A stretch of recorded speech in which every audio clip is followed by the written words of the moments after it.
You found my name in the rain on the porch.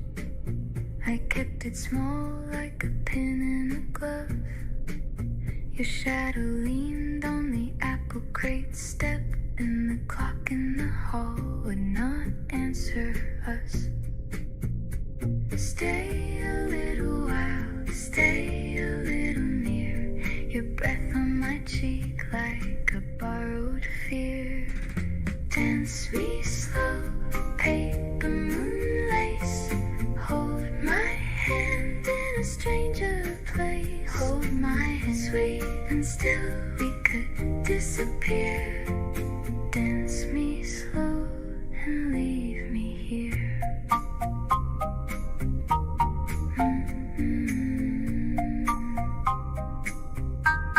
Your collar was white, but your eyes were bold, like a key in a jar with a secret hold.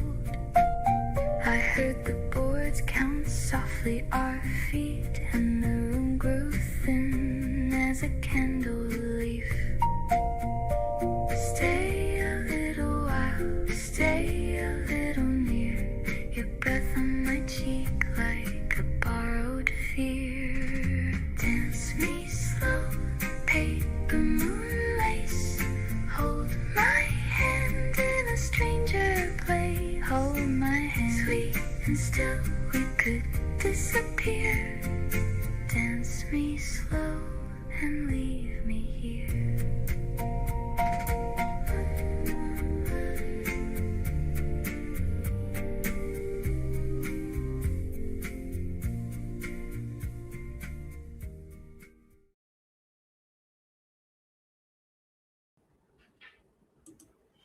Hello, everyone. Good morning. How is everybody doing today? I hope everybody had a fantastic weekend. Hang on just one second.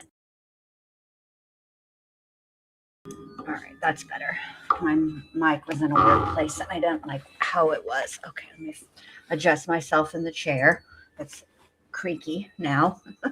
All right, so all right, what we missed at the end of day 2 was the state resting. They rested after the firearm expert took the stand from the crime lab.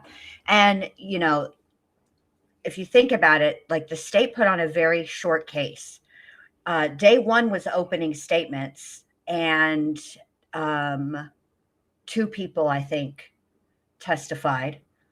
Day 2, they put on her stepfather and I think 4 witnesses altogether on day 2. Then they rested. But at the end, and I know it seems like awfully short, but at the end of the day, the truth of the matter really is they're not, the defense is not saying that she didn't do this. It's not the who that they're after, it's the why.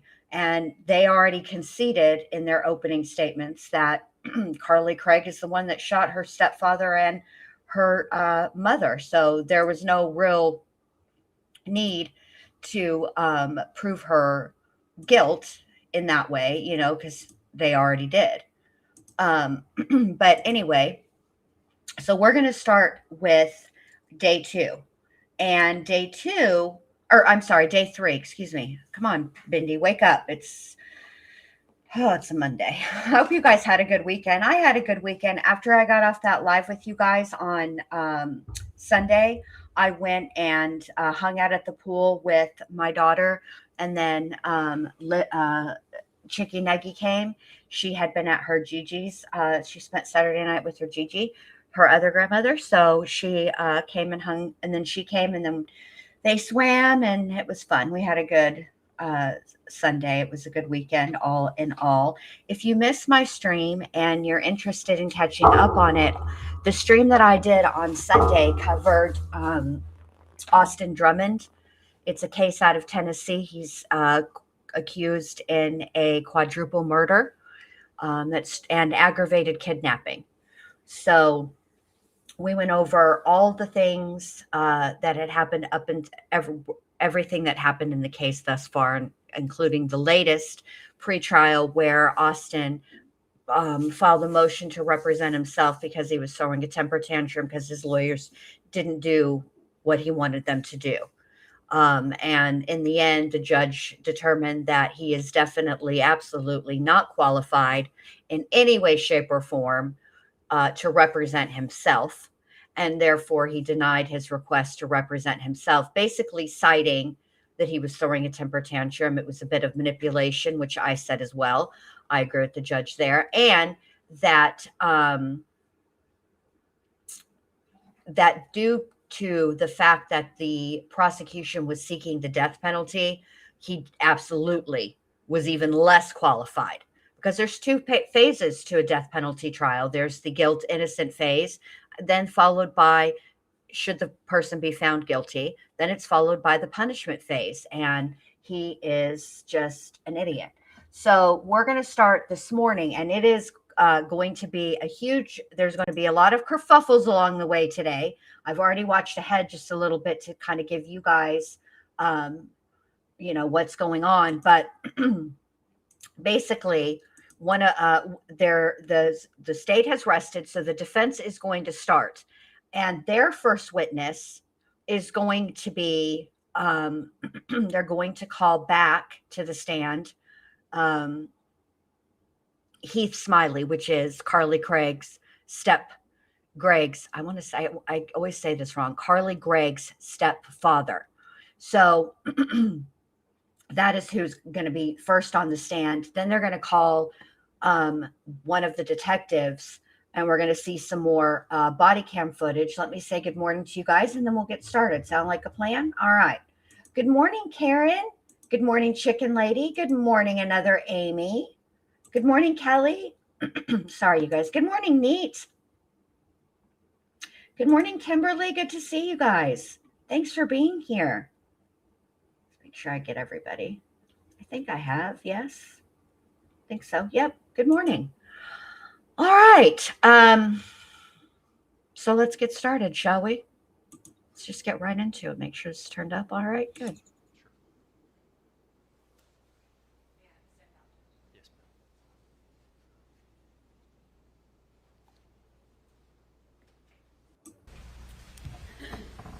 Make sure you can speak to the last person in the jury box can hear you. Do you understand that you're now under oath and your answers will be... Ugh, there's no way to put this here. I'll put it like that. Sworn answers under penalty of perjury. Yes, I do. You may proceed.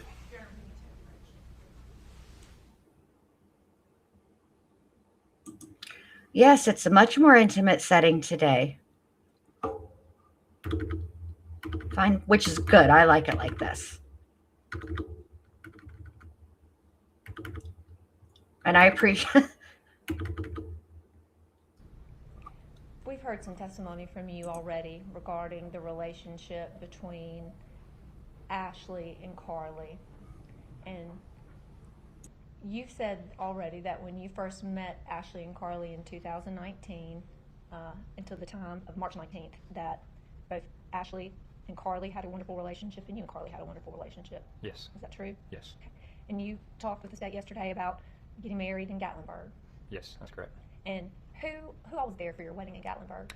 Just myself and Ashley and Carly, and we got married on the balcony of one of the cabins up in the mountains. Okay. And were any photographs taken? Yes. Okay. And how would you describe that day? It's really good. It was one of the best memories I've ever had. And how did Carly appear about you and Ashley getting married? She appeared very happy with it all, and she was just her normal, wonderful self all day. And was there an occasion after you and Ashley got married that you guys adopted some puppies? Yes, we've got 2 golden retrievers now. They're running around playing all the time. Okay. And Yeah, 2 golden retrievers that are running around playing all the time, scarred for life because they saw Carly shoot her mother. Like that I can't even talk. It makes me so mad when I think about it. But yes, at the end of the day, those dogs witnessed something traumatic, and they are definitely traumatized for it. I am still taken aback at the fact that he has moved so swiftly through all of the phases of um, losing his wife at the hands of her daughter, and he's already he's past acceptance and into forgiveness. I mean, listen, more power to you. I'm not like casting aspersions or anything. It's just really shocking, I guess. I just mainly because of all the things that, normally we deal with, you know? It's not like that. Usually the victim stays angry, but not this case. Can you tell the jury a little bit about how you got that second golden retriever? We we actually surprised Carly with that one. We had talked a lot about the first one and got him, and decided he needed a buddy at some point, a year and a half later. So we had got it all set up to get him, and didn't tell her. And we said we had to go meet her grandparents, pick something up, and then we'd go out to eat. And we were really waiting on the lady to bring the puppies around to us, and she was pretty surprised and taken back with that one. And on any normal, typical weekend, how would your family typically spend a weekend? Uh, we were kind of in between my parents and Ashley's parents, so sometimes we'd go to her Carly's grandparents' house, one or the other, or we'd stay home some weekends. And she got to see family, or she got to hang out with the dogs. Sometimes her and her mom, more so than me, I'm not much on all the movies and stuff, but they'd sit down and watch movies they liked together. They'd like running, going shopping or something here and there when they needed to. And what, if anything, would you and Carly do together on the weekends? Video games, just random stuff. I was always taking her to like karate and guitar, so she'd sit down and play guitar for us. And she had a acoustic guitar and electric guitar. We got her at Christmas one year, and just whatever, try to take it easy. Okay. And do you recall when you and Ashley got married? Yes. When was that? It was June 13th of 2020. Okay. And do you recall about when you and Ashley surprised Carly with that puppy? Yes. When was that? Ooh, I don't know the date on that one. It was, let's see, he's about to turn 2 next month, so it was right at 2 years ago, I guess. So, what would that be? September 2021? Yeah. Okay. And do you recall whether or not you guys took any photos? We did. I guess it would have been 2022. It'd be 2 in a month, so. Oh, you mean when you got the puppy? Yeah, when we got the puppy. Okay. And did you and Ashley have an opportunity to take any photos once you got home with the dog? Yeah, I've got video of him meeting the other dog the first time in the backyard and everything. A lot of pictures of her holding him in the parking lot with the lady that we picked him up from. Your Honor, may I approach?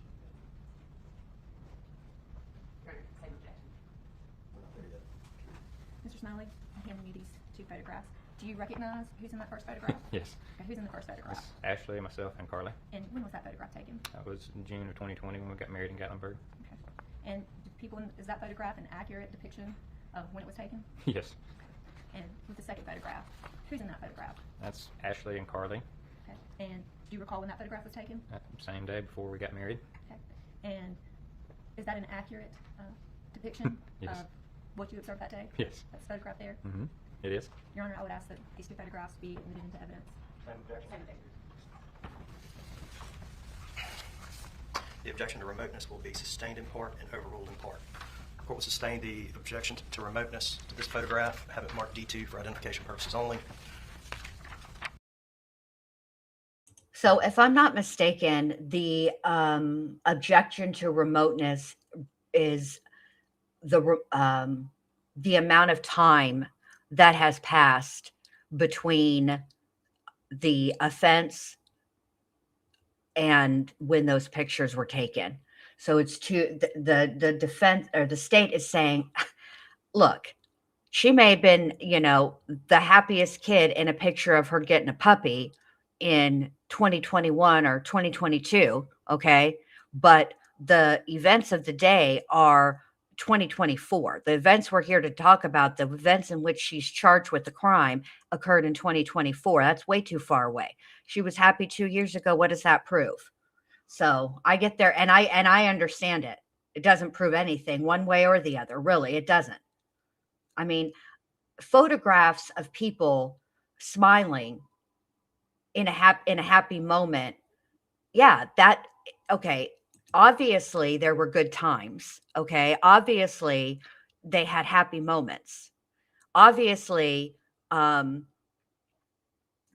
I mean, every family, every household has ups and downs. I mean, that's just the way that it is. But I don't understand how a picture of Carly with a puppy is supposed to prove anything at all. One way or the other, really. It proves nothing one way or the other. I don't get the purpose of this. The only thing that I can think that the defense is really trying to do is to continue to remind the jury of Carly's age, the fact that she's 14, which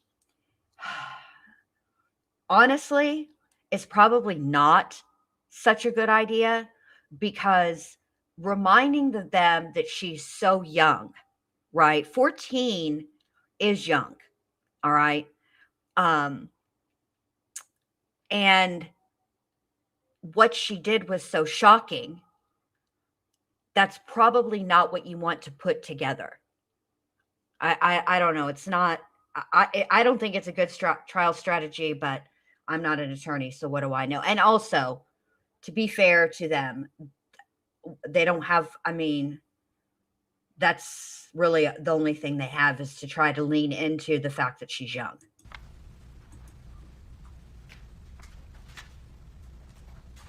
Court will overrule the objection as to this photograph. As to remoteness, it'll be marked S3 all purposes. I mean D3 all purposes. And may I publish that to the jury on it? Hand it to the bailiff.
Mr. Smiley, I'm going to hand you 2 more photographs here. And can you describe for me who's in that photograph? It's Ashley and Carly and our second puppy, Finn. And who took that photograph? And I did. And about when was that photograph taken? I would say maybe a year and a half ago. Can you give me a month, year? Not sure without looking it back up, but I would say maybe near the end of 2022. End of 2022? And who's in that photograph there? That's myself and Carly with our first dog, Wyatt. Okay, and can you give me a month and year for when that photograph was taken? I don't know a month on that one, but it was maybe just over 2 years ago. Can you give me the year? I'd say sometime in 2022. Okay, and who took this photograph? Ashley. And is that a true and accurate depiction, as Yes. you recall it, at that time? Yes, And who took the first photograph? I did. Okay, and is that a true and accurate depiction Yes. of the photograph at that time? Yes, it is.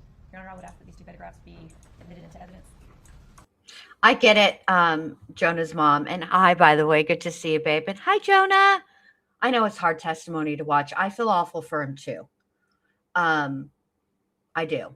And I think what's even more of like an interesting wrinkle to this whole trial is the fact that he's been called by the defense, and he is testifying for Carly. And so when it comes to the state's turn to cross-examine him, like he's a victim, but he's also now testifying for the defense. And how do you handle that as the prosecutor, you know? Same objection as to relevance and remoteness. Yes, sir. We'll overrule the objection as to remoteness. There'll be enters defense next in number.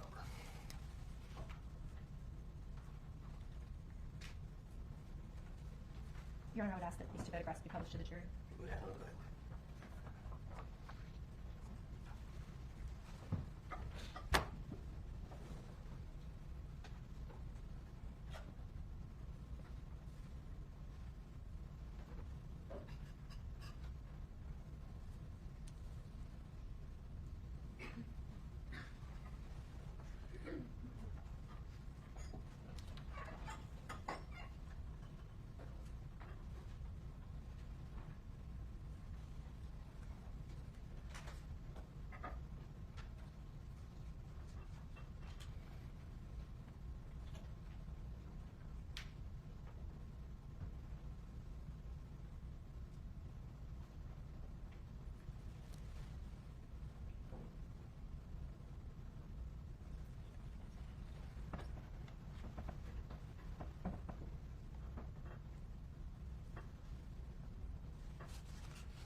Heath, I have one last photograph for you here. Can you tell me who's in that photograph?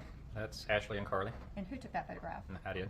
And can you tell me about when that photograph was taken? That one was taken in June of 2020 when we got married. Give or take a day or two. I forgot what day we went on a hike up there. And is that a true and accurate depiction of what you observed at the time you took that photo? Yes, it is. I'm going to get you to help me pass that to Judge Arthur. Judge Arthur, we would ask that that photograph be admitted into evidence. Same objection. Sustained as to remoteness and cumulative. Mark it D next to number for identification purposes only.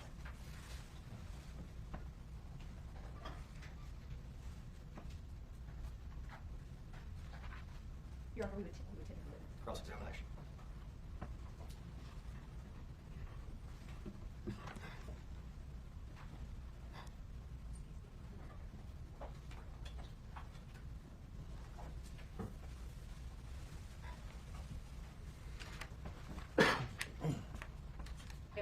Yes, ma'am.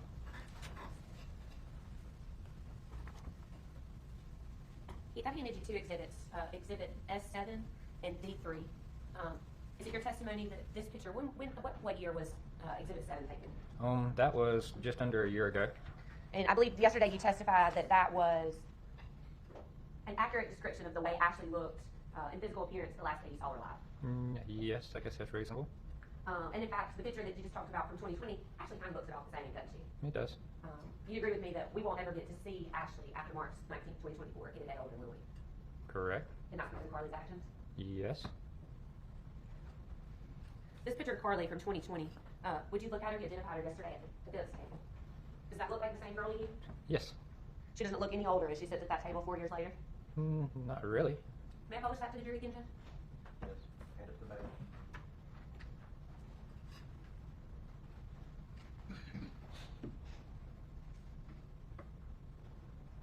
Hey, Sizzle, no, it's not a retrial. I just she's appealing her sentence, or I'm sorry, her conviction and her sentence. She's appealing all of it. And I thought that during the appeals hearing that her appellate attorneys raised some interesting grounds for appeal. And so I thought, because I didn't cover this the first time, I thought let's go over it. Let's see what happened in this case. So it's not a retrial, it's just a rewind. But welcome in. Good to see you.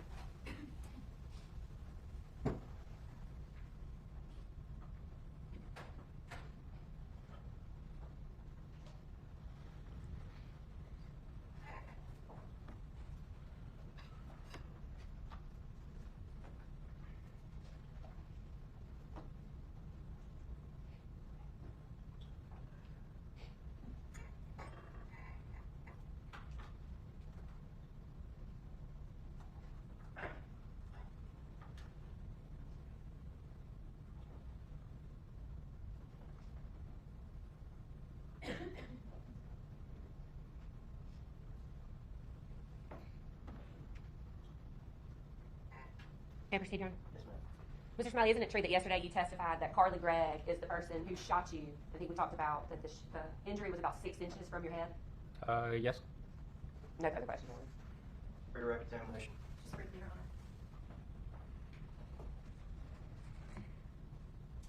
Heath, Yes. do you feel any differently about Carly now than you did when those photographs were Your taken? Honor. Improper redirect. Sustained. Heath, on cross-examination, Catherine asked you if Carly appeared to be the same in those photographs that you were looking at as she does right now. Does she? She does to me. I mean, I've aged a little bit over time. I think everybody does. Okay. Is there any other way in which you feel Carly has changed dramatically from how she appeared in those photographs and how she appears today? Not really. I mean, her hair is different, obviously, but it was fixed up that day for a wedding. Okay, thank you. I tender the witness, Your Honor. This witness be finally released by the defense, Oh, yes, Your Honor. by the state. No, sir, Your Honor. All right, you're still under subpoena. You're still not to discuss your testimony. I'm sorry, you'll have to wait outside the court. Okay. Defense may call its next witness. All right, I gotta say, I don't think it's a good idea. I think they should release him from his subpoena. They don't need him. I don't think that he's going to add anything more. You're not going to get him to get up there and have some type of what you're wanting, which is a negative reaction to Carly. Okay. For whatever reason, and his reasons are his, and I'm not judging him. Okay. Because I didn't go through this. So I don't know how I would react. I can only say that I think myself and and a lot of people that have watched this trial and a lot of people that are in the chat this is something that we don't see very often, that this close in time to the crime. It's only been a year at the time of the trial. And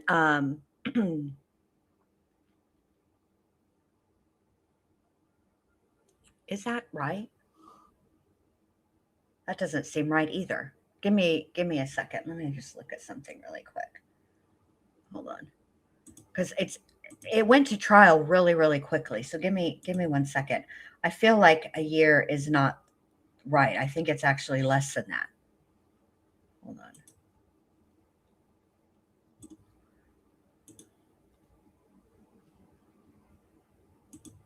Let's see. No, okay. So this happened in March of 2024. This was streamed September 18th of 2024. So March. So April, May, June, July, August, September, 6 months. It had been 6 months at that point when the trial happened. That's very quick. Hey, Wolfie, good to see you, babe. So, I mean, I think a lot of people, myself included, like I kind of admire the fact that he has moved past the angry, wanting just the angry phase. And but I think that it's not something that we typically see. So I can understand. I just don't think the state's going to get what they want out of him. They're going to want him. They want him to get up there and be angry with Carly, and that's not going to happen. But I do think that they did do some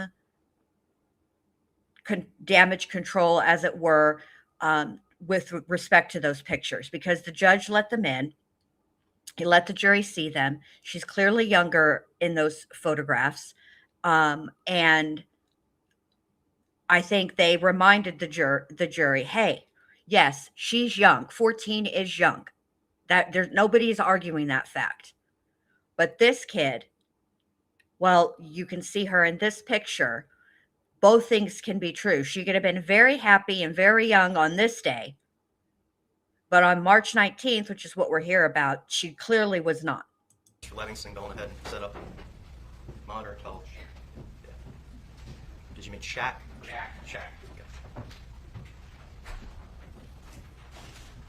Okay.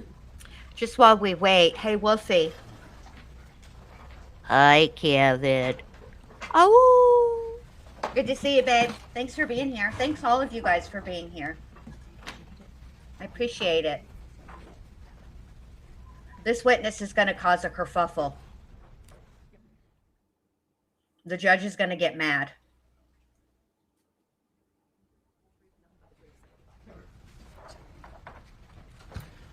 Just yourself up to the microphone. Speak loud enough for that last lady on the road. Okay, you don't have to talk directly into the mic. Yes, Your Honor. Well, never did that up. You understand you're now under oath. Your answers be sworn answers under penalty of perjury. Yes, Your Honor.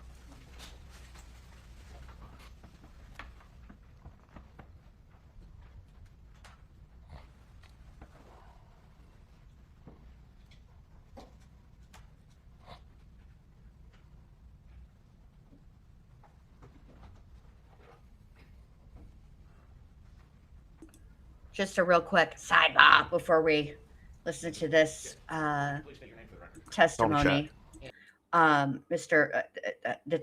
I think it's Investigator Shack, or Detective Shack. Anyway, I worked out the dual monitor, so don't worry, I won't be getting lost with the mouse again. Won't have that little kerfuffle today. I'm sure we'll have all new kerfuffles.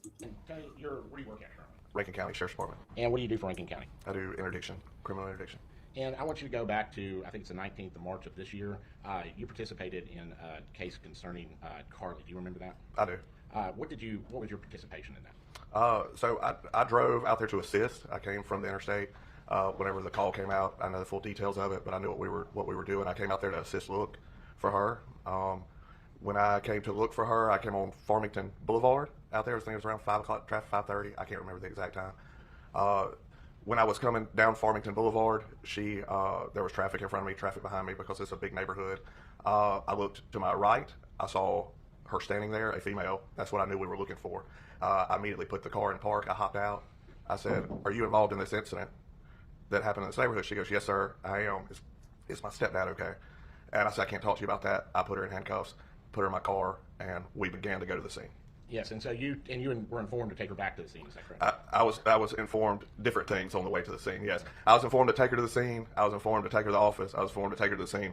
So I kind of did a merry-go-round in Farmington for a minute around a median. Finally, I did go to the scene. Yes. And so finally, evidently, you were told to bring her to the scene. Yes, that's correct. Okay. And so then once you got her to the scene, I know you had some conversations with different officers and everything. I did. Okay, and you've seen your video from that night. Yes. Or from that day, and you Yes. remember. Yes. Okay. Well, yeah. I mean, not just dead specific, but yes, I remember. Okay. At some time, you turn your body cam off. Do you remember? I muted it. Yes. You muted it. That's correct. Okay. And you muted it because you didn't want what was being talked about her, correct? Right, about a personnel issue. Yeah, I didn't want to just start talking about an issue there. It was about having to go back and forth, coming around to the scene. Okay. You're in the. Let me just understand correct. Okay. Okay.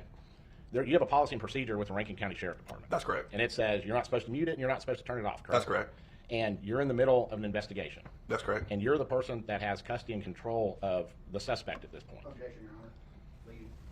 Sustained as leading. Who had custody and control when you turned your body cam off? She was in my vehicle, but she had other investigators that were then assisting. Okay. Yeah, I was out of the car. She was just still in there. And I think, is there any time that you can ever turn or mute when you're on, I guess, still performing your duty on a case? Well, during this particular situation, I was talking about something that was not involved in the case. I was talking about a personnel issue, so that's why I did it.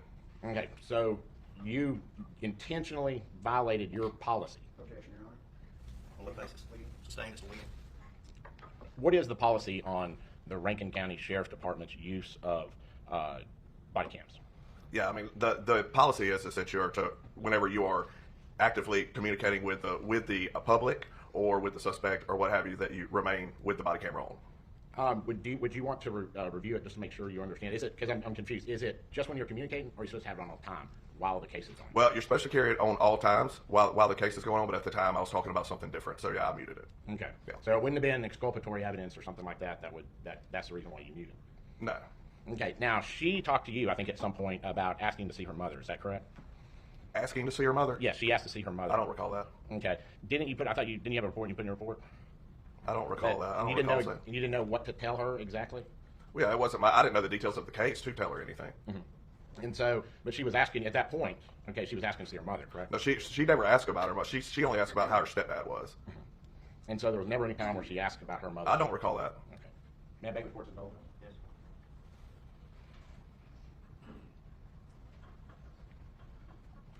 Your Honor, at this time we would ask that we be allowed to publish his or play the video, his body cam video.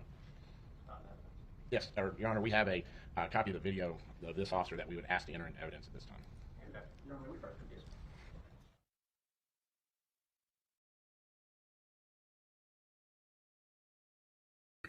All right, here comes kerfuffle number one. Now they want to play. Hey, Grateful, good morning. They want to play the body cam footage. Okay. However, the body cam footage is the way that it is downloaded or whatever is going to cause an issue, because if it's entered into evidence, it has to be entered in such a way that the jury can take it back. So that's going to be an issue. He's going to send now look, he's already starting. The judge is already irritated.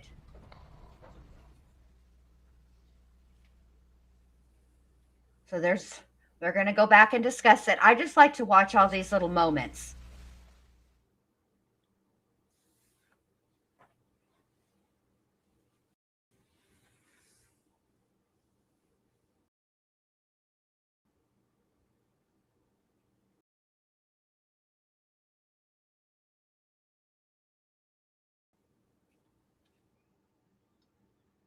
The judge is going to explain it. I'll just skip forward a little bit. We'll go ahead and ask y'all to step out. Ladies and gentlemen of the jury, I'm going to go ahead and ask y'all to step out for about 10, 15 minutes. Everyone remain seated while the jury exits. This judge's hat is like, what is going on here?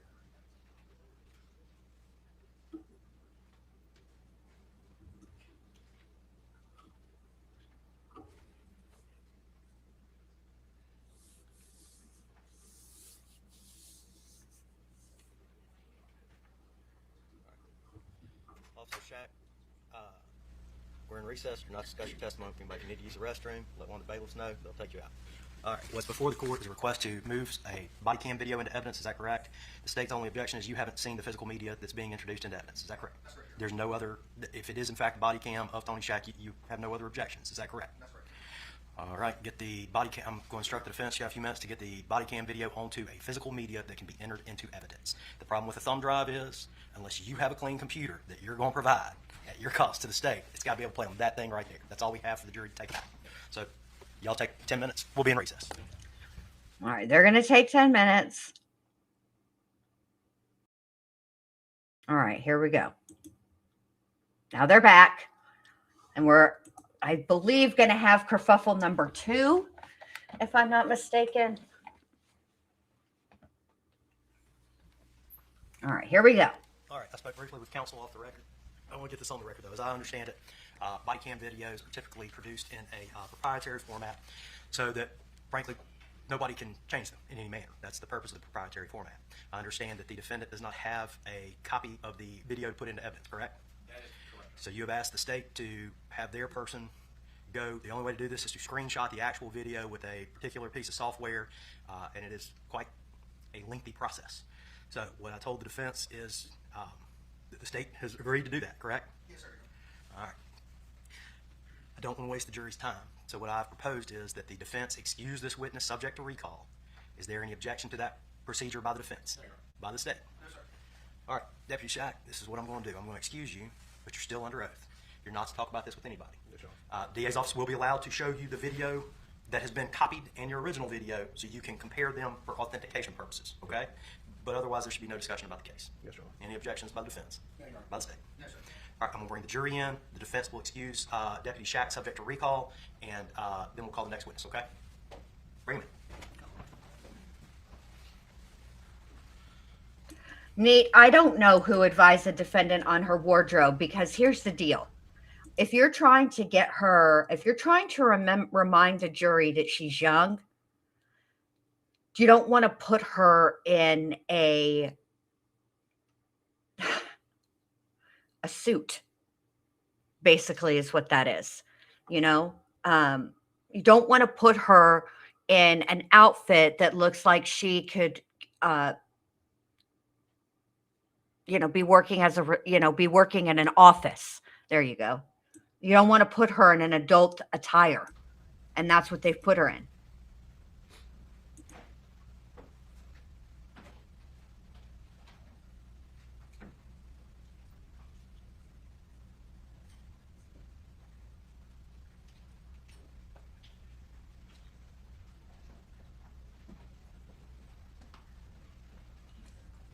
All right. Still got this at 1.5. I can't believe how we have it at 1.5 and it doesn't even sound like they're talking that fast. That's that drawl, y'all.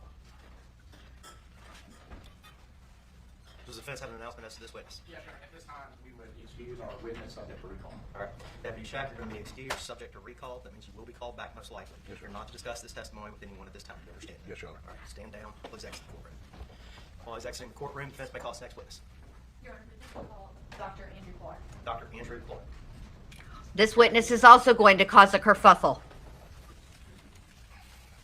Your Honor, maybe a punch. Yes, ma'am.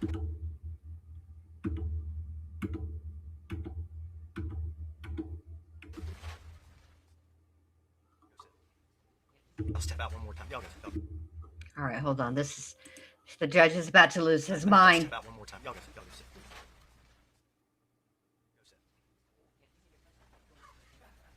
Oh, he said, go sit.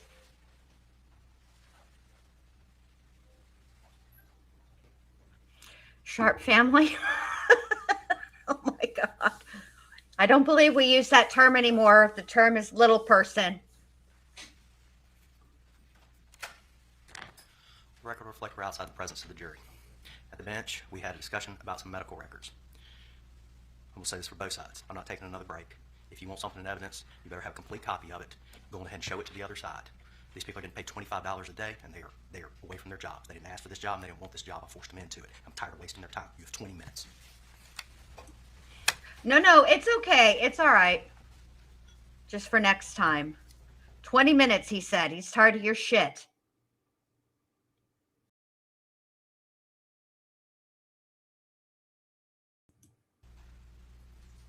Dewey K. Arthur has had enough. This is the judge right this minute. Where is it? Where is it at? I am so tired of you. The judge has had enough. He ain't playing with these Jury's out for people. attorneys. There's a judgment debtor exam going on in Judge Morrow's courtroom, so that's closed. Okay. All right, bring it.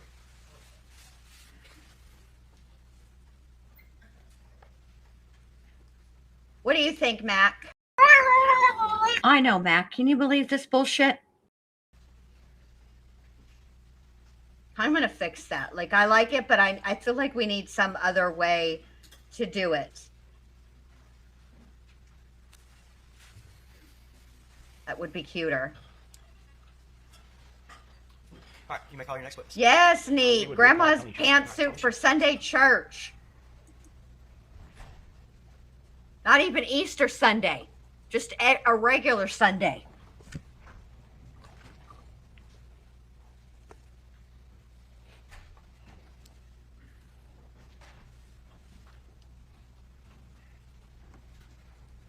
Let's re-swear. You swear to affirm to tell the truth, the whole truth, and nothing but the truth, so help you God. That's it. Yes, sir. All right, so now they've brought him. Now they've You're still under oath. Your answers are sworn answers. brought Mr. Shack back. I allowed you to step down for a minute. Did you discuss your testimony with him? No, Your Honor. All right, you may proceed. Tony, I think you went upstairs and reviewed the video, and we made a copy of the video. Is that correct? Yes. And so, is this, may I approach the witness? This is the video that you. That's correct. Now, when they start playing the video, y'all, I'll slow it down. I think it's 4. Seven. Any objection as to D7 in all purposes by the state? No, sir. All right, if you would please bring it up, let's mark it D7. If you bring it to court order, you admit D7 in all purposes. Your Honor, we would like to publish this to the jury at this time. Yes, sir. Mr. Levinson, would you assist? As soon as it starts playing, I ain't finna slow it down yet. We're not ready for it to slow down. We're gonna have to, because they're doing all the things.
Where's that?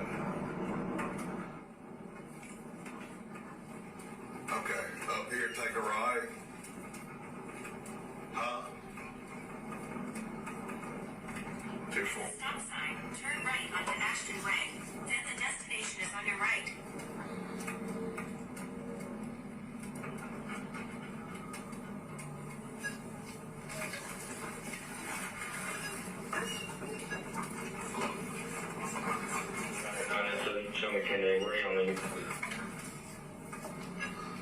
You just leave north of the sun. Just wait before I come on, put it some way.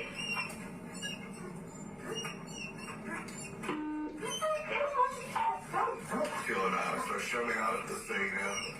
Is this female? The destination is on the right. 214 We're not going to pull out. Give them a bit having it out when you just hear it. Well, that's because they got me going around the merry-go-round. Okay. What are you pushing? She was coming out of the area here on Farmington Boulevard. We just drove through that. She's back here. She's soaking wet. Yeah, we just Did you jump in the water? Okay. Yes, sir. Yes, so if anyone's night shift gets any faster than they need to go, just Good. How they about don't work their normal area. That'll fine for you. All right. What I heard. Yeah, I know, and now I got a big mess going on. Hold on one second.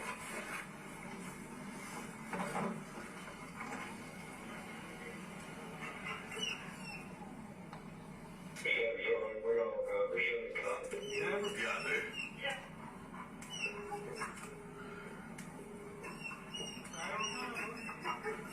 Well, what y'all want me to do with her?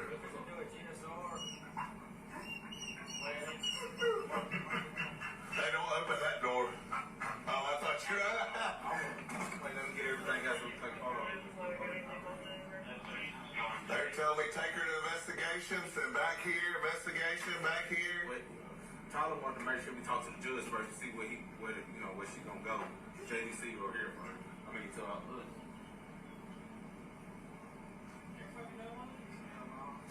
Y'all ain't never done one? Okay. No, they're labeled. Yeah, open up the one right there. It should have all of them labeled right there.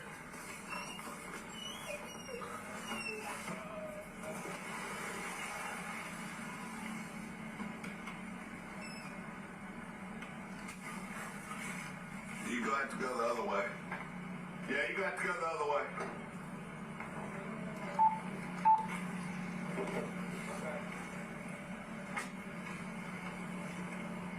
I'm going to pull right there. Pull right there. Let me back up. Pull right there.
So, get these, so look, come here.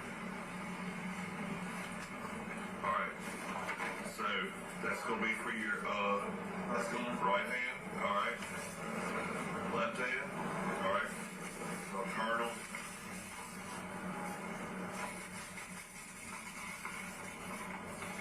Look, I'm going to show you right there, alright, you're going to do on the right hand, you're going to do the palm, okay, I'm just showing you, and the back of the hand, okay? Alright, then whenever you get through, you're going to turn it in, alright? Alright, you're going to open it, turn it back in, alright, when you turn it back in, then when you get ready to do this, and this right there, close this and put that over it, okay? Yes, sir. How you doing? I'm just going to get back. Okay. I agree. All right. Yeah, let me get it. I got a cuff on her. I got her handcuffed. All right, sweetie. Look. Let me step out real quick for me. All right. Hey, so what I'm going to do is I'm going to move them around to the front of you, okay? I'm going to move the handcuffs around to the front of you.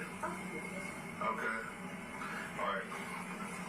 All right. right, so what we're going to do here is we're going to swab your hands, okay? Yeah. Right. And well, I'll ask you a bunch of questions, but obviously you fired with a pistol, correct? Yes, sir. Okay. Alright, look. I need you to hold your hand out like this. I'm gonna do your right hand first, okay?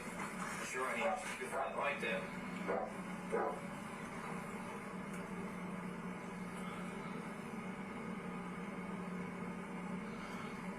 Swab up here. What is this? It's a GSR. It shows which hand did you shoot with? Okay. Which hand did you shoot with?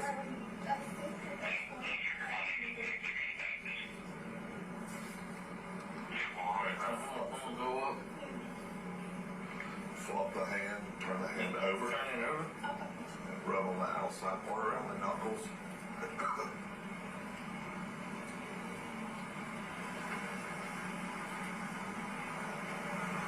Where do you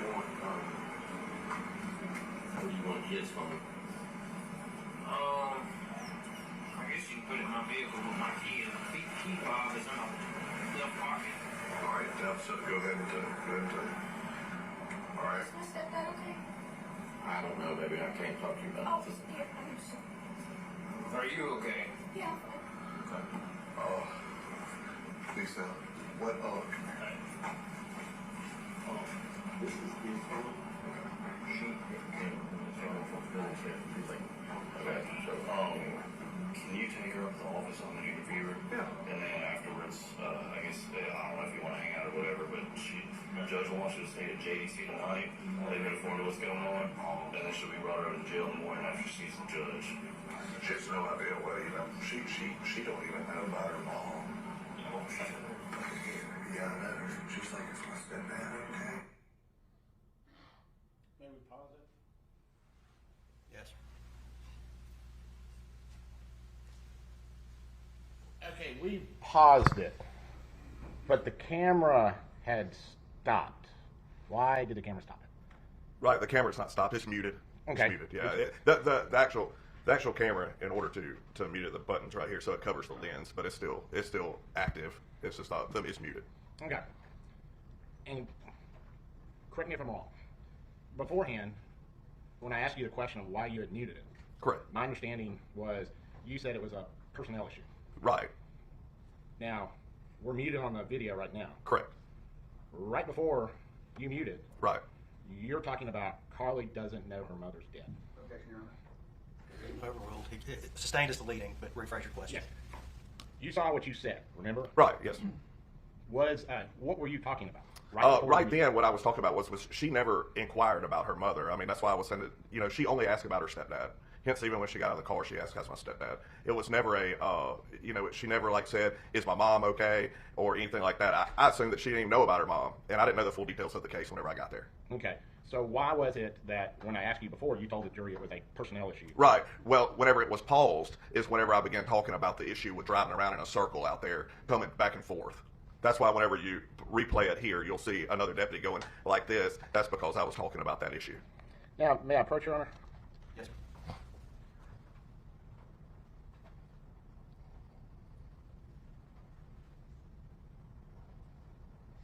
You intend to keep asking about the video?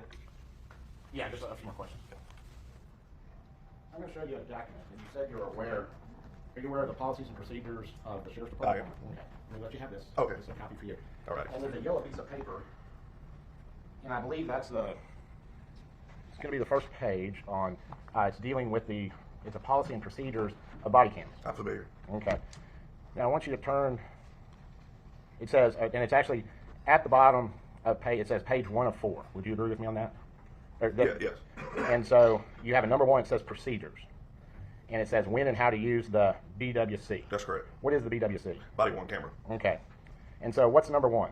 Deputies shall not keep body worn cameras activated during their entire shift. Right. And I got to correct myself. I said number 1 is A. I said it's A. And then so that would be A, correct? Okay, A. And then B is what? Deputies shall activate the body worn camera to record all law enforcement activities in contact with citizens in the performance of official duty, including but not limited to traffic stops, deputy initiated stops of members of the public, arrest, You may keep going. Yes, and you're going to Okay. turn to page Searches, 204. interviews and interrogations, warrant service, pursuits, and any other contact with a member of the public that a deputy reasonably believes that may become adversarial. Now, what's number C say? I'm sorry. The body worn camera shall remain activated until the event is completed in order to ensure the integrity of the recording. Now, in this situation, did that occur? At this situation, I was talking about something different. I was not actively involved in talking to her. Okay, it says while the event.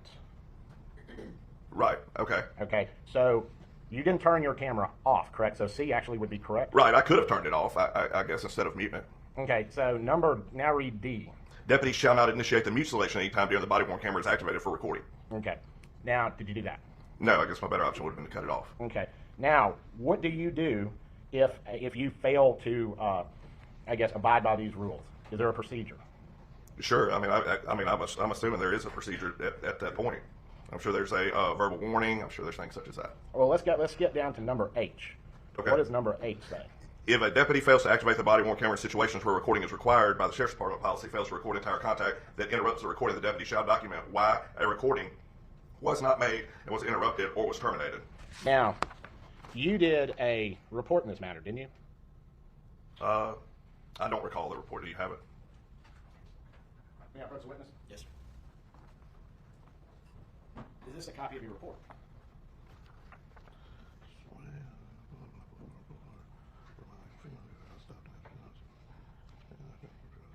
Yes. That was brief. I'm sorry. Okay. And I'm taking this was done at some time when you got back to the station or something. Right. Well, date entered. What was this? When did this happen? The 19th? Yeah. So, a day later. Yes. Okay. Your policy says that you're supposed to make an entry if your body camera is ever interrupted, correct? That's correct. Okay. Show us in your report where you did that. Yeah, it's not there. Okay. Your Honor, we'd ask that his report be entered into evidence at this time. Any objection? No, sir. All right, be admitted D8, all purposes. And we would also Hang on a ask, second. I'm sorry. Let's get it marked in first, please. All right. Now, Yes. Mr. Defense Attorney, I understand why you're doing what you're doing, but is it really going to amount to a hill of beans for the jury? No, because he's not talking to her. It'd be different if he had muted while he was talking to her, but he didn't. He's talking to another officer. They're working out logistics. I mean, And Your Honor, we would also ask that the policy and procedure manual be entered into evidence that he's testified. Any objection? We have no objection to the body worn camera portion of the policy procedure being entered, but I think what Mr. Gann has is an entire thing. I think it would be irrelevant and confusing. Your Honor, I can take those page. I can take that. We can have just a. Y'all come modify and look at it. If you would, please hand that to the bailiff. Y'all walk over there. I mean, what do y'all think? Is that? I mean, obviously, of course, he should have just kept it on. And if he was going to mute it, he should have included that part in the report. But I mean, I don't think, like I said, I just don't think this is going to amount to a hill of beans when it comes to the jury, because it doesn't have. He didn't mute to any part where he's interacting with her.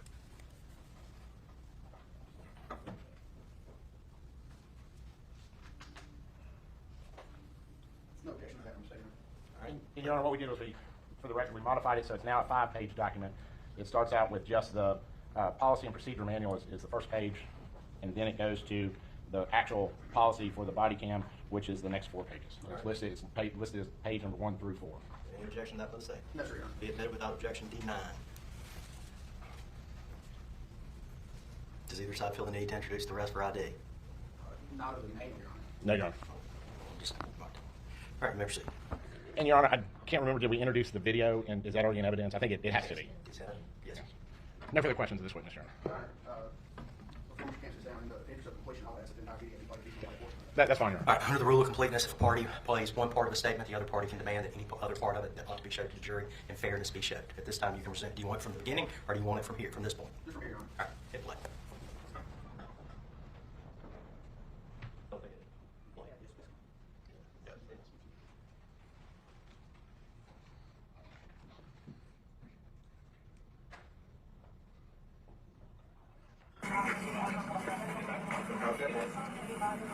Well, she came out the phone and coming out of the Farmington there. I was like, hey. I said, are you the girl that does that? She goes, yes, sir. Yeah, I heard you get on the radio. Traffic got past you. I was in that damn center thinking. Yeah. Turn around and come back. And then you were coming out. Yeah. Good licks, Jack. Right time? Yeah, man. I was just there, man.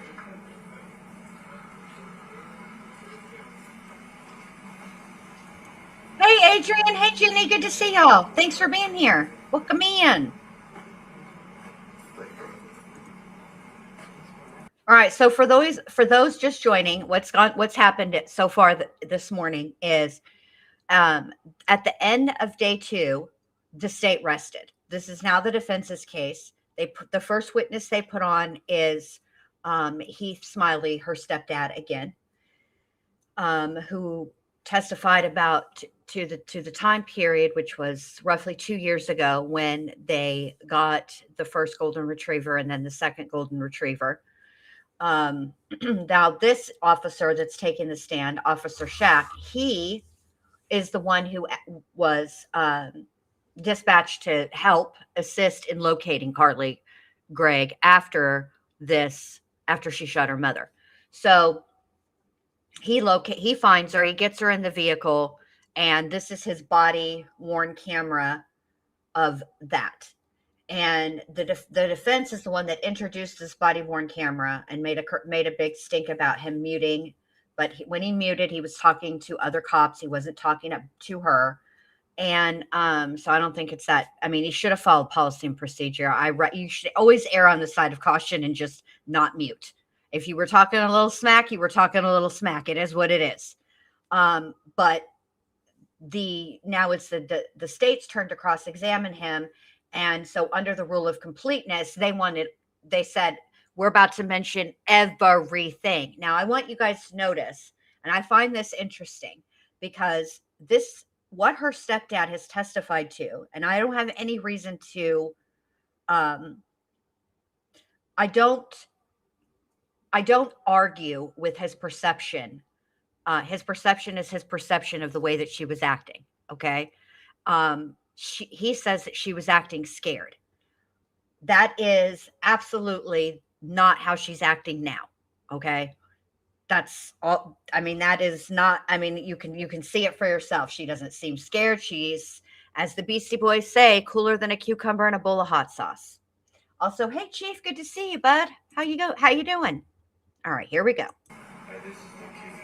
I was coming down Farmington, and I went over there, and I saw him, and I'm like, hey. She was so good. She goes, I'm so sorry. So once you turn on the phone, She was up there at the beginning. Yeah, the beginning of Farmington up there. we just came through. Yeah. So, I mean, I didn't see the scene when she said scene.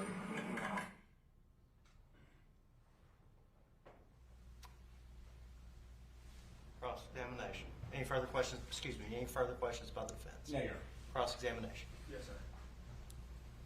We're not going to need the video anymore, Your Honor. All right. Before you start, Mr. Levinson, would you just mind pulling that back out of the way?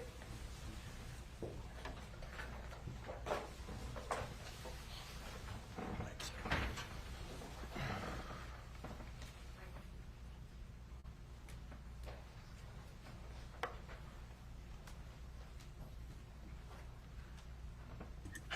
sir. Were you, Chief? Well, I had come in from across the street smoking because I had to run the stream.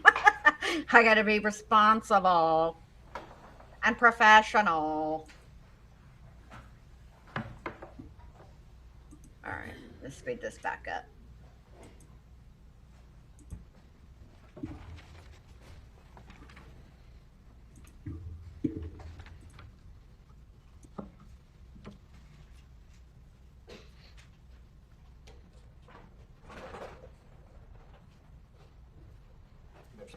Thank you, Your Honor. Good morning, Deputy Shaq. How you doing? Good. How are you? Good. And just want to ask you a few questions about what Mr. Camp talked to you about, specifically as it relates to the video. Whenever we first heard the video come on, there's a delay in the audio of the video. Can you tell ladies and gentlemen why there's a delay in the audio whenever the video first comes on? Yeah. Well, it backs up. It backs up where you have video only. Okay. During a segment there. So is that just a normal function of the? That is, and I think since then they've extended that time over, I think, to a couple of minutes now. So whenever you turn on your video, it just automatically backs up, and there's no audio for that. That's correct. You didn't mute your video at that time. No. Okay. And of course, we all hear a dog in your truck. That's right. Do you have a dog that rides with you? I do. All right, what's his name? Voodoo. Right. And in the back of your car, we can obviously hear that. Were Carly and Voodoo separated back there? Yes. Okay. And when it first comes on, I hear you say something to the effect of "up here on the right." Who were you talking to? To her. Was she telling you the directions to her house? Yes. Okay. We also heard you say something to the fact that that they got me out here on a merry-go-round or something along those lines. Were you frustrated with the fact that they had you out there on a merry-go-round? I was. Okay. And I think you said something to the fact that they told me to bring her here, then they told me to bring her to the station. Yeah, I just kept making circles around a median. Right. In the middle of Farmington. At any time when you were out there, did you turn your body-worn camera off? No. All right. And you explained to us a little bit earlier, but just again, why was your hand over your camera? Yeah, so the mute button is over here, and it's just whenever you hold it, your hand goes over it to be able to hold the mute button in. So that's just the way it worked. At any time, whenever you were in Miss Gregg's presence, did you mute or otherwise turn off your video? No. At any time during this, whenever you were dealing with any member of the public or any suspect, did you turn off or mute your body-worn camera? No. Did you ever go in Miss Gregg's house that day? No. Did Miss Gregg ever say anything to you or ask you anything about her mom? No, all I got was her stepdad. Okay. What'd she ask you about her stepdad? Is he okay? Did she ever ask if her mom was okay? No, I never got anything about her mom. Never said anything? No. Did she tell you that she fired with a pistol? Yes. She tell you she fired with her right hand? Yes.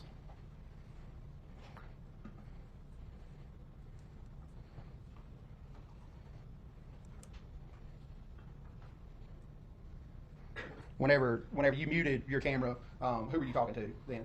I was talking to a couple other deputies. I mean, their names, Deputy Centel and Deputy DeSale. Centel's the one that had his hands up beside him there. Okay. Did you ever collect any evidence at the scene on March 19th? No. Once you took Carly back to the scene, what did you do after that, if anything? Nothing. Talked to coworkers and waited for somebody to come and get her to transport her. Did you transport her anywhere after that? No. So once you dropped her off there at the scene, you observed the GSR kit being taken. That's it. You were done after that. Done. Deputy Shaq, just to be clear, were you trying to hide, conceal, or cover up anything whenever you muted related to this investigation? Whenever you muted your body-worn camera? No. Of course I don't.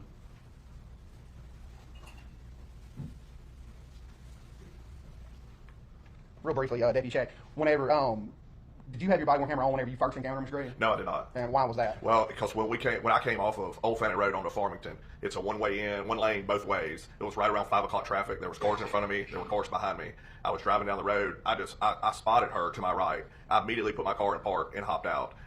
And I asked her. There were cars backed up behind me at that point, and I asked the brief question that I did to her, and then I immediately put her in my vehicle. I activated my camera whenever I was driving, due to the fact that, honestly, I'm not perfect. At the moment, I did not activate it because I was in a hurry to get out there to her, and I had a lot of traffic. Is it fair to say that you were shocked to see her standing there on the side of the road? That's correct, yes, because we had people driving around everywhere looking for her. Right, and you said that you asked her the question that you did, and that you're talking about you asked her if I just asked her if she was the one involved okay. at the incident that occurred at the house. She told you yes? Yes, I'm sorry, it's my stepdad, okay. And she told you that she was sorry, and that's what you also put in your report that Mr. Camp showed you as evidence, right? That's correct. Yep.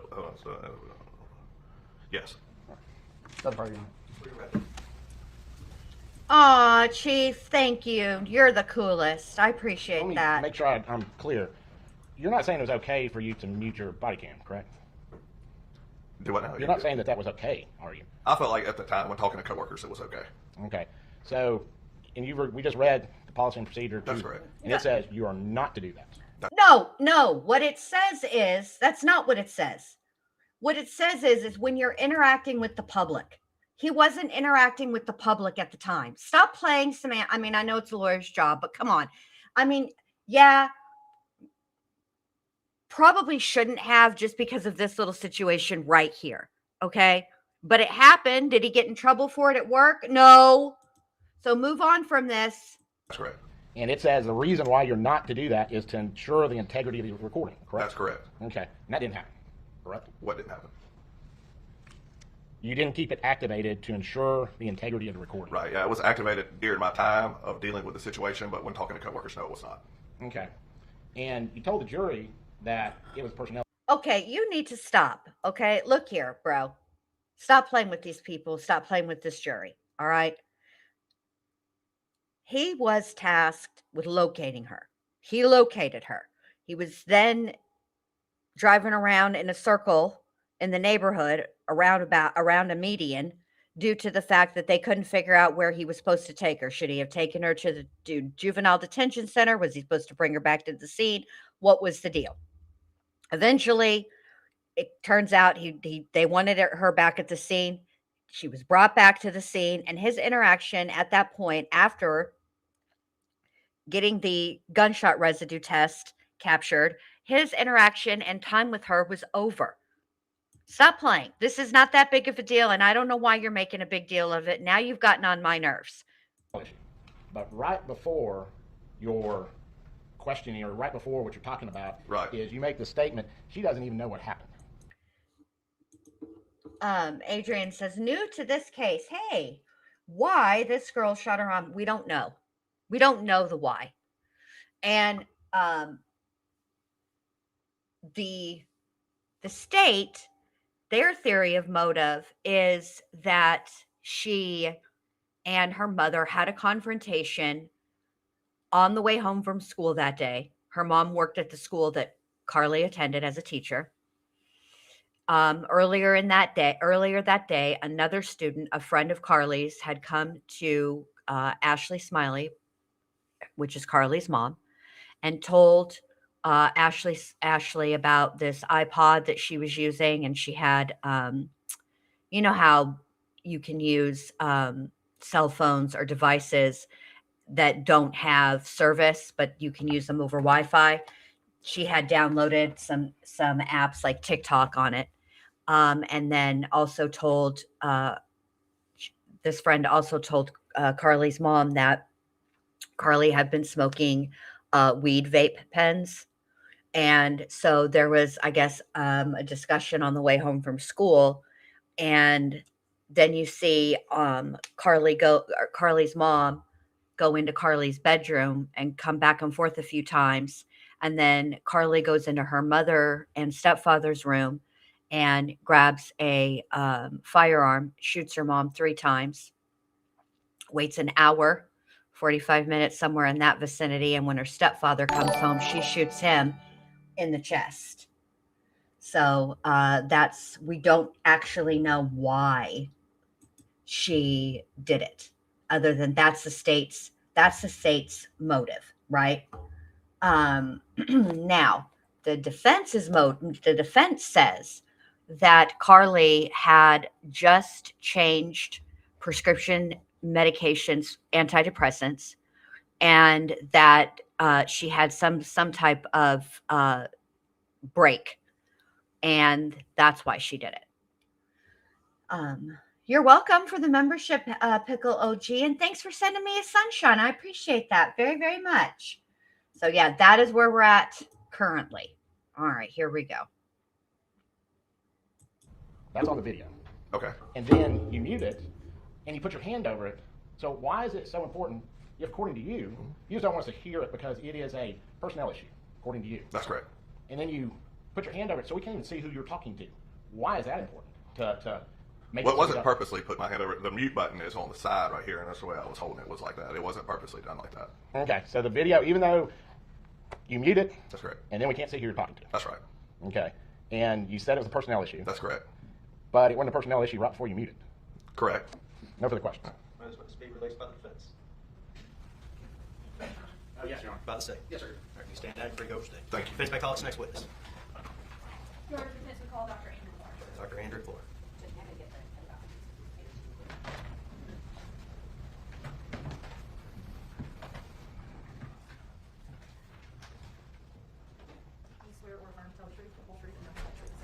Hey, Ava, good to see you. You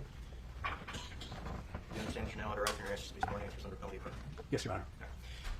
Before we get started, does either side want to introduce some documents by way of stipulation? Yes, Your Honor. Oh, hold on. I forgot to tell you guys something. I'm still working on verifying whether or not Austin Drummond's trial for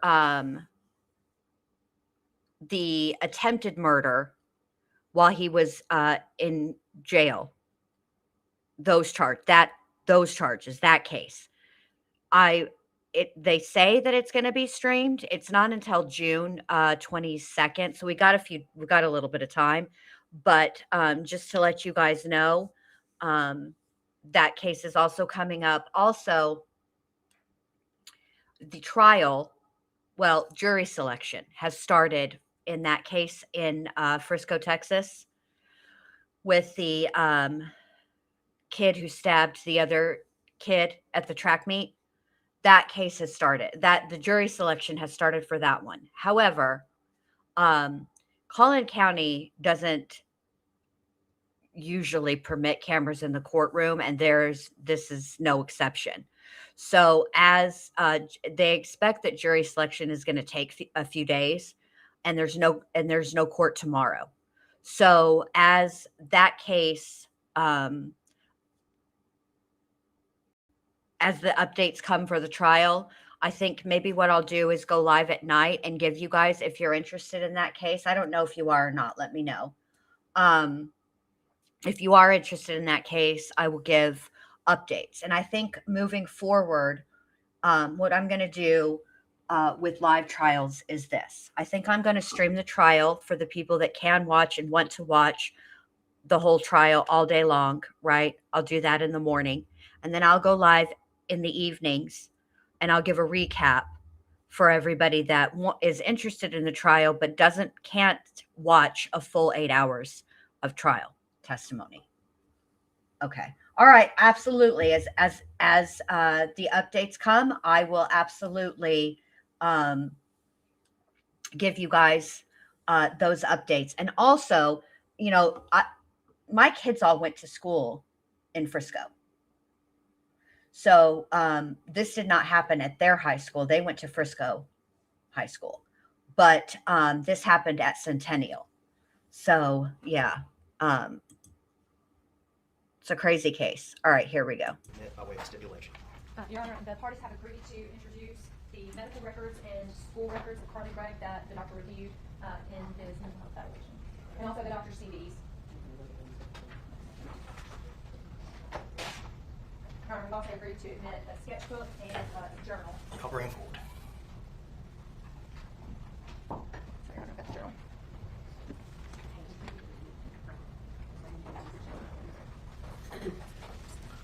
Do them one by one. Just say stipulate to the CV of defendant. Of the defense witness.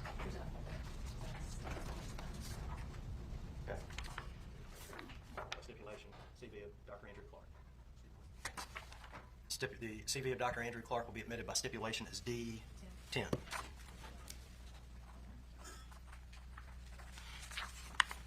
CV of Jason Pickett. Stipulate. Yes, Your Honor. This document will be admitted. The CV of Jason Pickett will be admitted by stipulation as S57. Also, hey, Low Red and Justified, thanks for being here. I missed you coming in. Good to see you. I try not to miss anybody else. Does the state stipulate that these are the journals and the sketchbooks recovered from the scene? Yes, sir. Defense. Yes, Your Honor. All right. Be admitted without objection. Any objection by the state? No, sir. Be admitted. D11 by stipulation. This, I believe, is the forensic psychiatrist. He'll have to say whether he's a psychiatrist or a psychologist that evaluated Agreed to stipulate to the admissibility of the counseling records of Annette. Carly Gregg.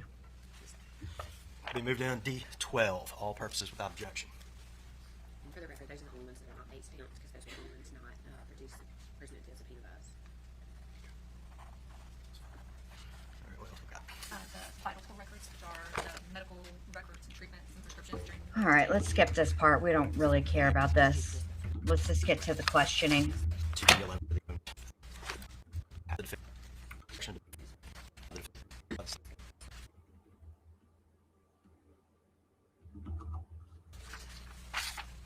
objection to the state space stamp document 696 through 699 by the state.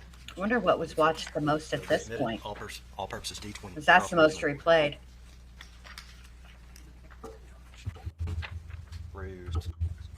For the love of Pete, are we going to... I'm 68 years old. And what is your current occupation? I'm a psychiatrist in Cambridge, Massachusetts. All right, so he's a forensic psychiatrist. We're going to skip through the getting to know you portion of the date. We don't... And I've been doing it for 28 years. 2 years. This morning because I had a beard last Yes. week. Wait a minute. Oh, this is going to be they do an opportunity for voir dire to tender him as an expert. Lunch. And now we get to the actual questions. Right after this sidebar. Good Lord. Yes, sir. Also, I missed ATS. Hey, ATS. Hey, Katie Katz. Good to see you, babe. Okay, so this is what's happening now. For you guys. Sorry, for you guys that are just joining us, let me give you guys a recap of what's happened thus far. Hey, Teacup Kraken, good to see you. All right, so at this point, we're on day 3. On day 2, the state rested. So now these are all the witnesses from day 3 are the defense's witnesses. The first witness that the defense called to the stand was Heath Smiley, Carly Gregg's stepfather. And he testified about a time that how they got the golden retriever puppies. And then the second witness was Officer Shack. He is the one who was ultimately, he was part of the search for Carly. He's the one that ultimately located her, brought her back to the scene, and they wanted her hands tested for gunshot residue. So he had another officer perform that test, but it's all on his body-worn camera. And now this is the third witness for the state. This is the forensic psychiatrist who evaluated Carly and is now going to testify to his, to what he thinks is going on with her. That's where we're at.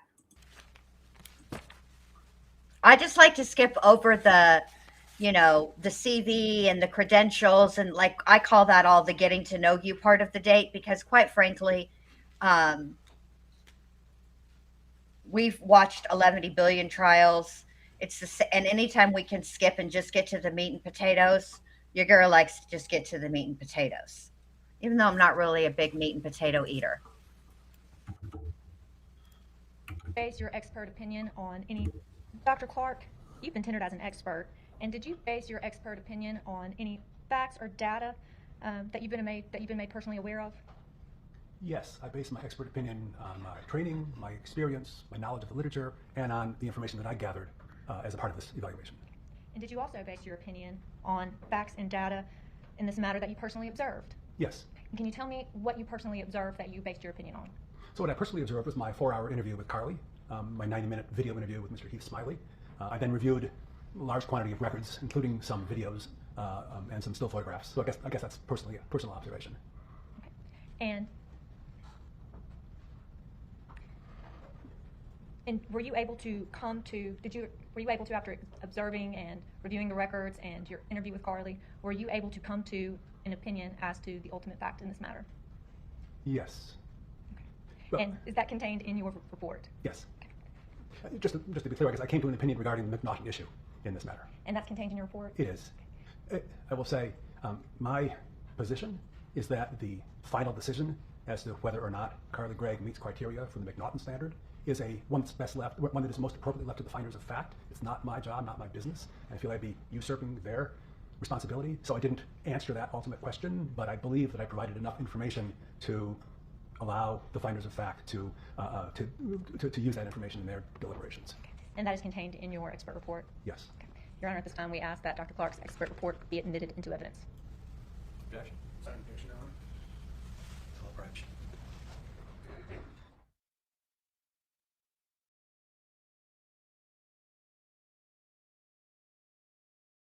All right, hold on a minute. I want to see. I'm going to rewind it because I want to see what he called that. Dr. Clark's expert. Deliberations. And that is contained. Answer that ultimate criteria for the McNaughton in this matter. And that's contained in your report, sir? Yes. Well, and is that contained in your report? Yes. Just to be clear, I guess I came to an opinion regarding the McNaughton issue in this matter. And that's contained in your report? It is. McNaughton issue. I will say, Let's go find out what that is. Upon to come to your conclusion? Dr. Clark, are the interviews you relied upon and the facts and data that you reviewed and observed what you ultimately relied upon to come to your conclusion? Yes. Along with my training, education experience, and familiarity with the literature. Okay. Your Honor, at this time, we would ask that Dr. Clark's report be admitted into evidence. I'll approach.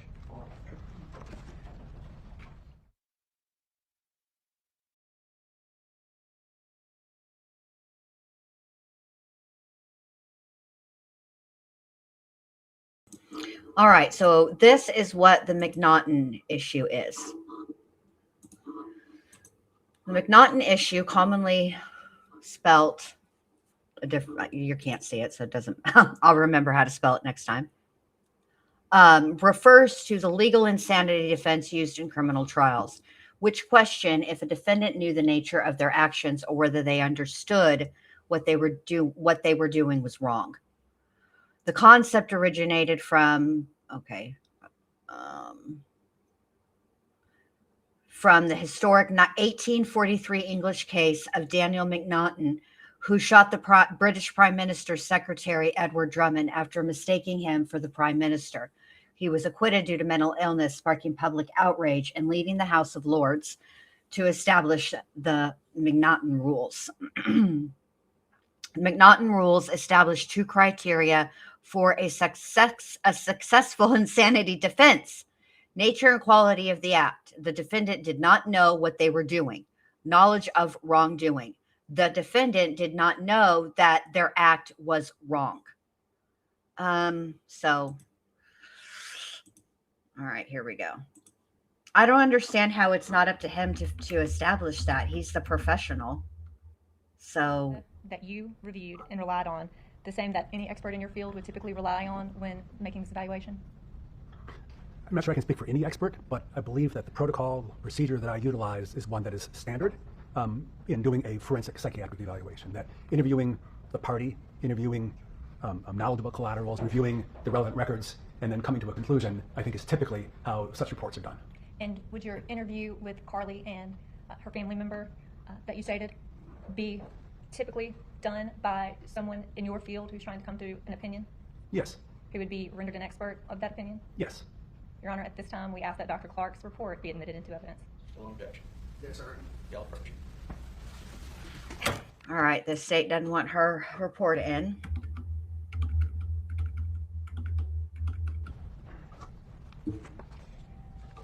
See if it was allowed in.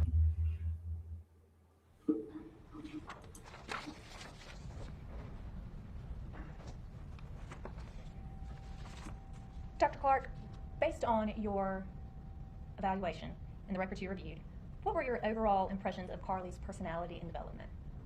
So my overall impressions were that Carly was a young teenage girl who loved school, was bright, I think enjoyed the fact that she was bright, loved reading books, loved thinking big thoughts, that she was a loyal and generous friend, that she may have been something of a follower rather than a leader, that she was generally energetic, she was involved in many activities, that she had a close, although somewhat complicated relationship with her mother, and a close, affectionate relationship with her stepfather, and that she had a much more problematic relationship with her biological father. And what, if anything, were you able to gauge about Carly's having any behavioral issues or a history of behavioral issues? So it was my impression that Carly had, to a very large extent, always been well behaved, was a dutiful girl, sought to do well in school, sought to please her mother by doing well in school, and then in the last perhaps year developed some what I took to be relatively common teenage behaviors, such as staying up past curfew on a burner phone to text with friends, for example. I think on one occasion she snuck out at night after curfew to go visit a friend, and then in addition, in the last perhaps 6 weeks prior to the arrest, she began smoking marijuana. What, if any, past history of trauma do Carly have?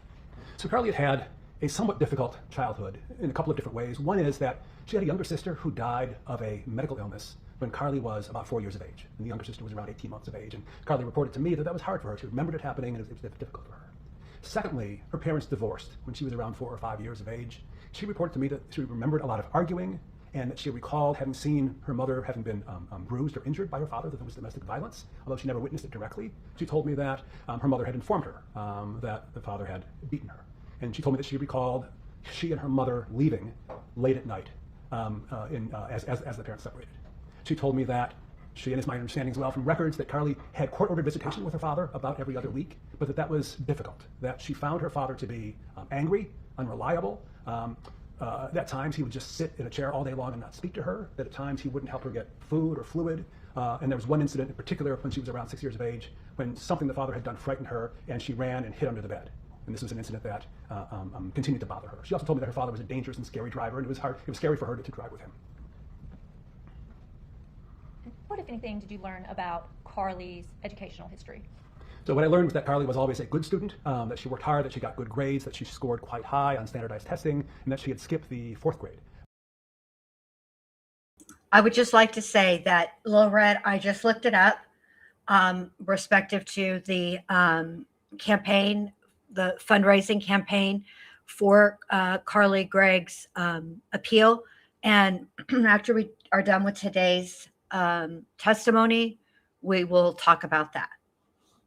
I just want to let you, I just didn't want you to think I was ignoring you. And my phone is across the room on the charger. And she reported to me that she really enjoyed or appreciated having skipped because she found the 5th grade that she went into more challenging academically, and she actually liked the kids there. So my understanding is that she had always done very well academically. What, if anything, did you learn or consider regarding any incidents at school with Carly? So I think there were maybe 2 or 3 incidents at school. One was when she was in the 7th grade, she brought a knife to school. And she told me that it was a Swiss Army knife, and she brought it because another child had asked her to. And what she told me was that the other child had then told the principal about it. But at any rate, she was found out to have had the knife, and she ended up having to go to an alternative school for that semester. I reviewed records from a therapist that had met with Carly and her parents on, I think, at least 2 occasions around that time about that incident. And the therapist indicated that she thought that this was, her quote was, much ado about nothing. And the therapist implied in her records that she thought the school was being sort of overly reactive around it. But nevertheless, Carly went and spent a semester in an alternate school. Based on your evaluation and the records you reviewed, what did Carly actually do when she got to that alternative school? Well, what I understood was that Carly had taken some responsibility for helping to teach the class when she went there. You said earlier that you found Carly to be more of a follower than a leader. Can you elaborate on that? I think that it was something that I had read from some of her friends describing her in that way. I understand, for example, that there was an incident at school when Carly and perhaps other kids, I actually don't know, but Carly at least had drunk some hand sanitizer, kind of on a dare. So I took that to be an example of her not using terribly good judgment and kind of being a follower in that regard. Based on your evaluation, when did Carly first begin to develop mental health issues? Well, when Carly was young, ages let's say 6 to 9 or so, what she reported to me was that she felt kind of depressed. I don't quite know, I'm reluctant to use kind of the psychiatric term of depression, and that for a child that young, but Carly reported that she was unhappy. She said that it was tough having to visit her father, the divorce was hard, the death of her little sister was hard, they were living in a small house, and I think somewhat financially strained. This is before Heath Smiley came into their life. She said that was a difficult time. She also reported, well, actually, I think 2 or 3 things. One is, I noted from the records that there were a few occasions when Carly was noted by her therapist to have had intrusive memories or bothersome memories of times with her father. And she was reported on one occasion to have just been minding her own business and kind of idly and having these memories coming back and were bothersome for her. She also reported that she began hearing voices relatively early in her life. Again, the age of 6 to 9, that she began hearing a voice. It was a male voice, unfamiliar to her, that would say things like, "You're better than them," things that were sort of elitist in a certain way. She reported that became a constant, not necessarily bothersome, but kind of a constant thing for her. She also reported that, again, early on, that she began to have this experience of feeling distant from the world, as if she was in a dream. Things were sort of foggy for her in that regard. So that she said was kind of a regular, frequent thing that happened to her, again, in this sort of ages 6 to 9 period of time. You just used the phrase intrusive thought. Can you explain to the jury what you mean when you say intrusive thoughts? Yes, I'll try not to get into jargon. But intrusive thoughts is one symptom of post-traumatic stress. And I'm not diagnosing her with post-traumatic stress disorder or PTSD, but people that have experienced trauma that haunts them afterwards sometimes have the experience of, especially when they're not paying much attention or when their guard is down, the memories will come back in a bothersome way. All of a sudden, they'll just recall whatever it was, and it'll be upsetting for them. So, and for some people, they can be really bothered by it. It can be very problematic for some folks. But so it's considered to be a post-traumatic symptom, and that Carly seemed to have had in the aftermath of her difficult experiences with her biological father. Based on your evaluation, was there a period of time in which Carly's mental health issues began to be more significant? Yes. Can you tell us about that? So beginning from around the age of 9 or so, what Carly reported was that she began to feel depressed, that the auditory hallucinations, meaning that she was hearing voices, that those continued, that these experiences of feeling like the world wasn't real continued. And then somewhere between the ages of 9 and 11, the depression continued, and she then began to cut herself. And as I understand it, she'd been cutting herself for about 2 years, so starting around the age of 12, that she would, on a fairly regular basis, make superficial cuts on her thighs as a way to help manage her anxiety and distress. And I'd be happy to talk about just cutting, right, which is a relatively common phenomena that typically teenagers engage in, not so much in a way to try to kill oneself or to injure oneself, but as a way to cope with feelings that are too much to handle. So it's kind of a maladaptive way of coping with feelings, and often it's a reflection of some level of either depression or anxiety or just mental health struggles. And based on your evaluation, about when did Carly's parents learn that Carly had been engaging in cutting? So I think it really wasn't until December of 2023, so just last December, that Carly's parents learned. As I understand it, she had been cutting fairly regularly for about 2 years before her parents found out.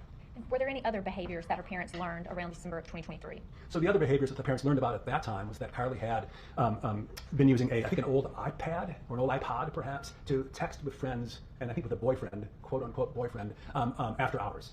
She'd been doing this, of course, without her parents' knowledge or consent, and Carly's parents found out about it. What, if any, issues had Carly begun to experience with sleeping at this time? So Carly began to develop sleep difficulties from the summer of 2023, and she reported, and Mr. Smiley confirmed to me as well, that she had trouble falling asleep and that she would often wake up in the middle of the night.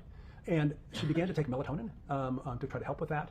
And I think by the fall of 2023 found that the single 5 milligram dose of melatonin that she took wasn't enough. And so she would sometimes take a second melatonin tablet to make 10 milligrams. And is that harmful to take 2 melatonin tablets? You know, the dosing of melatonin is pretty broad. It's not uncommon for people to take 10 milligrams. Some people take 1 milligram. I'm not sure there's much data to support it, but it's not particularly harmful to do. But I know that her mother was concerned about it, and her mother began to hold the melatonin and give Carly just a single pill each night. And just in case there's anyone who doesn't know, what is melatonin? Melatonin is an over-the-counter sleep aid that is that's widely used, thought to be helpful for sleep. Melatonin is a naturally occurring chemical that your body generates to try to put your body to sleep. And so again, it's widely used. It's generally considered to be safe and maybe somewhat effective. Is it fair to say that melatonin is classified as a vitamin? I don't think it's actually classified as a vitamin, but again, it's over the counter, and I think, as far as I understand it, no one is particularly concerned. No regulatory agencies are particularly concerned about the fact that so many people take melatonin. And what happened beginning in January of 2024? So after Carly's parents found out that she was cutting herself and staying up late using this burner phone, I'll say in addition, the other thing that happened around that time was that Carly reported to them that she was feeling depressed and that she thought she needed help as well. So really those 3 things happened. And in response, Carly's mother sought out both therapy and a medication evaluation. Carly's mother contacted the pediatrician made a referral. Carly had an evaluation initially at Precise Clinical with a prescriber, and then shortly after that, her first session with a new therapist, Rebecca Kirk. What was the course of Carly's treatment between January of 2024 and March of 2024? So there were 2 parallel treatments going on. One was the psychotherapy. Right, so Carly was seen every week by Rebecca Kirk, and Carly reported to me that she really liked Rebecca Kirk. She found her good to talk to, compassionate. She liked her. She had not liked her therapist when she was younger, but she liked Rebecca Kirk and felt that she could be open with her. And so they met every week. In addition to that, Carly met with a prescriber early in January and was begun on antidepressant medication. So the prescriber at Precise Clinical diagnosed Carly with major depressive disorder, which is the psychiatric term for depression, as well as adjustment disorder, and started the medication Zoloft. What is an adjustment disorder? So adjustment disorder simply means that an individual, I'll just bash it back up and say, it's a DSM-5 diagnosis. DSM-5 is sometimes called the Bible of psychiatry.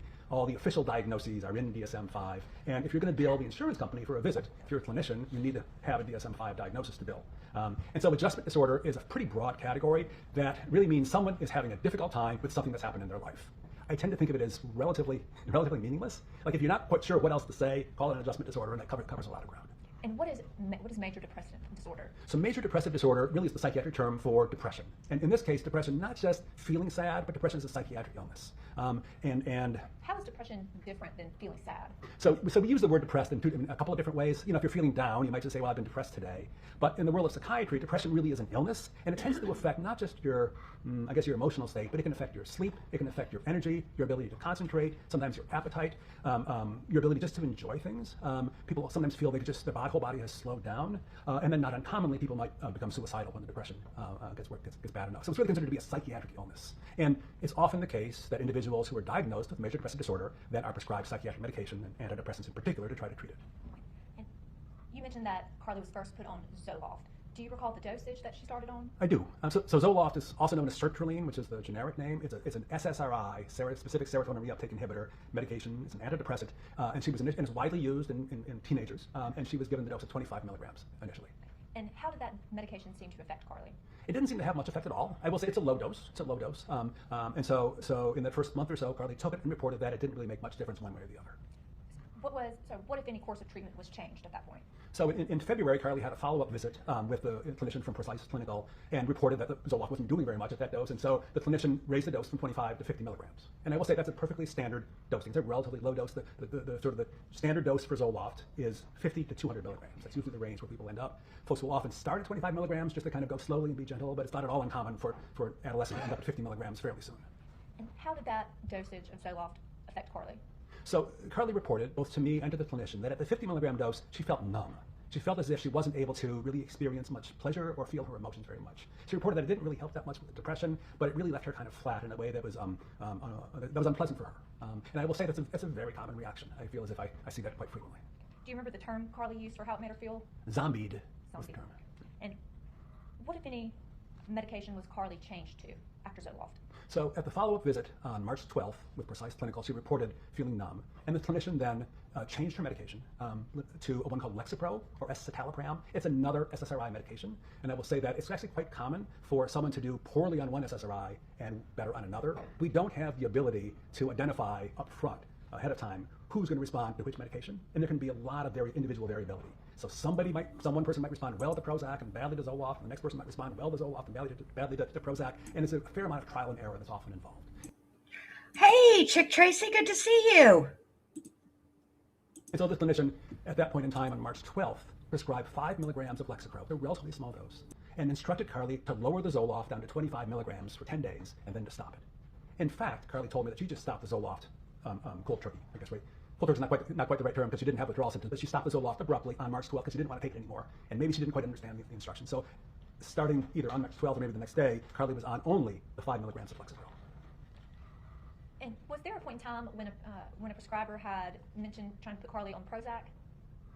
I believe that at the initial visit with Precise Clinical, what they reported in their records was that Ashley, Ms. Smiley, told them that when she was younger, she had been put on Prozac and she had become suicidal quite immediately, and so really did not want Carly on Prozac.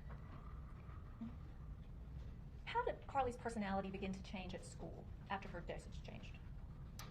After her dosage? After her medication changed. So there were a number of things going on by March 12th. And I guess are you asking how she changed the school after that? Yes. So my understanding is that Carly managed to be very effective at doing well in school, showing up, looking engaged, and getting good marks. However, I also understand that beginning sometime in February of 2024, Carly began smoking marijuana at school. And what did you learn about Carly's use of marijuana? What I learned was that sometime in February of 2024, so perhaps 6 weeks or so before the incident, Carly began smoking marijuana. She told me that she smoked 2 or 3 times a week. I think she told the clinician at the correctional center she may have smoked up to 4 times a week, but not every day, but a number of times a week. She told me that she smoked both at night to kind of help her with her anxiety and to help her sleep, and sometimes during the day when she was at school. And why was it that Carly turned to the marijuana usage? So what I know is that Carly reported that she used marijuana to help her deal with anxiety and stress. Which I think is a very common reason for adolescents with mental health difficulties to begin smoking marijuana. Would that typically be described as self-medicating? Yes. And in your experience, is that something people tend to do when they're experiencing symptoms of any medical issue that's aggravating them? I don't know about any medical issue, but in my experience, I think two things can happen. One is some adolescents start smoking marijuana because they enjoy smoking marijuana. But others who are struggling with mental health difficulties start smoking marijuana because it helps them feel better. I think especially, listen, my experience, adolescents who've been taking medication, when the medication just doesn't work very well, they get a little frustrated or a little discouraged, and it's like, and they smoke marijuana, and at least in the short run, they feel a little bit better. Based on your experience, expertise, and evaluation of Carly, how was the marijuana likely to have caused or affected her symptoms? So, I have a lot of patients that smoke marijuana, I will say. It's legal in Massachusetts, which may make a difference. And so typically, with individuals who smoke marijuana, what I find is that it may help their anxiety in the short run. Many people report that it helps them helps them sleep better. It typically doesn't worsen a mood disorder. It typically doesn't worsen anxiety. My primary concern with people that smoke marijuana is that they are less engaged in life. They're spending their time high rather than actually doing things. For Carly, particularly her being in school, I'd be concerned that she just wasn't doing as well academically. And if Carly had friends who had feelings against marijuana, it just puts her kind of at odds with some of her friends who are not smoking. Based on your evaluation and the records you reviewed, did Carly's academic performance begin to suffer at this time? As far as I can tell, not. The only thing is that Carly reported to me that on March 19th, the day of the incident, she woke up grumpy and irritable and couldn't pay attention in school. She said that was the first time that it ever happened. She'd always been able to really focus well in school, but on that particular day, she just could not pay attention. What, if anything, did Carly tell you in regards to smoking marijuana on March 19th? What Carly told me was that she had not smoked marijuana on March 19th, that she thought she had smoked on Monday, March 18th. And do you recall why Carly said she didn't smoke marijuana on March 19th? I actually don't. Okay. What were your conclusions about Carly's mental health at that time, between January to March 19th? Yes, I have a few. I think one is that I think Carly was struggling with a significant mood disorder. She had reported to her clinician that she was depressed. They diagnosed her with depression. They were treating her with depression. It wasn't very effective at that point in time. But in addition, I asked Carly about what is called hypomania. And hypomania is a condition where a person's mood is elevated. I'm going to give a little background. So in psychiatry, there's major depressive disorder, what's sometimes called unipolar depression, where a person is either depressed or they're normal. But there's another condition called bipolar disorder. And classic bipolar disorder is one in which an individual often oscillates between being really depressed and then being manic. And when you're manic, your mood is very high, you're full of energy, your thoughts may be going fast, you feel often bigger than life, you can be more confident, and it can become a very unstable and dangerous state. People often have very poor judgment, they take a great deal of risk, they can spend a lot of money, and they can become really quite psychotic when they're manic. I don't think that happened with Carly, but there is a condition called hypomania, which is... Lil Red says he seems a little excited to testify, but he is doing his job. I will say this, I have this sped up. So that's why. If he seems a little excited, he's sped up. Elevated mood, but not as severe as mania. Hypomania is where your mood is up, you're full of energy, you feel good, you're confident, you're funny, you're thinking fast, you're smart, you're on top of the world. People actually often enjoy it. Like nobody comes to a psychiatrist complaining that they're thinking hypomanic. But for people that have, and there's a condition called bipolar 2, in which an individual suffers from depressed mood, but also at times a hypomanic mood. And the hypomanic mood is not the problem, the depressed mood is the problem. But it makes a difference because when you treat bipolar 2 with an antidepressant medication, you often can make things worse. Either nothing gets better, or you can make someone worse because you can drive them into a manic state. And I think of it, I often say to patients, it's like having a boat without a keel. If you don't have a stable mood and you're cranking up the motor, you're going to be zigzagging all over the lake. And that's what often happens when you treat someone with bipolar disorder with an antidepressant medication. They can have significant problems. So I asked Carly very specifically about hypomania, and part of the reason I asked her was because my understanding is that her biological father has been diagnosed and treated with bipolar disorder.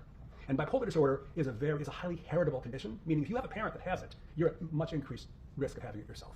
So a teenager with depressed mood with a parent with bipolar disorder is at a high risk of having bipolar as well. So I asked Carly, what she reported to me was that she has had for the last several years regular, discrete periods of time when her mood is up, when she's more restless, she's more impulsive, she's more rude, she's more tactless, she's physically somewhat agitated, and she'll take risks. She told me that she got her nipple pierced when she was in that state. She told me that she had these clear-cut states and had been having them for a number of years.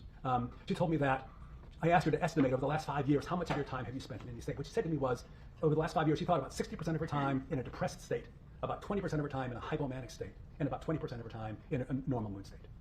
So I gave her the diagnosis of bipolar 2 disorder. Your Honor, may I approach? Dr. Clark, did you also review Carly's medical records from Precise Medical Clinic? I did.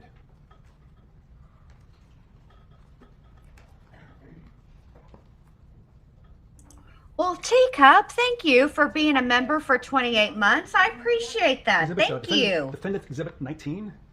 And what records are those? These are the records from Precise Medical for Carly Gregg. Okay. And if you'll see at the very bottom, there's a little red State versus Carly Gregg, Yes. and with numbers. If you could, will you turn to page 761 in those records? Yes. And will you tell me what we're looking at on this page? Yes, what we're looking at is something that's called the modified mini screen, which appears to be a series of questions that were asked of Carly, I would think, prior to her visit with the clinician. And what would be the purpose of having her fill out this mini screen? The purpose of these screens are to try to flag any possible problems. So it's also time saving. So you ask a number of questions to try to identify what might be the problem areas, and then presumably when the clinician sees the individual, they can focus in on those and ask follow-up questions. Is this something that would typically be helpful for diagnostic reasons? Yeah, I think more than anything, it raises questions. It allows the clinician to kind of focus their interview questions. And could you read that first question for me? Question number 1 is, have you been consistently depressed or down most of the day, nearly every day, for the past 2 weeks? And how did Carly answer that? Carly answered yes. And could you read question number 4 for me? Question number 4 was, in the past month, did you think that you would be better off dead or wish you were dead? And how did Carly respond to that? Carly answered yes. Okay. Will you read question number 5? Question number 5 says, have you ever had a period of time when you were feeling up, hyper, or so full of energy or full of yourself that you got into trouble, or that other people thought you were not your usual self? Parentheses, do not consider times when you were intoxicated on drugs or alcohol, end parentheses. How did Carly respond to that? Carly responded yes. Could you read question number 7? Question number 7 was, have you had one or more occasions when you felt intensely anxious, frightened, uncomfortable, or uneasy, even when most people would not feel that way? Did these intense feelings get to be their worst within 10 minutes? Parentheses, if the answer to both questions is yes, select yes, otherwise select no. How did Carly answer that question? Carly answered yes. And will you read Hold question number 8 on. for me? Question number 8, Did she answer yes to every question? Because is that malingering? you feel anxious or uneasy in places or situations where you might have the panic-like symptoms we just spoke about? Or do you feel anxious or uneasy in situations where help might not be available or escape might be difficult? Examples, being in a crowd, standing in a line, being alone away from home or alone at home, crossing a bridge, traveling in a bus, train, or car. How did Carly answer that question? She answered yes. Could you read question number 9 for me? Question number 9, have you worried excessively or been anxious about several things over the past 6 months? And how did Carly answer that question? Yes. Could you read question number 12 for me? In the past month, have you been bothered by thoughts, impulses, or images that you couldn't get rid of that were unwanted, distasteful, inappropriate, intrusive, or distressing? And how did Carly answer that question? She answered yes. Could you read question number 13 for me? In the past month, did you do something repeatedly without being able to resist doing it? And how did Carly respond to that question? She answered yes. And could you read question number 14? Have you ever experienced, witnessed, or had to deal with an extremely traumatic event that included actual or threatened death or serious injury to you or someone else? And how did Carly answer that question? Yes. And what stood out to you in your review of precise medical records? What really stood out to me was their question about, have you ever been up or hyper? And I saw no indication. And this is, I understand this to be a question that really is screening for mania. You're looking to see Hold on a minute. bipolar disorder. Wait. Now I understand why you were hired by the defense, and I'm not. So I understand you were asked to do something very specific, and I'm not saying that you didn't do your job to the very best of your ability or that your conclusions are incorrect. But I'd like to back the milk truck up just a scotch, if we could, to the question about the hold on, where was it? Let me go back. Hold on. All right, this question. Number 14. Have you ever experienced, witnessed, or had to deal with an extremely traumatic event that included actual or threatened death or serious injury to you or someone else? I'd like to back up to that question, where she answered yes. See, while I think all the answers are important, and I understand that he was focused on potentially, considering a diagnosis of bipolar, right? And I understand that. But that question right there, I would feel like, quite frankly, that one would also stand out to me. Not just the one about being hyper and manic, but also this one. Because I would want to know what that situation was. What happened? Who was it that was being threatened or was near to actual death? That's kind of it's a very specific question. Okay. And while I think, generally speaking, probably all human beings have experienced trauma of one kind or another, very few of us have actually ever been in a situation where our life or someone else were actually being, where we were in actual life or death, a life or death situation, or, or a witness to a life or death situation. I don't think that specific set of circumstances exists for the vast majority of us. Like, I've seen, done, heard a lot of stuff. I'm almost 50 years old. I've had some life experiences, but I've never, and I'm grateful that I haven't, knock on wood, ever been in a situation where my life or anybody else's life was being threatened. So to me, it seems like that should be a question that should be followed up on. I would like to know about that. And I think that this is a good question. Kimberly says, I just have to ask if her parents knew that she needed some sort of medication, talking to a therapist, was having some mental health issues. Why was the firearm left unsecured, not victim blaming? I think that the answer to that question, I'm curious about that as well. But I think that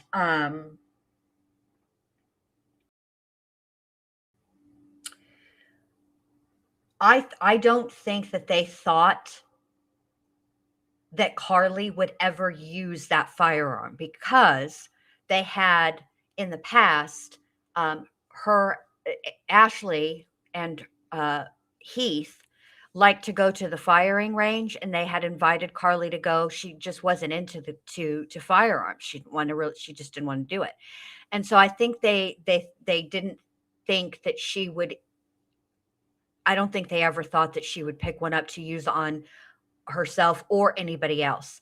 And I think the reason that it wasn't locked up is because there were some issues going on between Carly's biological father and Ashley. And I think that the testimony was that Ashley was afraid of her ex-husband. And so I think that having it accessible easily, I think that was the thinking.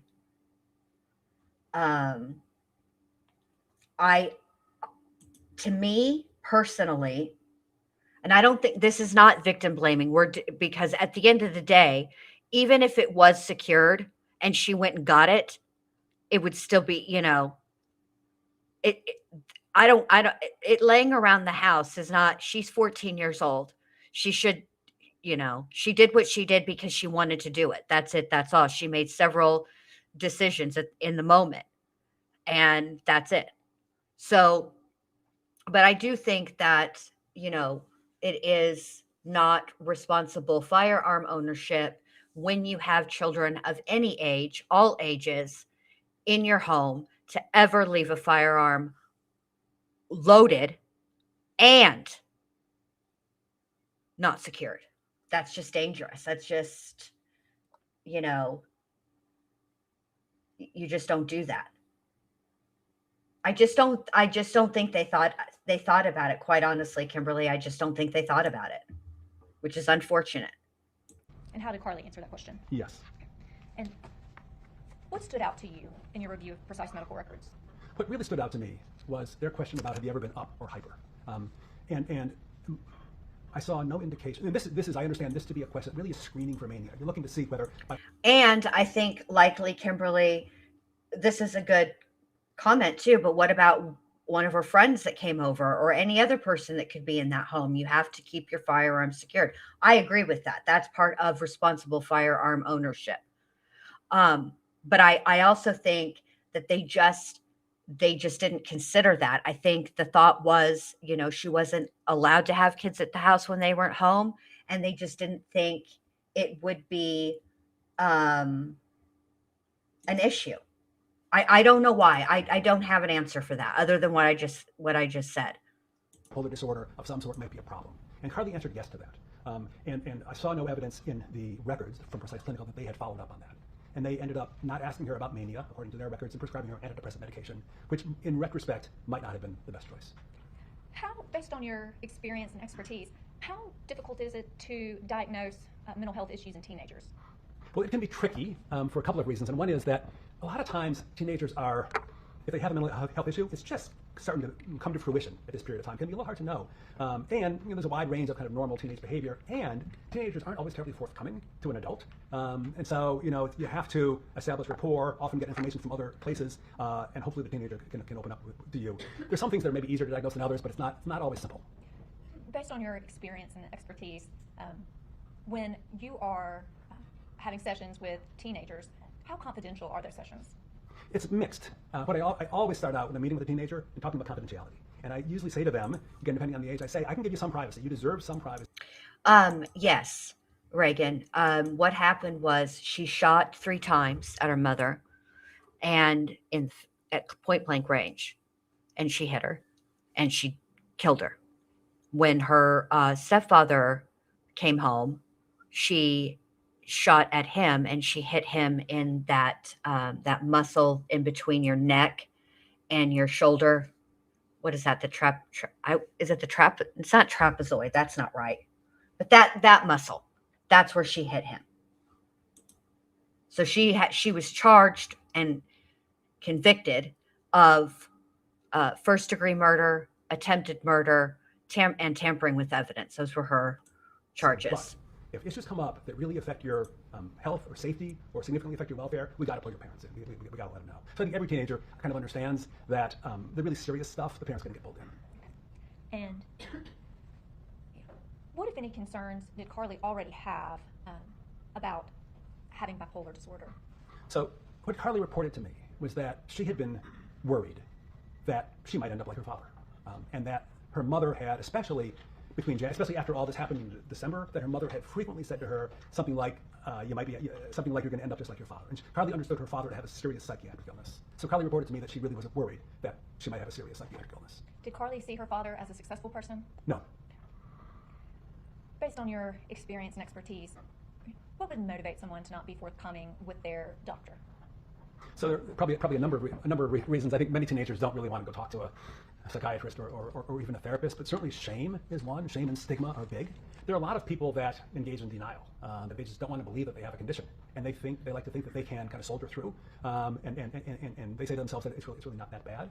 A lot of, I think, teenagers in particular, again, are worried that their parents are going to find out, and it's actually still fairly common for people to be worried that they're going to end up in a psychiatric hospital, if they're especially around things like suicide. I'm talking about suicidal thoughts, but just in general, they worry that you're going to wind me up in a hospital. Based on your experience and expertise, how common is it for people to be afraid of receiving a mental health diagnosis? I think it can be very difficult for people. I think especially, I would agree. I agree with everything you're saying, but I don't think that pertains to Carly. She seemed like she was willing to speak. She did speak. She answered the questions. She answered yes to every one of the questions. There were 14 questions, and out of all, she answered yes to all 14 of them. So it doesn't seem like she was reluctant or resistant. Depression doesn't quite have that same punch, but bipolar disorder, for example, or certainly anytime you talk about psychosis, I think it's a very big deal for most people to try to come to terms with that, because they worry, understandably, about what it means, what the future might hold for them. Based on your evaluation of Carly and your interview with her and the records you reviewed, how could Carly be experiencing these significant symptoms of mental illness, but her parents not know, and they live with her and see her every day? So I'll say maybe 2 things. I think one is, I think many teenagers are pretty good at hiding things from their parents. It's a skill that most teenagers develop. And especially, teenagers spend a lot of time in their bedroom, for example. They may not see a lot of their parents. And the second thing is, I think Carly has said to me, and she has said to others, that she's really pretty good at putting on a face. That she's able to put on a good face even when things are quite difficult. And I think I saw evidence of that in reviewing the records. And what do you attribute that to, Carly's ability to put on a good face? I think I attribute it, in part to her. Well, actually, I understand Carly to have, from an early age, had this idea, this feeling that she needed to be aware of her mother's emotional state, that she needed to make sure her mother was doing okay. She needed to kind of help her mother not worry so much. And so that she did lots of things like watch a movie together with her mother that her mother wanted to watch, or read a book that her mother wanted her to read. She did lots of things to help kind of calm her mother. So I think that's a big reason. I think the fact that Carly's bright maybe allowed her to get away a little better. But I think she really has a personality where she's very good at putting a smile on her face and functioning reasonably well. During your interview with Carly, how would you say that she minimized her symptoms, or did she overplay them? I'm sorry? During your interview with Carly, did you find that she minimized her symptoms, or did she have a tendency to overplay them? In my interview with Carly, I did find that she minimized her symptoms. I thought she really led with this idea that she was doing just fine. And I had to work to get her to answer certain questions. I worked harder with her than I usually do with adolescents in terms of asking specific questions around things that were not going well. So certainly through. Hold on a minute. How can that be? I'm very confused. Are y'all confused? Because it doesn't seem like she had a problem answering questions related to mental health issues. Again, I refer back to the 14 out of 14. Okay, maybe I'm not an expert, so I don't know, but it just doesn't sound right. Doesn't sound accurate. Interview, and then through other documents as well, I thought I saw significant evidence of denial and minimization.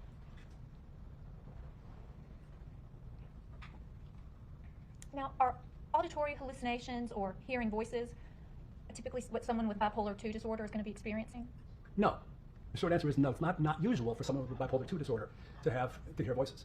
Sometimes people that get very depressed can experience auditory hallucinations, hear voices along with that. People that are manic can absolutely experience auditory hallucinations. They can become very psychotic. But otherwise, it's really not at all common. And based on what you reviewed in preparing for your evaluation of Carly, were there any indications in any documents where Carly had reported hearing voices prior to March 19th? Yes. Okay. Where? So the document in particular was her journal entry from March 12th of 2024, 1 week before the incident. Your Honor, may I approach? We'll put Carly's journal into evidence. We'll just hand you that. Now, you mentioned a journal entry from March 12th? Correct. Okay. And is that the journal entry that I've handed you there? It is. Is that the same journal entry that you reviewed? Yes. Okay. And can you tell me what about that journal entry stood out to you in your review? Would you like for me to read it? Yes. So Carly had kept a journal. It looked like it began in January of 2024, just after after she'd been found by her mother to have been engaging in these behaviors. She kept the journal through much of January and then dropped off. And then this, as I recall, was the only entry in March. So writing in... Okay, Jenny, it's not just you. It's not just me. And it's not just you. I don't know about anybody else in the chat because you're the only one that answered, but it's confusing, right? There seems to be some type of disconnect. Let me just try slowing him down just a little bit, okay? All right, let me slow him down to the 1.25s.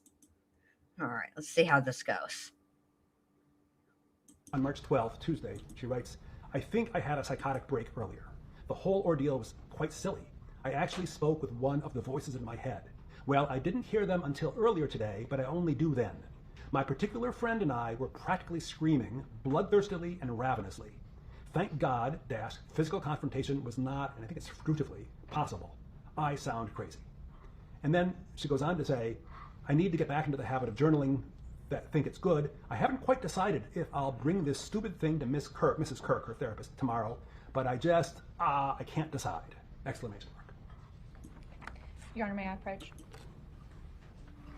Did you also have an opportunity to review a sketchbook that Carly had? Hold on, back the milk truck up.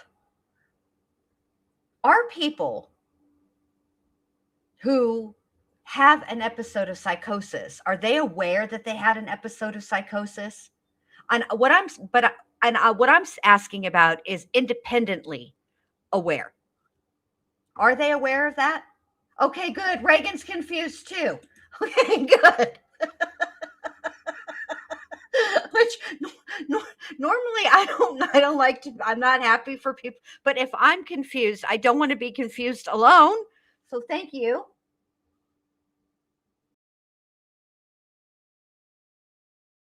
And this is my other part. Do people usually say they're crazy? Okay. I'm going to say this. All right. I am not a qualified mental health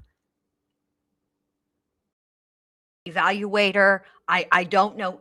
All I can tell you is about my life, my own personal life experience. And I do have personal life experience with people who've been diagnosed bipolar and people who have been diagnosed schizophrenic. And I will tell you that the person that I know that is in my family that is schizophrenic very rarely ever worries about whether or not they sound or are crazy. I will say that. I've just never I've never known a person to have a psychotic episode and know about it independently. Can somebody have one and then be told by people who witnessed it what happened? Sure. But I feel the same way, Ginny. Ginny says, I feel like we've heard in other trials that people don't usually say that. And Lil Red says, many people experience psychosis are entirely unaware they are in that state. It feels to me like psychosis, to me, I would think, means that that a person is completely disconnected from reality. So being aware of the psychosis means that you are somewhat in reality.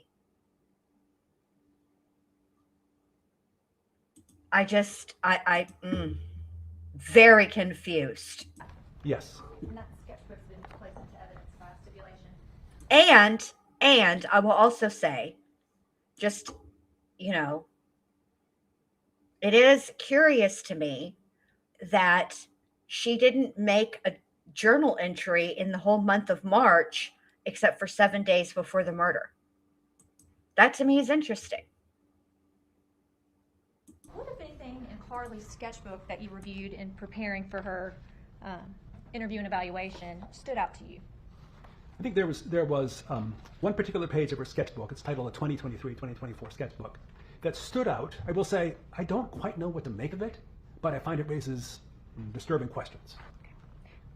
What was it that stood out to you that raised these disturbing questions to you? So this was, as I understand it, a free sheet of paper that was folded up and put in the sketchbook that was then found at the house after the incident, that was written in green ink in what looks to me to be a different hand or different handwriting than Carly's other handwriting.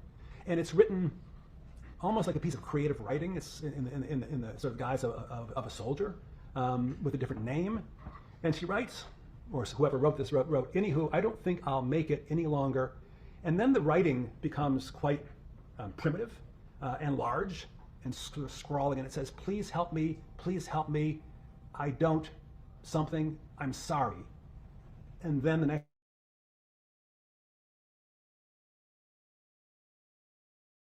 and I think it signed something like Germa. And when I asked Carly about this, she said that she had no idea what I was talking about. Did you ask anybody else about that writing? I spoke to Mr. Heath Smiley about some of the writings, and he told me that he and Ashley, Miss Smiley, had found several writings in a journal in Carly's room that had been hidden away, sequestered away, that seemed to be of dark themes, and they were worried about it, and they asked Carly about it, and Carly said that she had no recollection. Mr. Smiley also told me that some of the writing seemed to be in a different handwriting, but that Carly disavowed having written it. And could you look at the second page that I gave you there, sir? Yes. Was that also in the sketchbook that you reviewed? I actually don't recall whether this was in a sketchbook or in a different journal. It's the one titled April 7th. And what about that entry concerns you? So I'll just say, Mr. Smiley told me that this, he believed, was from 2023, so April 7th, 2023, 11 months before the incident. And she writes in here, I'm a schizophrenic person. I'm crazy. I miss the comfort in being sane. I just want to find true love. Then maybe I wouldn't be so crazy. My thoughts envelop me. I'm scared. I need help. And I'm happy to talk about. Yes, please do.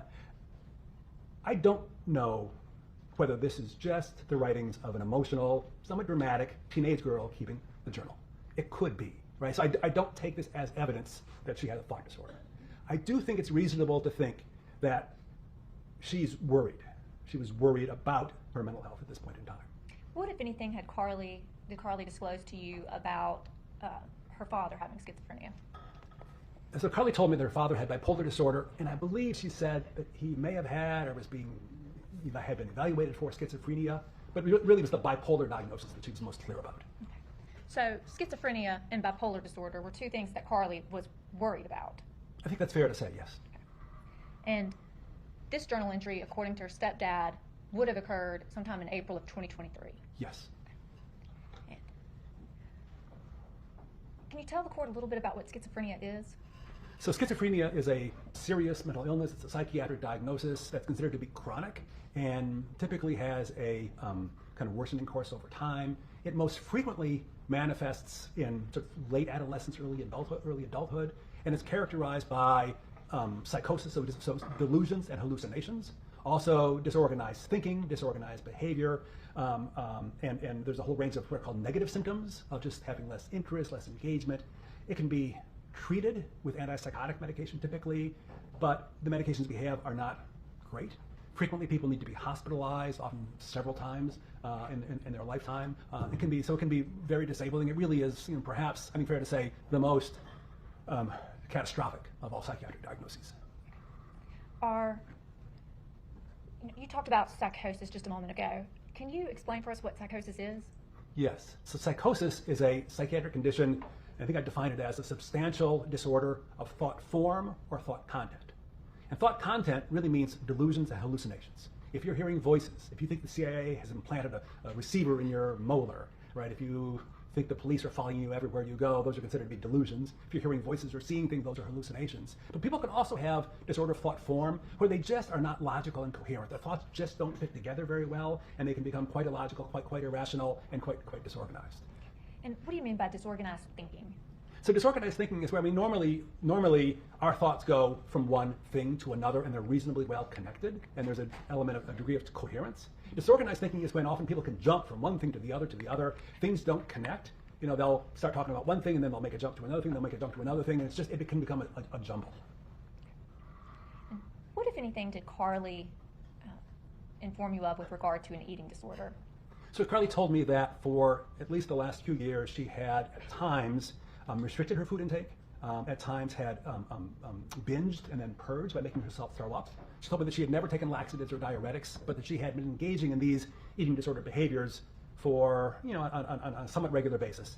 She told me that she had never actually lost a substantial amount of weight, but she'd been doing these things for at least a couple of years. And so she was having, if I may, mood issues, eating disorder issues, cutting herself, hearing voices, and sleeping difficulty, all, I guess, leading up to January of 2024. Can you tell the court what disassociation means? Dissociation is a psychiatric term that is somewhat broad, but the definition is a disruption of the normal integrity of identity, awareness, memory, body sensation, and connection with the world, which may not mean a lot. Dissociation can be both very mild and quite severe. Mild dissociation, which I think almost all of us have experienced, can include things like just spacing out, right? If you're like driving down the road, you're thinking about something else, you miss your exit, or you get home and you have no idea how you got there, right? That's a mild form of dissociation. Dissociation can include something called derealization, depersonalization, where people feel as if they're just apart from the world, that the world is somehow distant or gauzy, or they're just not engaged. They can feel they're just emotionally flat. Some people have that on a chronic basis, and it can be quite distressing for them. Dissociation is a part of sometimes post-traumatic stress disorder, where people, for example, let's say someone who's had a serious trauma, such as a combat veteran, has something might trigger them, and they'll just go off. They'll just go away. It's kind of like the lights are on and no one's home. They'll be back wherever in Iraq or wherever it might be, and that can be very, very distressing for them. Some people have dissociation where they wander. There's a condition called dissociative fugues, where people will just start wandering. It's a rare condition, but people can wander. They'll take the train, they'll take the bus, and they have no recollection of who they are or where they're from. So you have these rare cases where people are sort of found to be just wandering aimlessly, and you ask them who they are, they're like, I have no idea. And then for many of them, their sort of sense of themselves will come back. Dissociation is also seen in what's called dissociative identity disorder, formerly known as multiple personality disorder, which is a somewhat controversial diagnosis, but there are certainly people who experience, I think on a regular basis, these dissociative states that can be very impairing. These individuals, I think, really do struggle from a psychiatric point of view. Dissociation is most typically thought of as the result of trauma, right? So either childhood trauma, and one way that people think about it is that it's a protective mechanism. So that let's say a child that's being sexually abused, right, during the abuse might just go away. Their mind will go away as a way to protect them from the horror of what they're going through at that point in time.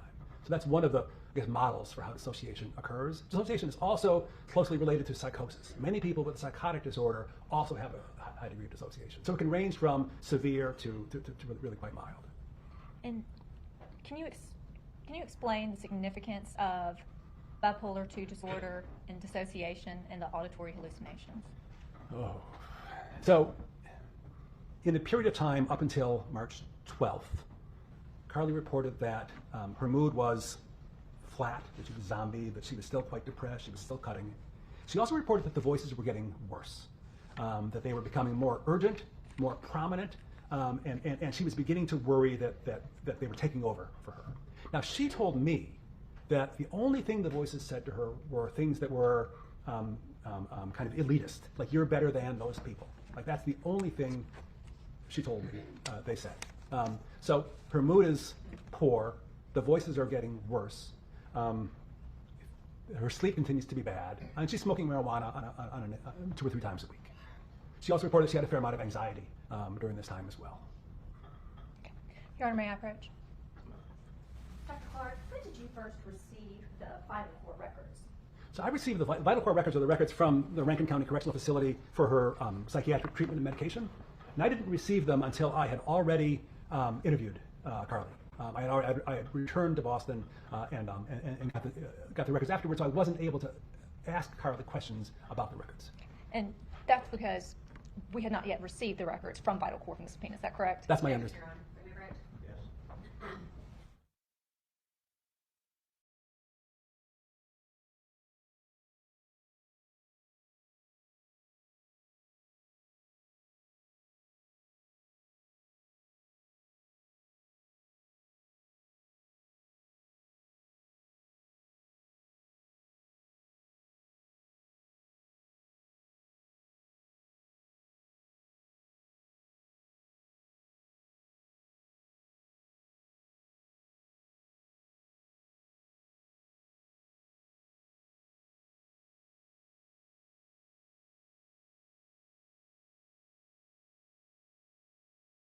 Copy of the Vital Court records for Carly, beginning, I think, March 28th, 2024. Okay. And are those the same records you reviewed? Yes. Okay. And can you tell me what stood out to you in those records? There were at least a couple of things. There were several things that stood out, actually.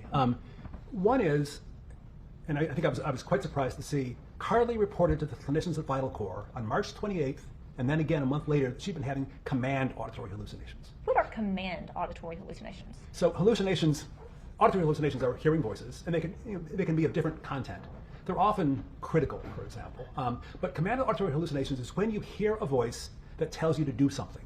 It's fairly common. The voices will often, when a person has this, the voices often tell you to either hurt yourself or hurt somebody else. They're very concerning as a psychiatrist. If someone says they're having command auditory hallucinations, it's very concerning because some people act on them. I had asked Carly several different times whether she had had command auditory hallucinations when I interviewed her. She said no, very definitively each time. So I was surprised to see that she had told the Vital Court clinicians that in fact she'd been having command auditory hallucinations, including ones that were telling her to hurt her mother. And based on the records you reviewed, when did the auditory hallucinations stop for Carly? So Carly reported these command auditory hallucinations in March, and then again in April, and then I think by May they had stopped. And two things had happened. One is that Carly had been taken off the Lexapro. So Carly, we haven't really talked about Lexapro. Carly had been put on Lexapro on March 12th, 1 week before the incident. She was continued on Lexapro when she came to the correctional facility. They increased the dose of Lexapro 10 days after she had arrived there. She continued to report auditory hallucinations, and a month later they took her off the Lexapro, and it was after that she said the hallucinations stopped. But the other thing that happened at the same time, Carly was put on an antipsychotic medication. What medication was she put on? She was put on Abilify, also known as aripiprazole. So on March 28th, She reported these auditory hallucinations. She was diagnosed with major depressive disorder with psychotic features and treated with an antipsychotic medication, Abilify. And then in April, the dose of Abilify was increased from 5 to 7.5 milligrams. And the Lexapro was stopped. So those two medication changes occurred, and Carly reported subsequently that the voices had gone away. What dosage, was her dosage of Abilify raised at any point again? Yes, at the time that I saw Carly in the end of August, she reported being on 10 milligrams a day of Abilify, and that's what the records would reflect starting in July. And what stood out to you about that dosage? So when I met with Carly, she told me she was on Abilify. I didn't know what dose she was on, and she didn't know. She told me the Abilify had been really helpful for her. Typically, in my experience with adolescents who've never been on an antipsychotic before, I'll use 1 or 2 milligrams of Abilify. Can be a very potent medication. It can be very sedating. And typically, what I see with adolescents, especially those that have not been on antipsychotics before, is they might be on 2 milligrams, maybe 4, maybe 5. Carly told me, or I found out, that she was on 10 milligrams a day, which surprised me. It is rare for me to see a teenager on that high a dose, unless they've either have really significant behavioral problems and have been on a lot of antipsychotics before, or they have a serious mental illness like schizophrenia. Okay. And what's the highest dose of Abilify? So typically 10 to 15 milligrams a day is considered the maximum dose. Abilify is an antipsychotic medication used to treat conditions like schizophrenia. Most typically, again, 10 to 15 milligrams a day. It's also used for many other things, right? It's used to help with depression. It's used to help with kind of emotional overload. It's used to help, it's a mood stabilizer. But 10 to 15 milligrams a day is kind of the typical upper limit.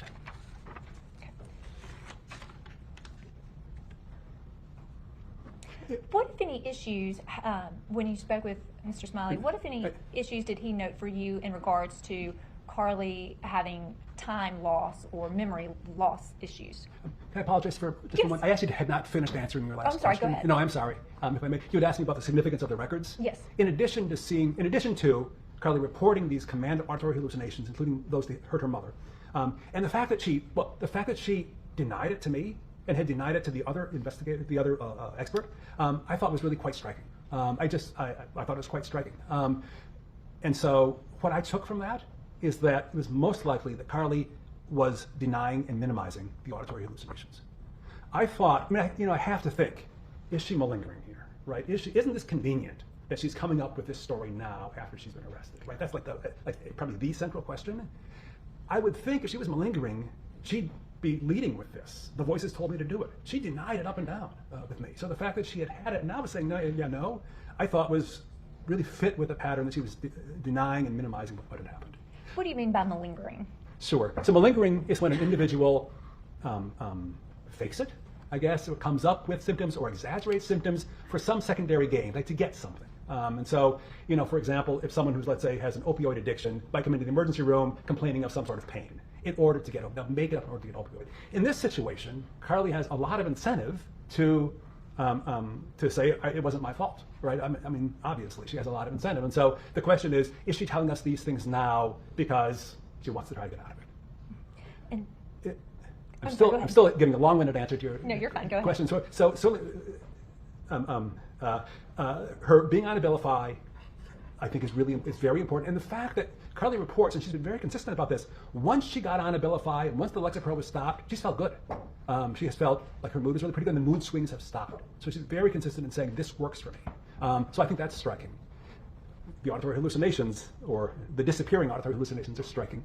And then the third thing is, Carly was reported by the clinicians to have been crying every day for months, to be have been quite distraught, quite depressed, quite hopeless, very sad, just tearful from April through May and then June. And then since July or August, her mood was much better. She still, I think, misses her mother tremendously, she said to me, but she says her mood is better. I realized, I was actually preparing for this yesterday, and I was reading this, and I realized the pattern that this represents, I think, is a pattern of what's called bipolar depression. A pattern of depression that occurs after a manic or a mixed state. So that typically, when someone with bipolar disorder has mood elevation or a mixed state, a lot of agitation, it's followed by a crash. That they will frequently, for some people really quite predictably, they'll have a terrible bout of depression, which is deeper and longer lasting than most depressions. It really can be quite awful. and then they can feel much better. So for me, looking at this, looking at how awful Carly felt for those probably 3-month period of time, and then how much better she felt after that, to me, that's very consistent with the pattern of, again, bipolar depression that comes in after having had a manic or a hypomanic episode. Isn't it fair to say, though, that one of the reasons Carly might have been having these daily, long crying spells was because of her circumstances? I think that's very fair to say. I think absolutely. I was struck by how distraught she was throughout, really for a long period of time, and then how much better she felt relatively quickly by the end of the summer, where she's still in the same circumstances as she was before. What I take from that is there's likely a biological component to that. I'm not saying she didn't miss her mother. I'm not saying this is anything but a terrible position for her to be in, but I think there's a biological component. And is Abilify the first time, based on your interview of Carly and the records you reviewed, that she was put on an antipsychotic medication? Yes. And as I mentioned, Abilify can have significant mood stabilizing properties. So in the treatment of bipolar disorder or bipolar 2, the first order of business is to stabilize someone's mood. That's sometimes done with a mood stabilizer like lithium, but also medications like Abilify are frequently used to help stabilize someone's mood. And what, if any, other medications was Carly also on after she arrived to the Rankin County Correctional Facility? So she was kept on the Lexapro medication after she arrived, and then, as I mentioned, on March 28th, the dose was increased from 5 milligrams to 10 milligrams, and then she was on the Lexapro 10 milligrams for approximately a month. And was she switched from Lexapro to another medication? So in April, she was switched from Lexapro to a medication called Celexa. And can you tell us a little bit about Celexa? So Celexa is another of the SSRI antidepressant medications commonly used in both teenagers and adults. Okay. And how is Celexa related to Lexapro? So Celexa and Lexapro are similar medications. I think of them, if you think of all the SSRIs, there are like 5 or 6 SSRIs, think of them as cousins. They have similarities but real differences. I think of maybe Lexapro and Celexa as siblings. They have more similarities, but they still have differences. So they are different medications. They have different Food and Drug Administration approvals. They have different responses. People can respond differently one to the other, can have different side effects one to the other. And before you diagnose a person or diagnose traits, what methodology do you typically adhere to? Are you speaking of traits or psychiatric diagnosis? I'm not sure I understand. Traits. So there's something called personality traits. And I guess I should back up and say there's also something called personality disorders. So personality disorders, we've probably heard many of them, like for example, narcissistic personality disorder, are conditions in psychiatry that are supposed to represent an enduring maladaptive pattern of behavior. So for someone it's like bred in the bone, right? For someone who acts in a certain way on a regular basis, in a way that doesn't work for them or the people around them, they can be given the diagnosis of a personality disorder. For people that want to kind of point in that direction, but maybe not go as far as, say, a personality disorder, they can talk about personality traits. Maybe someone has narcissistic traits, for example, rather than the full disorder. And so, in answer to your question, how do you diagnose? I'll say maybe 2 things. One is, they're hardly ever, in actual clinical practice, it's hardly ever done. I almost never see someone who's been diagnosed with a personality disorder. You read about it a lot of books on the shelf about it, but it's just not very terribly helpful in practice, and it can be really stigmatizing. I mean, if you say, and what are you going to say to your patient? Oh, I'm diagnosed with narcissistic personality disorder, and they will never come back. And you really need to know someone well to do it, right? It's not just how they are in this particular interview with them, but it's about how they are over time in many different settings. So you have to know a person really quite well, if indeed you choose to do it. And what, if any, signs of personality traits did you observe in Carly? So I've really testified already. I think I observed her to be somewhat dutiful, to want to be a good kid, to want to please her mother, to be a good student. I mean, she had a degree of confidence about being a good student and being like one of the smartest kids in the school. And beyond that, I really saw her as kind of falling within the normal range of kind of adolescent girl, aside from her mental health conditions. And based on your observations and interview with Carly and the documents you reviewed and her family members that you spoke to, would you characterize Carly as callous? Really, on the contrary. So callous referring to, I guess, not having feelings, not having empathy. There is a term in psychology of callous unemotional traits, typically referring to individuals, many of whom go on to have serious problems with the law, individuals who just don't care, don't have real attachments, don't have real empathy, who are just, I guess, cold and often cruel, and limited ability to experience remorse. And I don't see that with Carly at all. Based on your interview and observation of Carly and also your discussions with her family members, would you describe Carly as diabolical? No. Would you ever describe someone as diabolical that you're evaluating? I can't imagine that I would, no. So, what, if anything, did Carly tell you occurred on the Sunday prior to the incident of March 19th, which was a Tuesday? So, Carly told me that she had been put on Lexapro on March 12th, and that she found that almost immediately, very quickly, her mood swings were worse. That she was having lower lows and higher highs in that week leading up to March 19th. She told me that the voices were getting worse, that they were becoming more urgent, more insistent, more of a problem for her. And then she told me that on that Sunday, March 17th, that she had smoked marijuana that morning, that her mother and stepfather had gone to the store, she was alone in the house, she'd smoked some marijuana, and that she had about a 20-minute experience where her thoughts were racing, her thoughts were jumbled, she was really frightened, and she kind of fell to the floor because she wasn't sure that she was going to be able to control her body. She said it was a very scary experience for her, unlike anything she had before, and that after about 20 minutes it passed, and then she was sort of back to herself. And how can we make sense of the fact that a low dose of a widely used antidepressant could have such an impact on Carly's symptoms so quickly? So the SSRI medications are widely used, generally considered safe, approved by the Food and Drug Administration, and most adolescents do just fine with them. They don't always work all that well. Sometimes they do. But there are a small number of individuals that have dramatically bad responses to these medications, most particularly in terms of suicidality.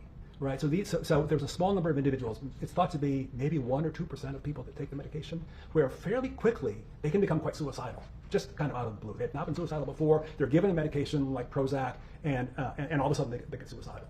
So the Food and Drug Administration has mandated what's called a black box warning, which is that when you get your package insert from the medication, there's a thick, heavy black box that says, warning.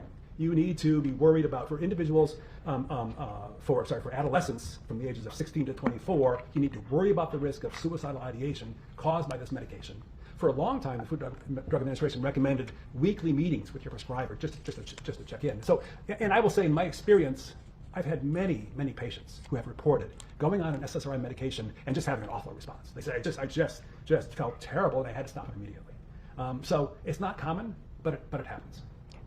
And, if I may, yes, for an individual, as I testified to earlier, with bipolar disorder, there's a risk that an antidepressant medication is going to make them worse, going to make their mood swings worse. It's going to aggravate their mood difficulties.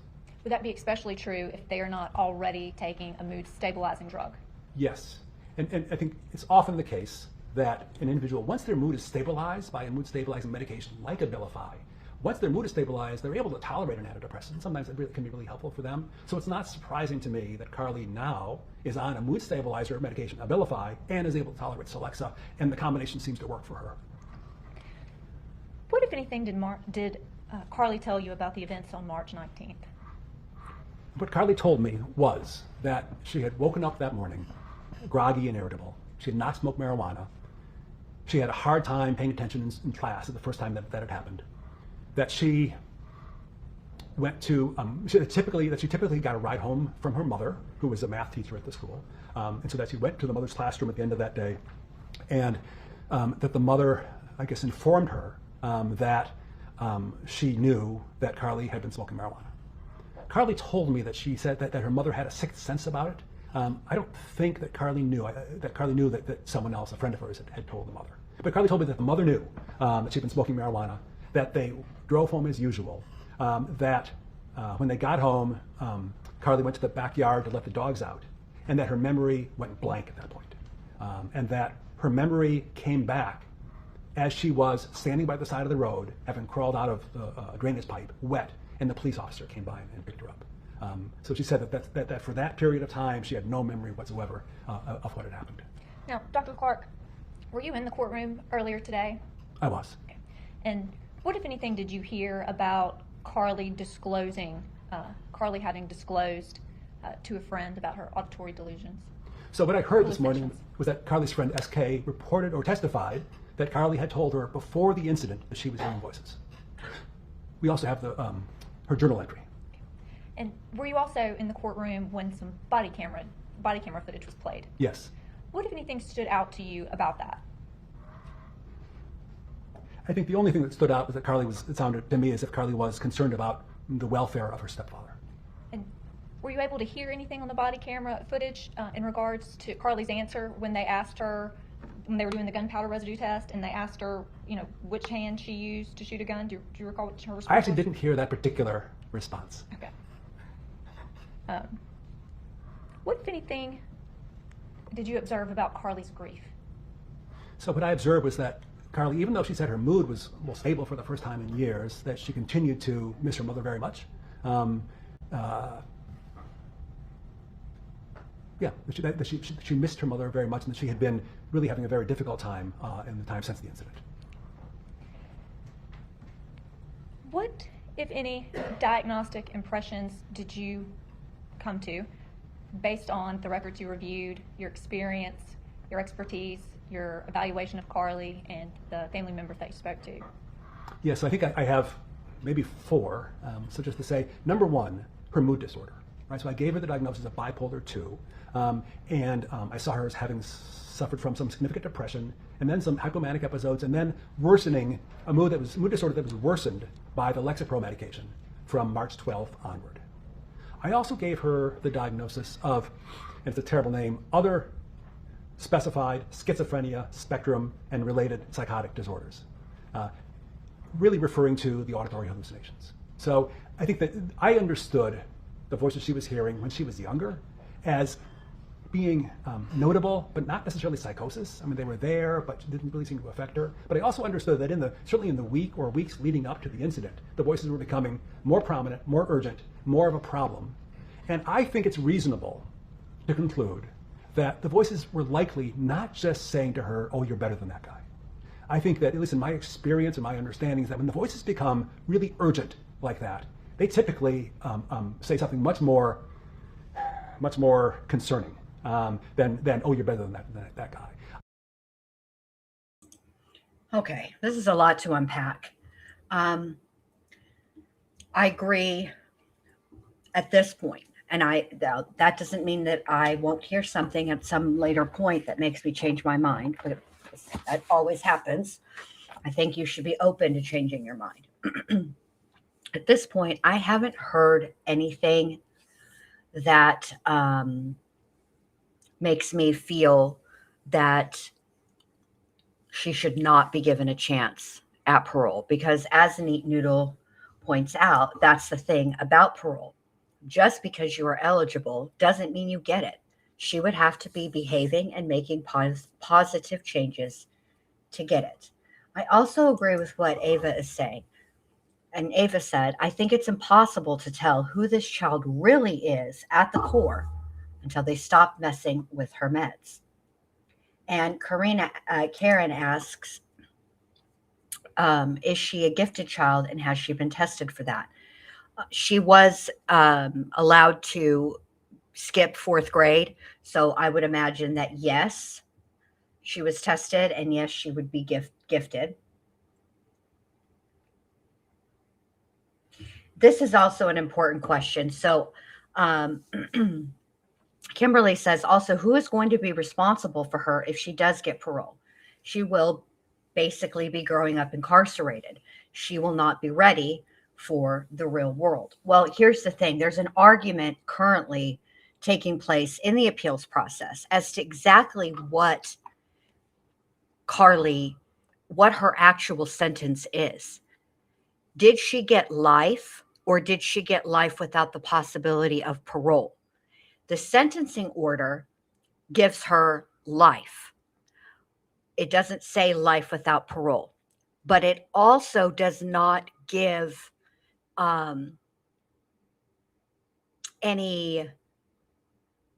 there's nothing in the order, the sentencing order written by the judge, that states how much time she will have to serve before becoming eligible for parole. Thus, the state has concluded that she got life without the possibility of parole. And here's the problem with that.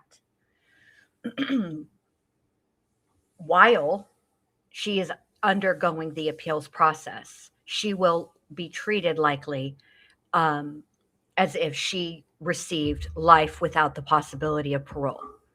And our prison system hasn't quite made up its mind whether people are going to be in prison and we're going to attempt rehabilitation, or if they're there strictly to be punished, because quite frankly, they're not doing a good job either way. But if she is being housed with other people who have life without the possibility of parole, I'm not sure what will be available to her in the form of rehabilitation while it goes through the appeals process. So let's say, 10 years go by and they finally have decided that she actually gets a chance at parole, that's what the sentencing order was. Okay. Well, she's been warehoused now for 20 years. And I don't know if where she's going to be, where she's going to be housed will be with other people with life without the possibility of parole. Will she have access to any type of rehabilitation programs? Because if not, that's concerning. What's going to happen to her in those 20 years? I give weight to the records from Vital Core where Carly was reporting command auditory hallucinations shortly after she was arrested. I think, and I give weight to SK's testimony this morning, and I give weight to Carly's journal entry from March 12th. I'm not even sure that we've talked about. All to indicate that the voices, I think, were becoming a really significant problem for her, and likely really had crossed over into the domain of what I would call psychosis. I think that I don't know whether the Lexapro was making the voices worse. I think the voices were already getting worse by March 12th before she started Lexapro. I can say, I think with some confidence, I think Lexapro was making the mood disorder worse. I'm not sure that was responsible for the voices getting worse. Dr. Clark, is it fair to say that if someone is experiencing bulimia while they're also taking prescription medication, it can be hard to know how much of the dosage they're actually retaining in their system? It can be hard to know, I think, depending on how frequent the bulimia is and when the self-induced vomiting occurs. And is it fair to say that transitioning off of Zoloft could have contributed to the worsening of the symptoms Carly was experiencing? I don't think so. The reason I say that is that typically when people stop a medication like Zoloft abruptly, and she wasn't on a very big dose, what they can experience are these withdrawal effects that are almost a flu-like illness, headache, achiness, brain zaps, but it doesn't typically worsen a mood disorder, for example, or worsen a thought disorder. So I don't think coming off the Zoloft likely had much of an impact one way or the other. Carly told me that she did not experience withdrawal symptoms in coming off. Okay. And what, if any, diagnosis did you associate to Carly in the form of disassociation? So what I understood was that Carly had this really kind of low-grade dissociative experiences for a number of years where she felt distant from, the world was dreamy, a sort of sense of unreality that had been persistent, but hadn't necessarily been a significant problem, but enough to, I think, give her the diagnosis. So I think it was other specified dissociative disorder. She didn't meet criteria, kind of full criteria for major league dissociative disorder, but I think it had been there. And does a person are they always aware of when they're dissociating? No. I mean, some people are, and at other times people dissociate and just, for example, lose track of time. Like 10 minutes will have gone by, and all of a sudden they'll just like, what have I been doing? So I think for many people with dissociative disorders, it's just confusing for them. They don't quite know what to make of it, but they know that somehow their life doesn't quite fit together very well. And can you explain acute dissociative reaction to a stressful event? So yes.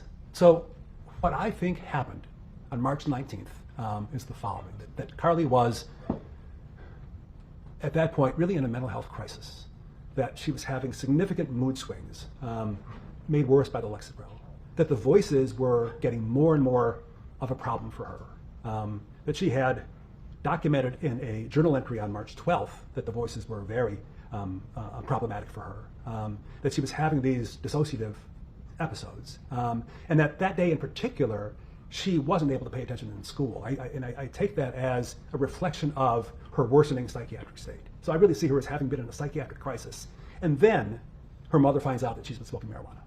And for Carly, I think for any teenager, it can feel like the end of the world. I think for Carly in particular, she so cared about her mother's approval. She's so worried about her mother being worried about her, that for her, this was a crisis. And so an acute dissociative reaction is something that, it's a DSM-5 diagnosis that occurs when an individual is triggered by some significant stress and they dissociate, meaning that they go off in some way, they're not fully there, even though they might on the surface act like they're kind of there. And they often suffer a period of amnesia throughout this period of time. The amnesia can last from a few hours to a few days, and then they will kind of come to. So can a person be experiencing this state but still seem functional to others? Yes, they can. And think about, for example, people who have these dissociative fugues where they travel, and people don't. I mean, they manage to travel, they manage to get themselves across the country or whatever it is, but they don't necessarily look as if they're terribly impaired. And can a person be in a dissociative state and say, send a text message? Yes. Can they call a friend? Yes. Can they go to school and sit at their desk? Yes. And how long do these dissociative states typically last? I don't think there's a typical to it. Dissociative states can be very brief, or they can be quite prolonged. You know, I mean, it can be 2 minutes, or it could be hours, or it could be days, or it could be years. And what, if any, association is there between acute dissociative reactions to stressful events and violence? So, many people that engage in violent acts report that they were dissociating at the time and have no recollection of it. It's actually fairly common. And one of the hard questions is, how many of these people are really dissociating and how many are just saying it because it helps them to escape blame, or how many just can't stand to think about what awful thing they just did. So that's the hard question. But the answer is that it's not at all uncommon. It is known that people do this, that people engage in violence while in a dissociative state. And there's certain characteristics that are thought to be more likely to make this the real deal dissociation rather than malingering. And those characteristics include a past history of dissociation, a sudden stress, sudden significant stress, often a close relationship with the individual whom you are violent, toward whom you are violent, strong emotional reaction, and no prior planning, no prior threats, and the absence of history of, I guess, criminal or antisocial behavior. So those things are all thought to be consistent with or suggestive of a real dissociative reaction rather than someone just making it up. And how closely does Carly fit into those risk factors? I think Carly really fits all of them. The one caveat, I guess, the one thing I'd say is one other risk factor. Or people that engage in dissociation where it's thought to be the real deal, it's said to be more likely to have patchy amnesia, where they remember some things, not remember other things. And for Carly, it seems more like a total amnesia. So that's the one thing that doesn't fit, but the other factors all tend to fit. And what is your process for arriving at your opinions? So my process is to try to gather as much information as I can in as neutral and objective way as possible without coming to any conclusion. So I just want to take the information in. I do my interviews, I ask the questions, I look at the records, I try to get as much as I can, and then I sort of sit down, and it's almost as if I have the pieces of the jigsaw puzzle, right? I got the pieces in place, and then what I try to do is come up with a hypothesis that fits the pieces. And what I try to do is look at alternative hypotheses. Like, maybe it's this, maybe it's this, maybe it's this. Let's look at what fits the information that I have. What, if any, other hypothesis did you rule out? So I think two other ones that I ruled out in particular. One is that Carly may have just panicked, right? That she's emotionally fragile. This is a big deal that her mother finding out. That in the moment, and she's a teenager, right? In the moment, she just panicked and did something heedless. The problem I have with that, I mean, one problem is, when I saw the video of the kitchen at 4:10 in the afternoon, you hear the shot, she comes in, she looks to me to be cool and collected and unemotional. I would have expected, had she panicked, that she would be quite agitated and emotionally aroused. I didn't see that at all. And then I see her engaged in this plan to shoot her stepfather, which makes no sense to me. If she had panicked and done this with her mother, why in the world? I mean, even that is, somewhat incomprehensible. But why in the world would you then plan an hour later to shoot her stepfather? That makes no sense to me. Why would she invite friends over to the house? So to me, her emotional flatness in particular, and the sort of the continuation of the plan, just didn't make any sense. The other hypothesis that I considered is that she's callous, right? That's for some reason she had it in for her mother and thought her mother deserved it, right? She just decided she was going to do this. The problem I have with that is that so much of what she did seems senseless. That both, like taking down the video camera and putting it in the refrigerator makes no sense to me. That planning to shoot her father, her stepfather, makes no sense. That having friends come over makes no sense. So to me, and that goes against everything that I know about who Carly is. Right? There's nothing in her past history that would indicate that she has the capability of doing something like that in such a callous way. So those are the two other hypotheses. And so I put this together, acknowledging that it's not perfect, right? It's a hard situation, and not everything lines up. But I'll say that the whole situation is sort of perplexing and difficult. For me, this is the hypothesis that best fits the information that I have. And I think Carly has a much more severe psychiatric illness than anybody realized, and that she was able to acknowledge, or even that she's able to acknowledge today. And that combined with her history of dissociation sort of created this terrible situation. And Dr. Clark, based on... Hold on a minute. The history, this is where it gets very blurry for me. And this is when I miss Dr. B a lot, but I miss her during these times mostly. Because when he uses the term history of dissociation, it's self-reported history of dissociation. And although it should be considered, and I recognize that the type of dissociation he's speaking of typically isn't something that is very, very visible to others. But there's this one little piece of information that's been repeated over and over and over and over and over, and it's really stuck in my thought process. And that is, by all accounts, Ashley Smiley was very, very concerned that Carly would have a mental health disorder similar to her father's, which makes me think that perhaps she was hypervigilant, more observant, paid closer attention than I think the average parent would. And it seems like, I just remember from the Slender Man killings and Morgan Guys, that her mom noticed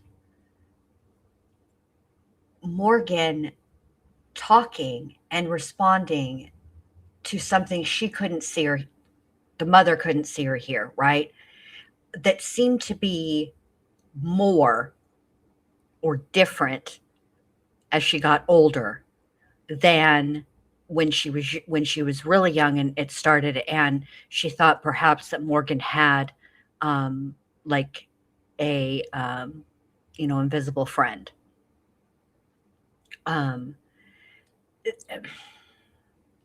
It just seems like some of the things that Carly reported, it seems like Ashley would have noticed. Hey, Patricia. Hey, Coffee and Skeletons. Good to see you. Both of you guys.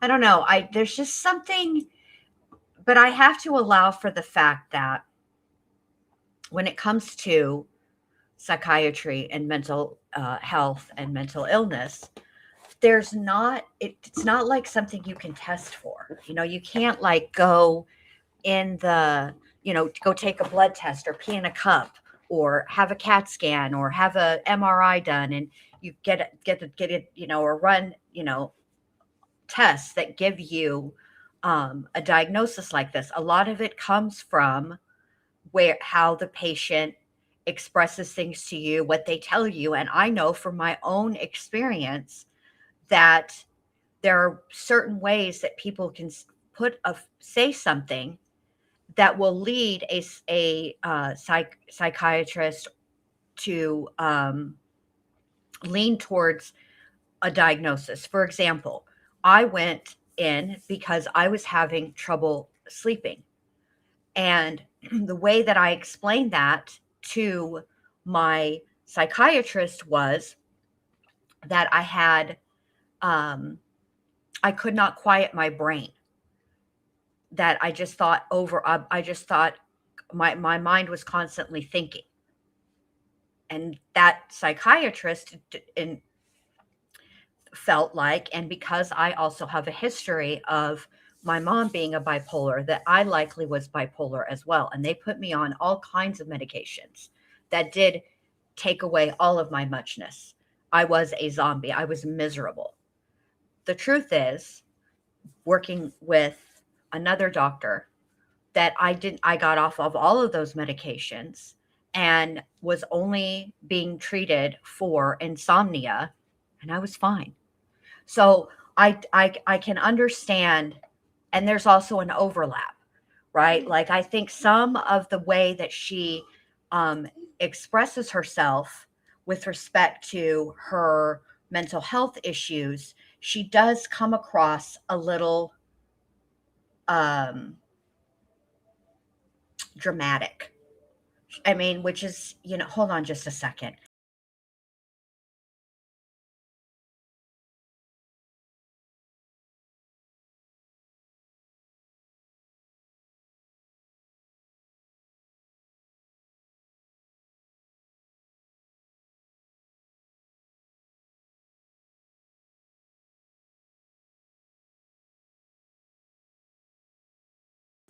Sorry, the nug needed me.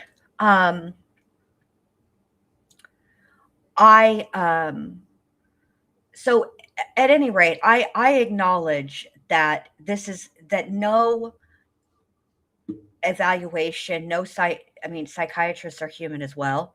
They're going based off of their experience and their training. And I think that this psychiatrist genuinely feels like he has weeded out any potential for malingering. The problem with that is that there are people who are very capable and much more adept at being manipulative. Is a 14-year-old, it's not out of the realm of possibilities, but I would think that a psychiatrist that's been doing this as long as he has, evaluated and treated as many patients as he has, would be less susceptible to that.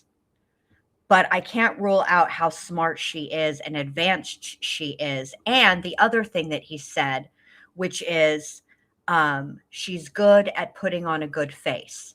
And that's a very nice and tactful way of saying she is adept at being who people need her to be when they need her to be that, which is not always a good thing.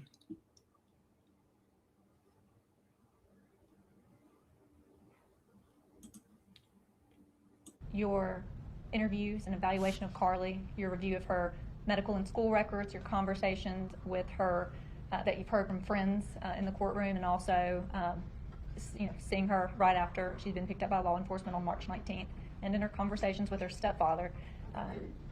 And you've already stated that Carly's a very intelligent child. How do you make sense of someone with Carly's intelligence, if she had planned to do this, not taking the video camera down early on before texting her stepfather or engaging in any other activities? So I will say, I don't make too much of Carly's intelligence. I think she's bright, but she's also a teenager. But it seemed, I think it's pretty clear, this is not some well planned out scheme that she had put together. Nothing about this looks like a well planned out scheme. And what is Carly's understanding of what she had done? I think Carly's understanding is that she doesn't remember, but she thinks that she must have done it. I think that's her understanding. I don't think she has any more insight than that. And on one hand, Carly appeared calm and cheerful with the dogs when she got home, and then kind of engaged in a senseless plan and hid the video camera in the refrigerator. Does that fit a psychopathic model? So I guess that psychopaths, if we'll use that phrase, are capable of having a really poorly thought out plan. For me, what doesn't fit the psychopathic model is what we know about her emotional and psychological. What we know about her emotionally and psychologically. We know that she cared for her mother. We know that she cared for her stepfather. We know that she cared for her friends. We know that she wanted to do well. We know that she had not engaged in criminal behavior of really insignificant sort. That's what doesn't fit the psychopathic model.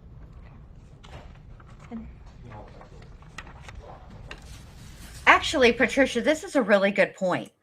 Patricia said there are also people who cannot help but be on their best behavior in front of doctors and teachers and the law, etc. So who she really is would be hidden from the doctor. And I would agree with this. And I think that the fact that he characterized her as basically a people pleaser, right? I mean, he said it in a little bit different way, but that's the bottom line. The person she was most wanting to please, it was her mother. But you know, there's something that doesn't feel right to me about writing in a journal about hearing voices and then denying it. But also at the same time telling the other people in the jail where you're being held that you are hearing voices. So there's something about that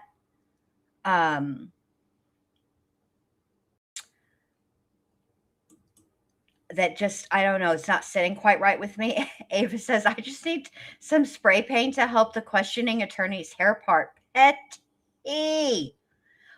Yeah, the part is bothering me. That part of hers, it's way too far over. It's just, it's not a good look. And she's very, and then that I think for me personally, I think it's way more important to be like a good person and be smart than to be pretty. But she is very pretty and smart. She's very, very smart. I think intelligence and being a good person is way more important than being pretty.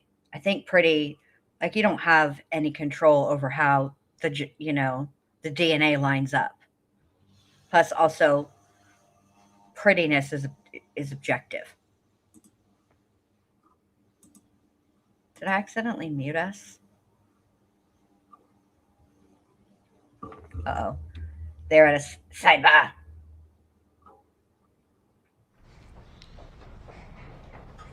Dr. Clark, are you aware of, based on your experience, expertise, and evaluation of Carly, do you believe that Carly was able to understand the nature of her conduct and appreciate the difference between right and wrong at the time this incident occurred on March 19th? I don't think so. And based on your experience, expertise, and evaluation of Carly Gregg, do you believe that she did not know or could not appreciate right from wrong on the afternoon of March 19th? I do. And do you believe she understood the nature and quality of this act on March 19th at that time? No. Your Honor, at this time I would ask that Dr. Clark's mental health evaluation be admitted into evidence. Any objection? Same objection. Sustained.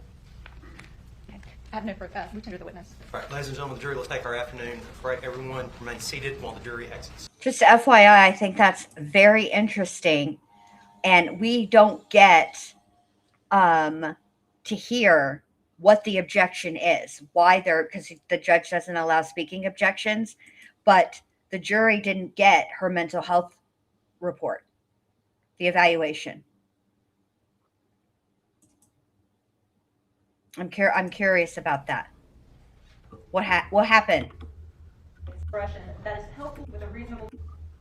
Your Honor, the case that they cited specifically states that with a reasonable degree of medical certainty is a useful shorthand expression that is helpful in forestalling challenges to the admissibility of expert testimony. Care must be taken, however, to see that the incantation does not become a semantic trap and the failure to voice it is not used as a basis for the exclusion without analysis of the testimony itself. Any further argument?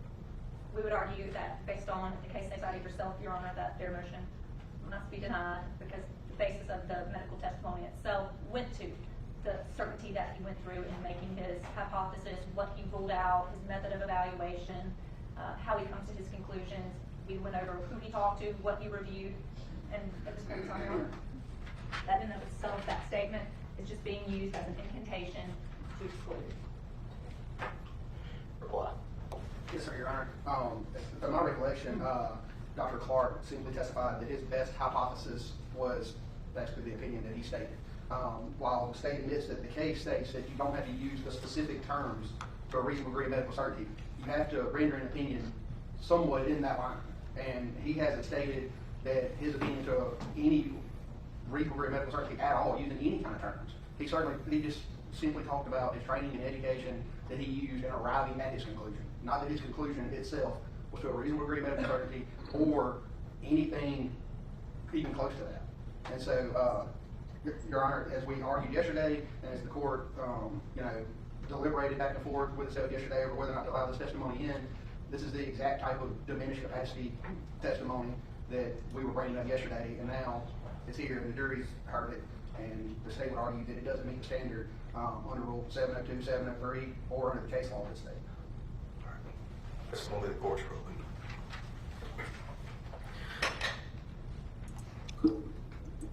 In this state, we have a long torture. Hold on, we're going to hear about that in just a second.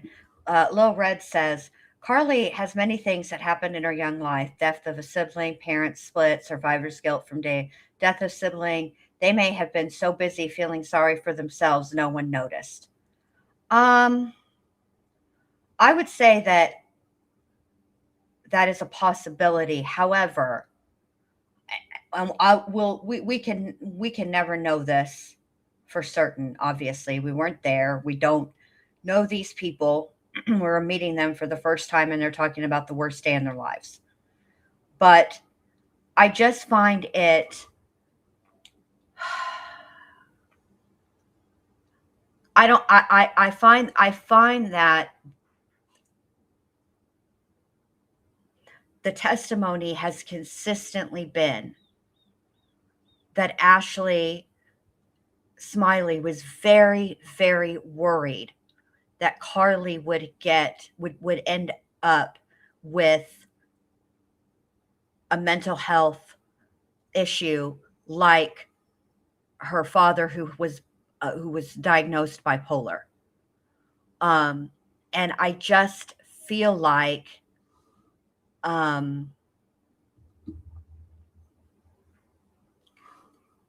I feel like she paid extra close attention to that. Let's rewind it because I was not paying attention to that. So let me rewind to see what you guys are talking about. Hold on. All right, here we go. Let's watch that. Any kind of terms. He just simply talked about his training and education that he used in arriving at his conclusion. Not that his conclusion itself was to a reasonable degree of medical certainty or anything even close to that. And so, Your Honor, as we argued yesterday, and as the court, deliberated back and forth with itself yesterday over whether or not to allow this testimony in, this is the exact type of diminished capacity testimony that we were bringing up yesterday, and now it's here, and the jury's heard it, and the state would argue that it doesn't meet the standard under Rule 702, 703, or under the case law of the state. That's going to be the court's ruling. All right. I don't know what the hell she was doing. Harnessing her chi, centering herself, a quick meditating. I don't know. Certainly was interesting because she seemed quite focused. In this state, we have a long tortured history with procedure.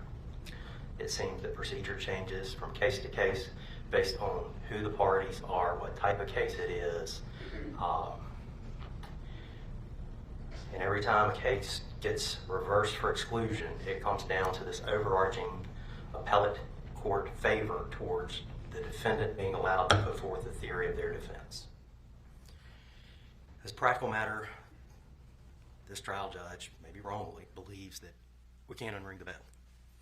I think the jury's already heard the evidence. I think even though they could say that they've put it aside, we would presume that to be true. However, although very imperfectly stated, he did, at the very end, give an opinion in line with McNulton.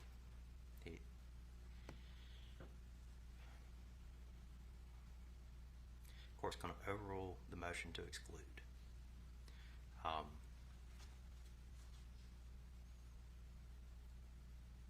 Court's going to overrule the motion to exclude. All right. Anything further from the state? Bring them in.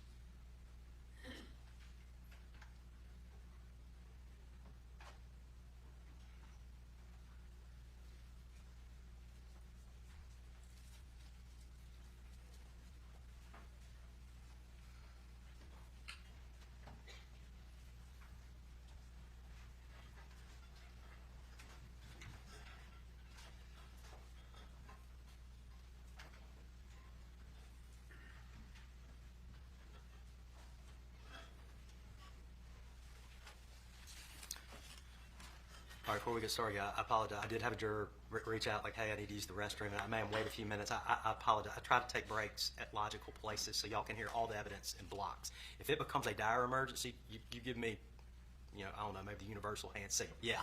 You feel free to extend the middle finger or something when I say, can you wait 5 minutes, all right? If it's an emergency, it's an emergency, okay? But I do my best to take the breaks where they logically fall. But I do want y'all to know, if you have an emergency, let me know, okay? Let me know. All right, with that being said, cross-examination.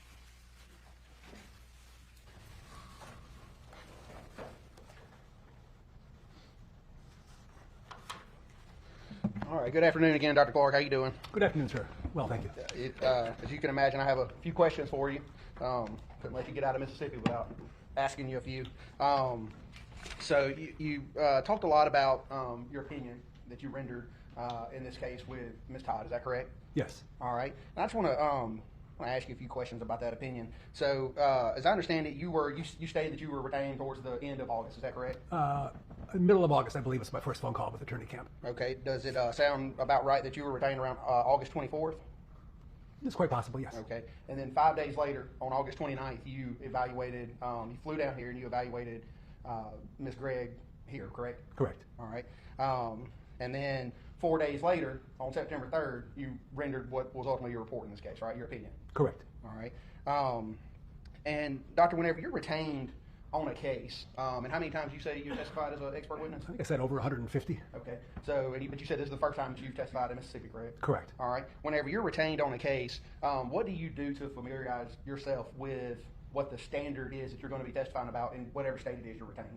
What I usually do is, do an internet search and try to find either the statute or the case law or whatever is relevant. Right. And I'll also talk to the attorney about what they feel the legal requirements are. Did you have a conversation like that with Mr. Count? I did. Okay. Did he provide you with what the legal standard was in Mississippi? He did, yes. Okay. And I believe that whenever we talked the other day, you told me that you looked up the statute in Mississippi. Is that correct? Yeah, I told you I was wrong, but I told you that, yes. Okay. Okay. Because in fact, there's no statute, is there? I don't believe there is. So I looked up the standard, but they're not the statute. Right. Right. Now, you've obviously talked about it. You evaluated Carly back here, right? Yes. And approximately how long did that evaluation take? About 4 hours. Okay. And you stated that Ms. Todd was present during that evaluation, right? Correct. All right. And that's the same Ms. Todd that's present with Ms. Gregg here today, correct? Correct. All right. And that's the only time you've evaluated Carly ever? Yes. All right. You never treated Carly before August 29th of 2024? No. All right. You've never reviewed any of her records until presumably you received them sometime after August 24th, correct? I think that's correct. The record, I may have gotten records a few days before then, Okay. but that's generally correct, yes. All right. Dr. Clark, whenever you evaluated the defendant, Ms. Gregg here, did she know who she was herself? Yes. All right. Did she appear to be dissociating the day that you evaluated her? She didn't appear that way. She reported that she was to some extent, but not that I could tell. Okay.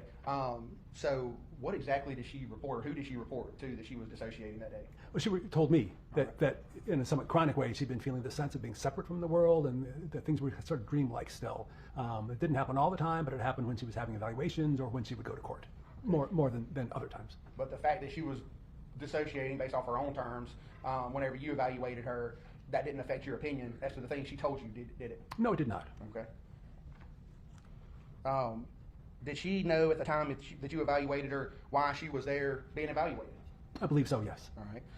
Did she know why or in what role that you were there? I believe so, yes. Did you talk to her about that? I did. I explained who I was at the outset. And you actually told her that you're there, and I believe in your report, Stacey, that you're actually there on behalf of her attorneys, correct? Correct. The attorneys who were representing her in her murder trial, right? Well, I told her that I was there. I'd been retained by the attorneys to do an evaluation that the attorneys might choose to use, and they might choose to have me testify as well. Right. You also stated that you conducted a Zoom interview with Ms. Gregg's stepdad, Mr. Heath Smiley, on August 31st, 2024. Is that correct? Correct. And that lasted about 90 minutes, right? Yes. But neither the evaluation that you conducted with Ms. Gregg nor the evaluation for 90 minutes that you conducted with Mr. Smiley, you didn't video record or any other way record those, did you? Well, I only took notes, but I did not record them in any other way. Okay. Did you ever provide those notes to Mr. Camp or Ms. Todd? I've not provided them, nor I've not been asked for them, nor have I provided them. Great, thank you. So in forming your opinion in this case, you relied basically on your memory from when you evaluated Ms. Gregg, along with the notes that you took, as it relates to the evaluation, right? Yes. And then the other documents and things that you looked at as well, that you already testified about. That's correct, yes. Right.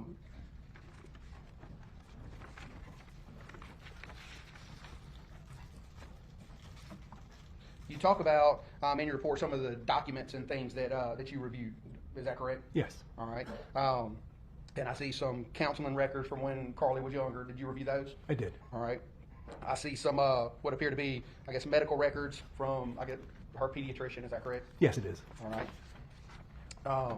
And then you go on down there and you say that you review some home videos. Is that correct? Yes. I believe that's number 9 on your report. Which videos did you review? There were 2 videos that I reviewed. One was a video from the kitchen around 4:10 p.m. on Tuesday, March 19th. Okay. And the second was a video that was taken, I believe, from the garage that occurred at the time of the shooting of Mr. Heath Smiley.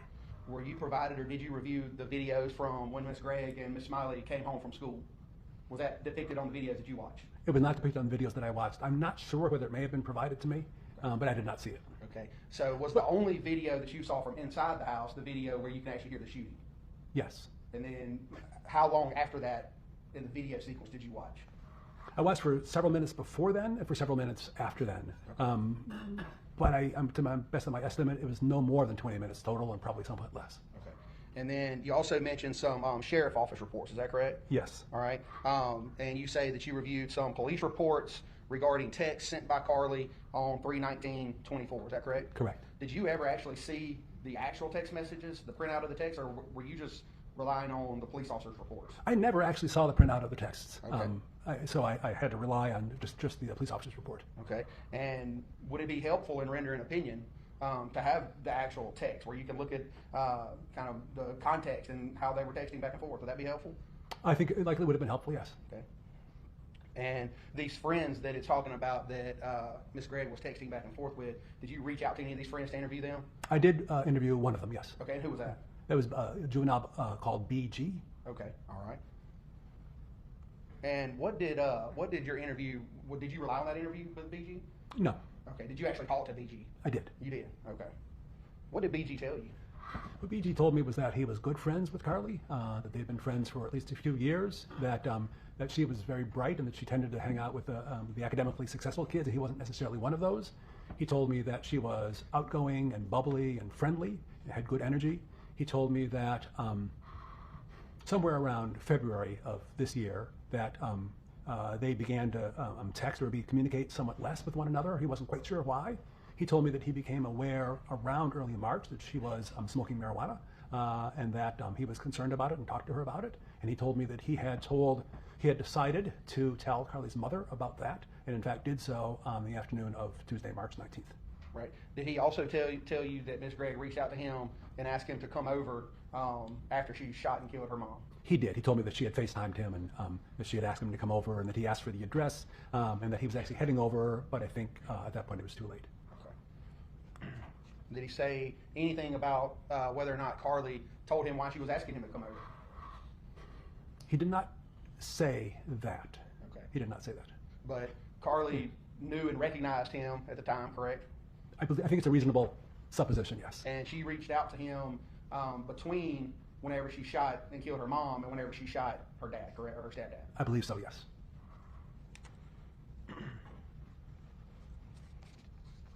In your report, Dr. Clark, you talk about present circumstances. Do you recall that, I think it's down at the bottom of page 2, do you recall writing that section in your report? I do. All right. And in there, what are you talking about present circumstances? Is that like as we sit here today? I was talking about how Carly was doing, how she reported how she was doing at the time of my interview with her on August 29th. Right. And you state that she chooses not to meet with mental health, both because it requires submitting a request and because she does not find it helpful, correct? Correct. And that's what she told you? Yes. All right.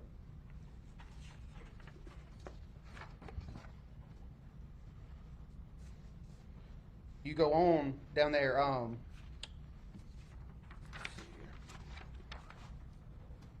you go on to say in the beginning of the next paragraph that she's cried a lot as the reality began to sink in. Do you say that? Do you see where she told you that? I do. All right. And the reality that she's talking about is the fact that she killed her mom, correct? I think it's probably, that's certainly a piece of, well, no, actually, I take it, no, I don't know that that's correct. I think that the reality that, my understanding that she was referring to was that her mother was dead and that she was incarcerated. Okay. I don't know to what extent she believed or knew that she had actually killed her mother and to what extent that meant something to her. I just don't know because she didn't say that. Right. And you talked about it on your direct with Ms. Todd, and you sat in here with Deputy Shack this morning and you watched the video, correct? Correct. And you heard her say whenever they asked her which hand did she shoot with, she identified her right hand, correct? I didn't hear that piece. I testified with Attorney Todd. I didn't actually catch that one piece. That is what you said on direct. And you also heard Deputy Shack say that she was asking about her stepdad, correct? Correct. And that she apologized to Deputy Shack. She said, "I'm sorry," right? Yes. Okay. But it's still your opinion that you don't think that she knows that she killed her mom? Do you mean at that point in time, or do you mean right now? As we sit here today? Well, at that point in time, do you think she knew she killed her mom? I think that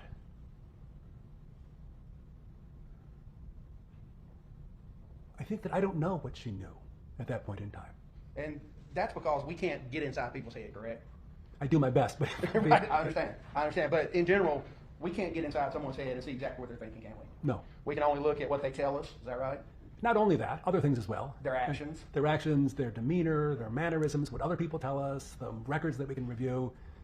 Right. Sometimes we can do brain scans and psychological testing, not in this case, but we don't know for sure. Right, thank you.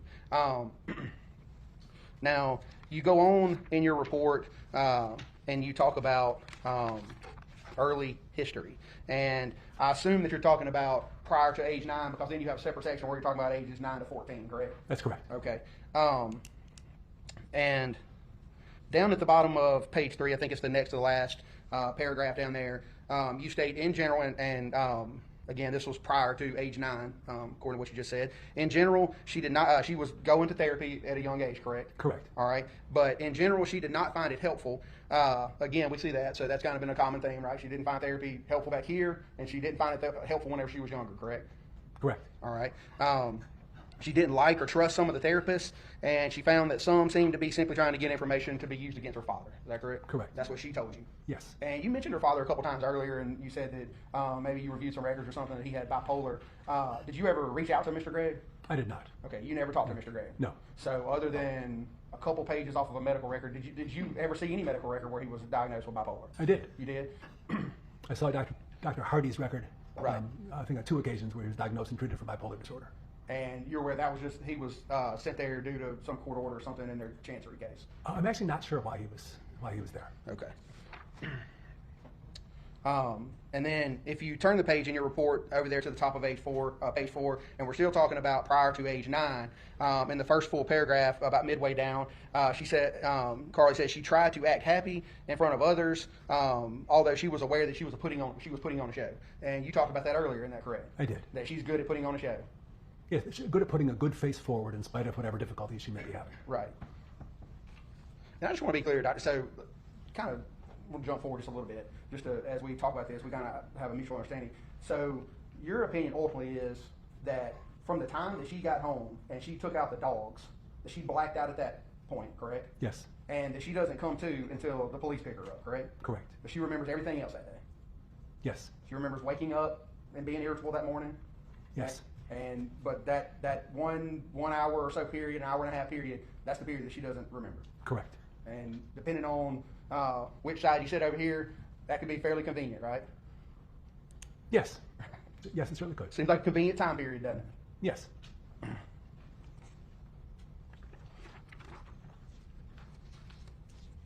want to talk a little bit about accurate information. Is it important in your evaluation to receive accurate information? Yes. All right. Is it important to receive complete information? As much as possible, yes. It's never completely complete, but yes. Right.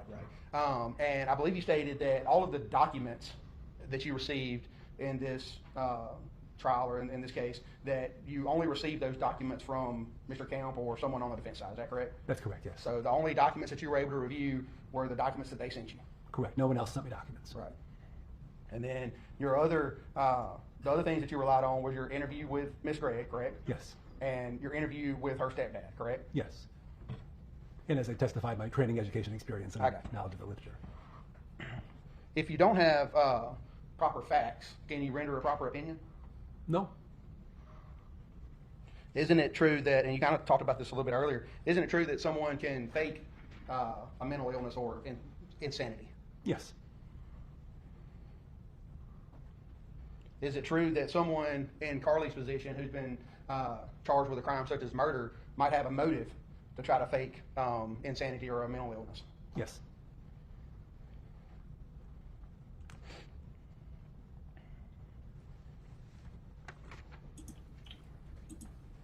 All right. So I want to.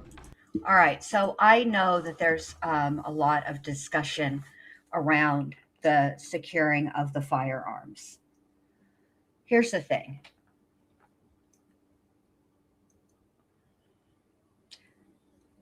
What I would do and what you would do clearly are different than what these parents did.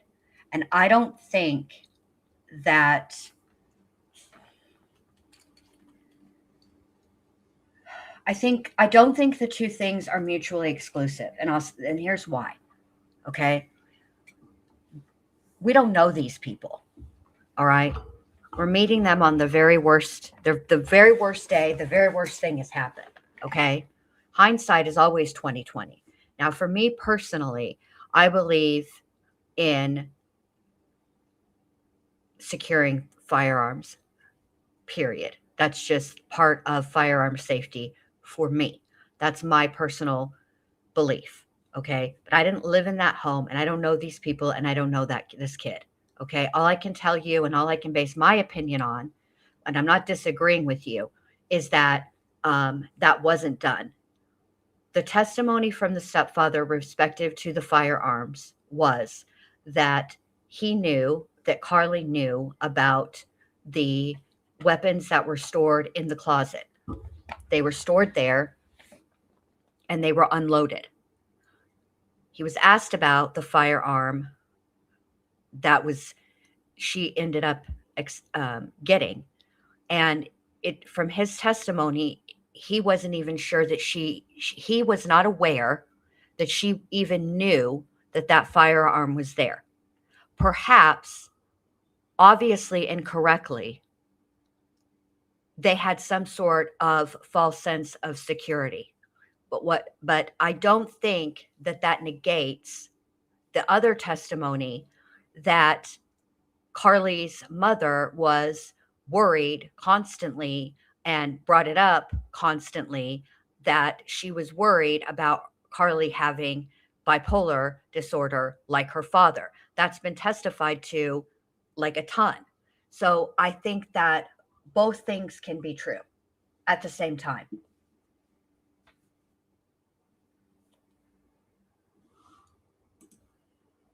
Keep moving forward in your report a little bit, where the next section you go down to ages 9 through 14. Is that correct? Correct. So we're talking age 9 until the age up until when this event happened earlier this year in March, correct? Actually, there's a subsequent section that starts January of 2024. Gotcha. So I'm talking about age 9 up through December of 2023. Gotcha, thank you. And the top of page 5 there, you talk. Dynamite, are you talking about Carly Craig?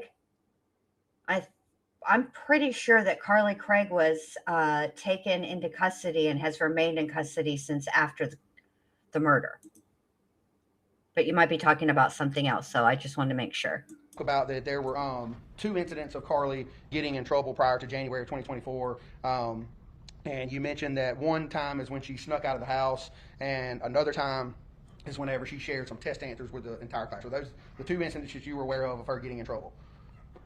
Yes, I think I'd already referred to the knife in school incident at some Okay. other point in time. Okay. Do you know where that is in your report? Oof. As I sit here, I don't know. Now, I think actually, I don't have it right here in front of me either, but I think actually on direct exam with Ms. Todd, you stated that she told the school, well, first of all, did you review any records from the school? No. Okay. I didn't think so because I didn't see those listed here, but you told Ms. Todd that she supposedly took that to school because a friend either asked her or told her to, correct? That's what she had told me, yes. Okay. I think in your report you actually say that it was left in some pants from hunting or something along those lines. Is that correct? No. That's not okay. No. All right. Do you again? We'll And I think that this whole case is is not as straightforward as it would be if it were an adult. I think her age adds a level of complexity to it that I don't think our justice system is truly prepared to handle. That's just how I feel. I think that there are I'm going to check, Dynamite. I'll check. I just think that I actually like this witness. I think that he's affable and straightforward and honest. I think he is, his evaluation, he stands by. Don't think that this is like an expert, a paid expert, as it were. If you pay, he'll say. We'll keep going through and we'll find it here in a second. All right. Are you aware that whenever she was confronted by the school for bringing the knife to school, she originally told them that she brought it because somebody asked her or told her to? Is that what she told you? No. She told me that's the reason why she did not talk to me about what she had said originally to the school. Okay. So she originally told the school that she brought it because somebody told her.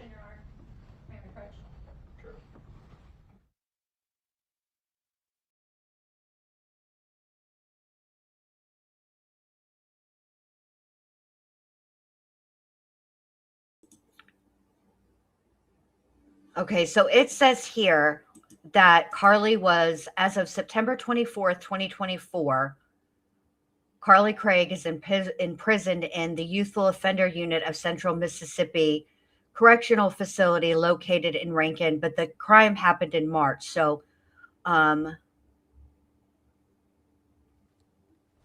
it's not, it sounds to me like, Dynamite, you're correct. That's correct, Your Honor. Thank you. Let me look. Let me see if I can find more.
But also, this is the September 24th, 2024 is the trial. I handed So you hold a on. Let me document see if that's I already can been, find something better. produced in evidence as D15, and I'll give you a second to read that if you would like. Okay, I've read it. Okay, and when Carly was first asked, and this is by the assistant principal at Northwest Rankin Middle School, when she was first asked why she brought the knife to school. Objection, Your Honor. Whenever she first was asked why she brought the knife to school, Your Honor, Mr. Clark, Dr. Clark, she said it was for her protection, correct? Correct. All right, and then she was talking about a high school student who was supposedly threatening her, correct? I don't see that in there. I think she said that she needed to protect herself from high school students. Okay. Then the last paragraph there says, meeting with Carly's mother occurred that day. She was notified that she would have to follow protocol. Let's see.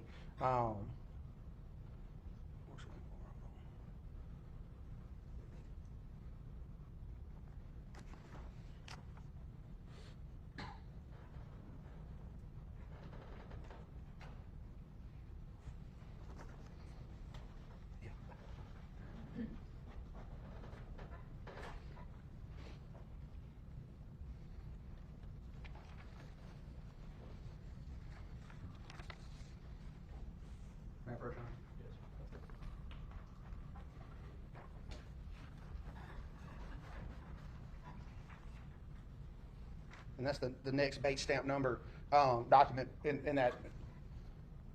These both have bait stamps of 475. Okay.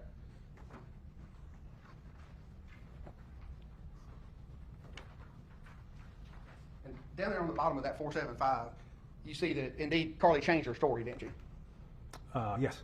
And she stated that the first reason that she said for protection just seemed more logical, correct? Correct. Right. So in essence, she lied. Yes.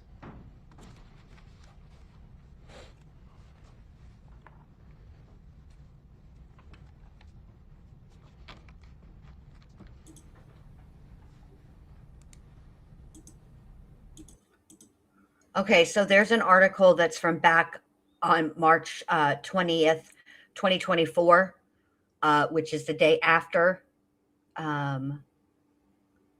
Let's see.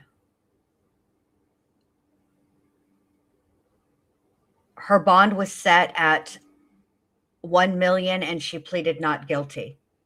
So it doesn't say whether she got out on bond or not. Not sure.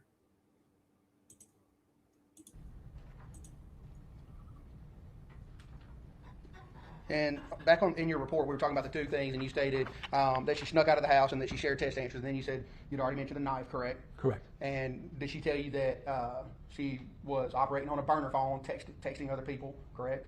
Yes. And I'm sorry, go ahead. Yes. And so in December of 2023, and then later in the winter of 2024, she told me she was using either an old iPad or a burner phone. Right.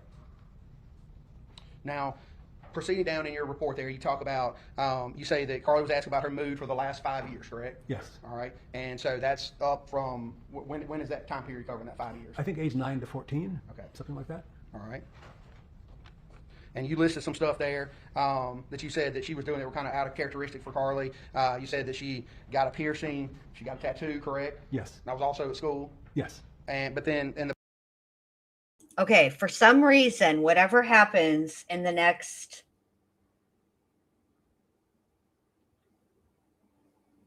10 minutes, roughly 11, maybe 12 minutes, is the most replayed.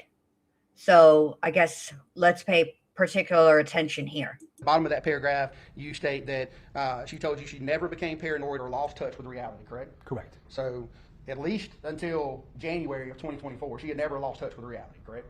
I think that's fair to say, yes. Okay.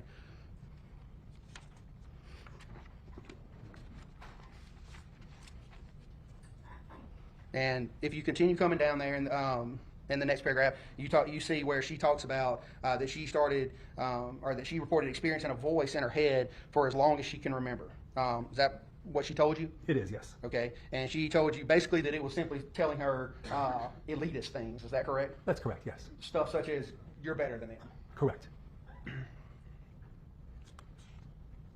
But at that time, it was certainly not telling her any, I guess, what you would call auditory or command hallucinations, correct? Yes, I mean, it does qualify as an auditory hallucination, right, but not a command hallucination. Exactly, thank you. So, and the first time that she ever reported any command hallucinations was whenever she was actually already in the jail that year, correct? Or after she had been arrested. I think that's true. I don't know the specifics of what she reported to her friend SK before the incident. I just don't know. Right. But as far as I know, in the jail was the first time, yes. But she certainly never reported any command hallucinations to any healthcare providers that she was seeing, correct? That's correct. And that kind of takes us up to January of 2024, whenever Miss Smiley, Ashley, her mom, started taking her to see a couple of different therapists and nurse practitioners, correct? Yes, I think one therapist and one nurse practitioner. Right. Yes.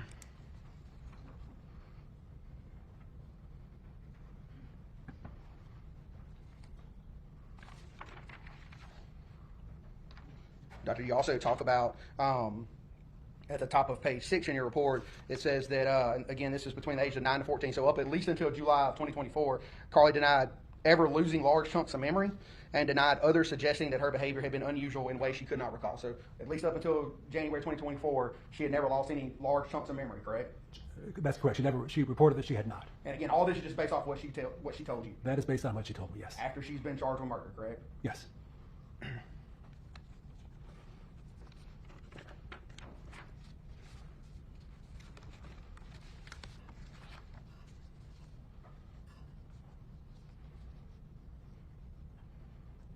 And that leads us up to the kind of subsections you have here where you talk about January to March of 2024. Right? Correct. And that's kind of the time period that you focused on in your report, because that's whenever she begins getting prescribed Zoloft, correct? Correct. And she's going to see some different therapists and things like that, or going to see a therapist. Correct. And you talk about the fact that Carly's mom found out that she had a burner phone or an iPod Touch, right? Yes. And you put in there that her mom accused her of living a double life, in quotes. And I assume that that's in quotes because I assume that's what Ms. Gregg told you, was that that her mom thought she was living a double life, right? Correct. And at that point, Ms. Gregg thought it was necessary, or Ms. Smiley thought it was necessary to get Carly into the therapy and to get her some kind of medical treatment, right? I mean, I think fair to say that she thought it was a good idea and called for. And there at the bottom of your report, you say that Carly liked her therapist a lot and found it helpful to speak with her. She reported that she was forthcoming with the clinicians who prescribed the medication, correct? Correct. And that's what Carly told you. It is. That she was forthcoming, told them everything, right? Yep. Did you review the notes from Carly's therapist, Ms. Rebecca Kirk? I did. All right. Is that Magnolia Counseling? Yes. And then you would agree with me, wouldn't you, that not one single time in her therapy notes with Ms. Kirk did she ever report to Ms. Kirk that she dissociated or heard any voices, correct? That's correct. In fact, she answered a questionnaire from Ms. Kirk's office where she stated she did not hear voices, right? I actually think the questionnaire was from Precise Clinical. You're right. But indeed she answered that she did not hear voices. Right. And that was a document that we looked at earlier, D19, with Ms. Todd. Do you recall that? I do. And she had you go through and do you still have that document in front of you? Well, I'm actually not sure. I think I have it here. Yeah, yes. And she had you read through several questions. If you'll turn to page stamp 763, question number 21 states that, have you ever heard things other people couldn't hear, such as voices? And Carly states no. Is that right? That is correct. All right. And this is the therapist that she was seeing up until actually the day before March 19th, right? This is the nurse practitioner. You're right. That she had seen, I think, 1 week before the incident. Yes. But even the day before, whenever she saw her therapist, Ms. Kirk, she didn't report to her that she was hearing any voices, did she? She did not. Right. And I want to talk to you about, you talked about the event that happened on Sunday, March 17th, so basically 2 days before, right? Yes. And let's see, I think that is at the top of page 8 of your report, is that right? Yes. All right. And you also talked about a journal entry that Carly wrote, is that correct? Yes. And she said some things in there about either feeling like she was schizophrenic or something along that line, right? So there had been that journal entry from, I think, April of 2023. Okay. But I'd also talked about a journal entry that she had made on March 12th, 2024. Okay. That was on March 12th? She made a journal entry that day, yes. Okay. And then you talk about an event that she had at the top of your report on the Sunday before, is that right? Yes. And that's the one where she says she actually smoked some marijuana and then she had this event, right? Yes. So she would do, well, she voluntarily intoxicated, right? She was. Right. Because she smoked the marijuana. Yes. Do you know whether recreational marijuana is legal in Mississippi or not? I actually don't know. Okay. We just got medical marijuana last year, so. It's not. It's not. Yeah, it's not. It's the South. Let's not play. It's not. It's not. And so I would suspect, given that it's not legal, and it was in the form of a vape, I would suspect that what she got was, like Delta 8. So. Objection, but it moved to strike. Actually, sustained. There you go. And she states that that she felt in a way that she had. It's stricken from the record that it is not legal in that portion of the question and answer respective to the legality of recreational marijuana use in Mississippi. That whole portion is stricken. Never felt before, and that event on March 17th, right? Yes. And that was after she smoked marijuana. Yes.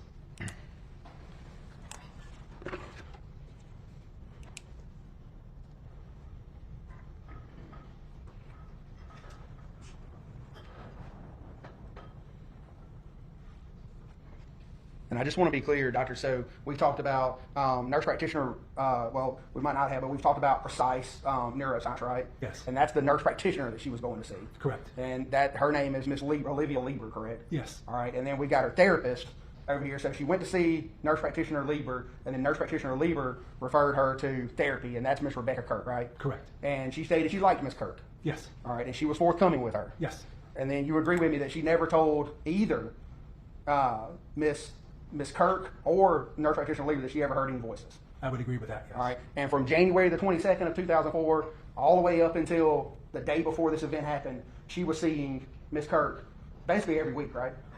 Yes. Sometimes twice a week.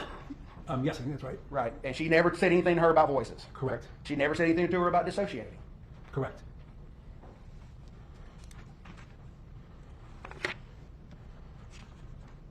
Did she ever say anything to nurse practitioner Lieber about that she was zoning out? I don't believe so, no. And correct me if I'm wrong, who did you get that information from that she was zoning out? Or that she'd ever told anyone she was zoning out? Where did that come from in your report? Did Mr. Smiley tell you that? That she would zone out from time to time? Mr. Smiley did tell me that, yes. All right. Her stepdad, correct? Her stepdad, yes. I gotta tell you, guys, that I'm not gonna lie, there is a tone by the prosecution when they ask about Mr. Smiley. There's a tone. And it's not a nice tone, because I've picked up on it, obviously. I think that the prosecution just does not quite know what to do with him. I don't, but there's a distinct tone.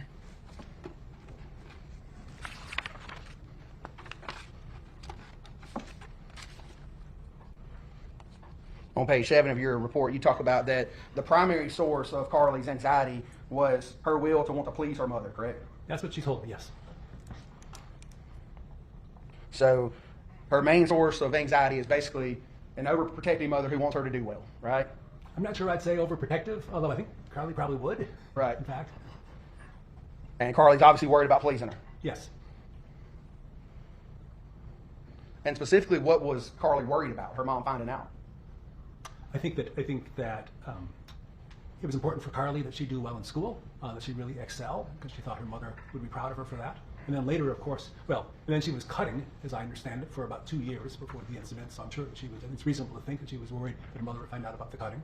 She was using this iPod Touch in the fall of 2023, and then later a burner phone in 2024. And then, of course, she was smoking marijuana in March and February of 2024. So those were all things that she would reasonably have worried that her mother would find out about and be upset. In other words, that Ashley was going to find out that she was leading a double life, right? I wouldn't use that phrase. I know that Carly said that her mother had used that phrase. I wouldn't use it. I don't think that's an accurate portrayal. Well, Carly was worried that she was going to find out that she was leading a double life, right? No, Carly told me that her mother had used that phrase with her. Right. And when did Carly say that she started smoking marijuana? Carly told me, I think she told me around February of 2024. And I think earlier you said maybe that that Carly had told you 2 to 3 times a week. I think in your report you say 3 to 4 times a week, right? Oh, it's possible. I think I testified either 2 to 3, or I'd also seen 3 to 4 somewhere in there. And she did that all the way up until at least the day before this happened, correct? Correct. So all the way up until March 18th of 2024. Yes. Now, we've heard testimony about some of the medications that Carly was on, and I'm talking about specifically between January and March of 2024. Specifically, we've heard Lexapro and Zoloft, right? Yes. All right. Do you have any proof that Carly actually ever took those medications other than what Carly told you? No. Okay, so you don't know whether she actually took them or not, do you? I don't know for sure. Of course, I don't know anything for sure. Right. Patricia said she just zoned out 10 minutes ago, or she is super manipulative. Jen, check that zoning out again later and see if it's real. It's hard. I can't. Okay. I think that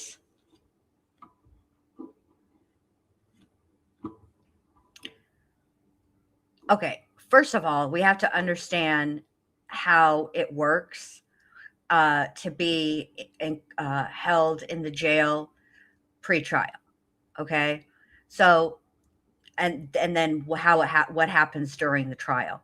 So on the days of the trial, it depends on the setup, but like if they have to be, some places have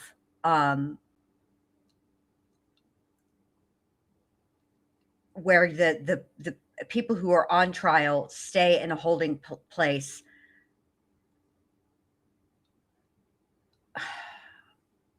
Well, let me just put it like this.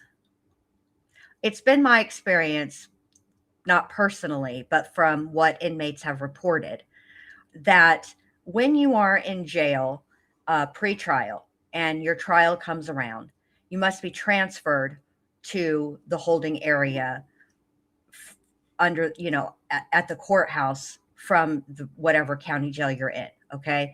And that process begins fairly early in the morning, like 4:30 in the morning. Okay. We're at the end of the day here. We're at the 7-hour 19 mark of trial. Okay. And so it's difficult for me to say if she is, I think that I don't think that she's being manipulative. I don't want to be that harsh, but the most likely explanation is that she's been up since 4:30 and it's been a very long day and the testimony is probably boring and she's being a 14-year-old kid and tuning it out.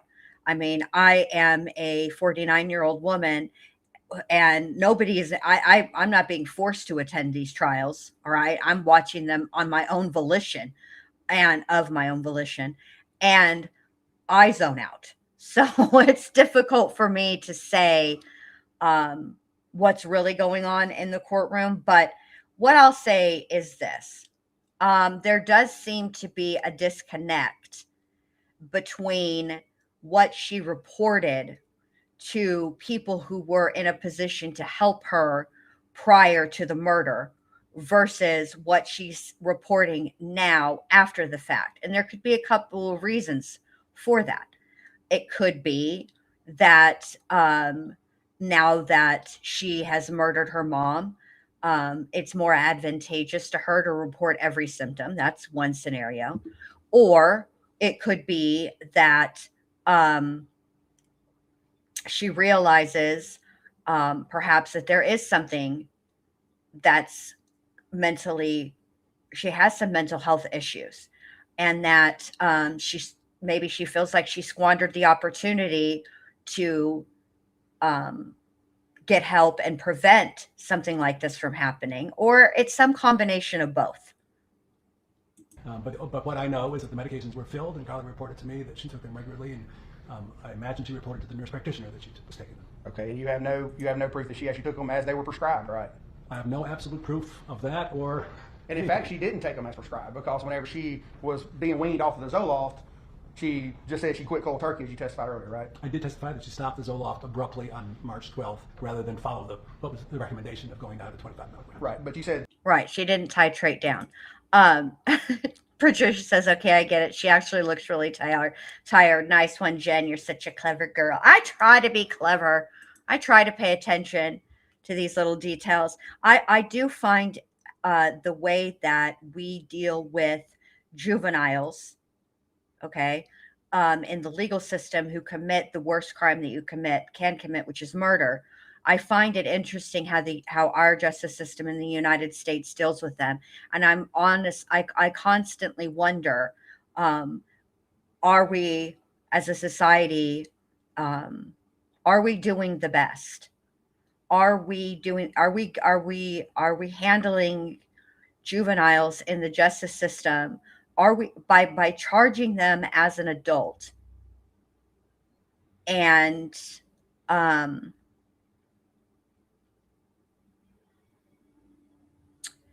by charging them as an adult and forcing them into the adult justice system, which is set up differently. I mean, the laws are the laws, okay? But I think that the juvenile justice system has a little bit more judicial discretion than the adult court has. And part of my issue is that one of our constitutional rights in the United States is that we get a fair trial. And part of getting a fair trial is the ability of the defendant to assist in their own defense. And is a 14-year-old actually truly capable of assisting in their own defense? That's one question I have. But and then the other question I have that is just that I wonder about with respect to this case is would there be this much debate if Carly was a boy? That I wonder. That she had no withdrawal symptoms from that, correct? That's what she told me, yes. Right.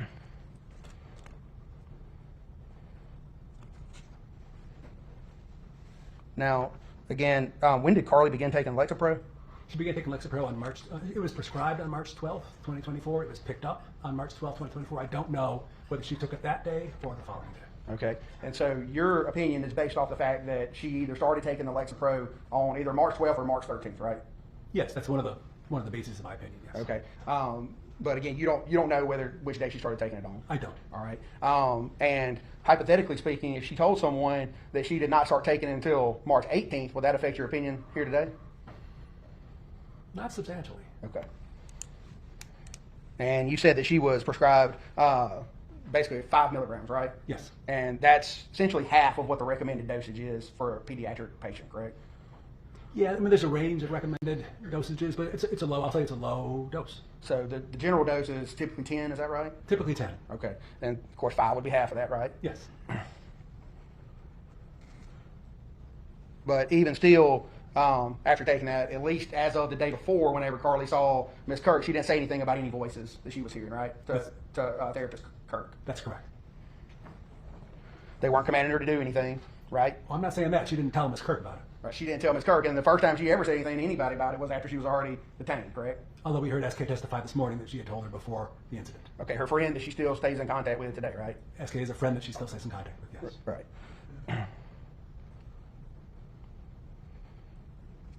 And I think in your report, as of 2 days before, that Amy, I agree that it is on its face counterintuitive to leave a gun under the mattress. And because frankly, for me, I believe in gun safety and part of gun and being a responsible firearm owner. And so I think part of being a responsible firearm owner means that you keep your firearms locked up and secured at all times. That's just how I believe. I just think that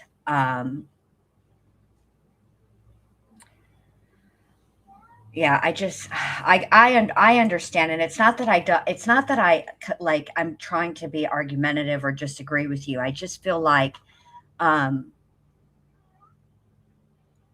I'm trying to like wrap my brain around and take. I guess the way I view trials is I hearing the evidence, how the jury heard the evidence. Do you know what I mean? And I don't think that um, the jury is. I don't even. I would be curious if they even gave that a thought. Do you know what I mean? Like if that even entered the jurors' minds when they were deliberating, if they ever even had that conversation. Um, I just think that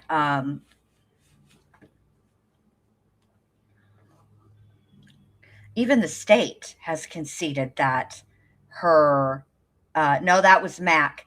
Even the state has conceded that that seemed to be a priority to Ashley. That it was a concern of Ashley's. So her mental health was a concern of Ashley's. Now, to me, it would seem counterintuitive to have uh, firearms that any child could access, whether they had mental health issues or not. That's just dangerous, in my opinion. So I get what you mean, and I'm not disagreeing. You say that that what she told you or the voices would simply just still tell her elitist things, right? Yes. And that's what she told you, right? That's what she told me, yes. Isn't it a little bit inconsistent what she was telling her practitioners and her healthcare providers before she was arrested and then what she was told them after she was arrested? Isn't that inconsistent? It is inconsistent, Right. yes. You go on to say that even after she started the Lexapro, that she did not demonstrate poor judgment or impulsivity, urges for suicide or aggression, and she was still able to focus on her schoolwork. Is that correct? Yes. All right. And supposedly this is the week leading up to March 19th, 2024, right? Correct. And all that, you're assuming that she took the medication as it was prescribed. Yes. But you can't confirm that, correct? I can't prove it. And I think you actually asked Carly about whether she took the medication as prescribed, right? I did. And she told you that she was generally adhering, right? Yeah, I'm not sure I used that. I think even more strongly than that. Carly told me, as I recall, that she was quite adherent with medication. But I could be wrong.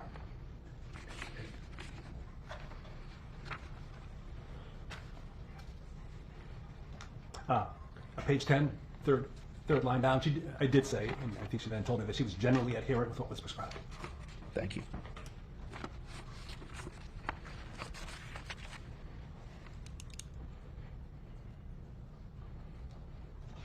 All right, and again, as to page 8, looking at page 8 on your report,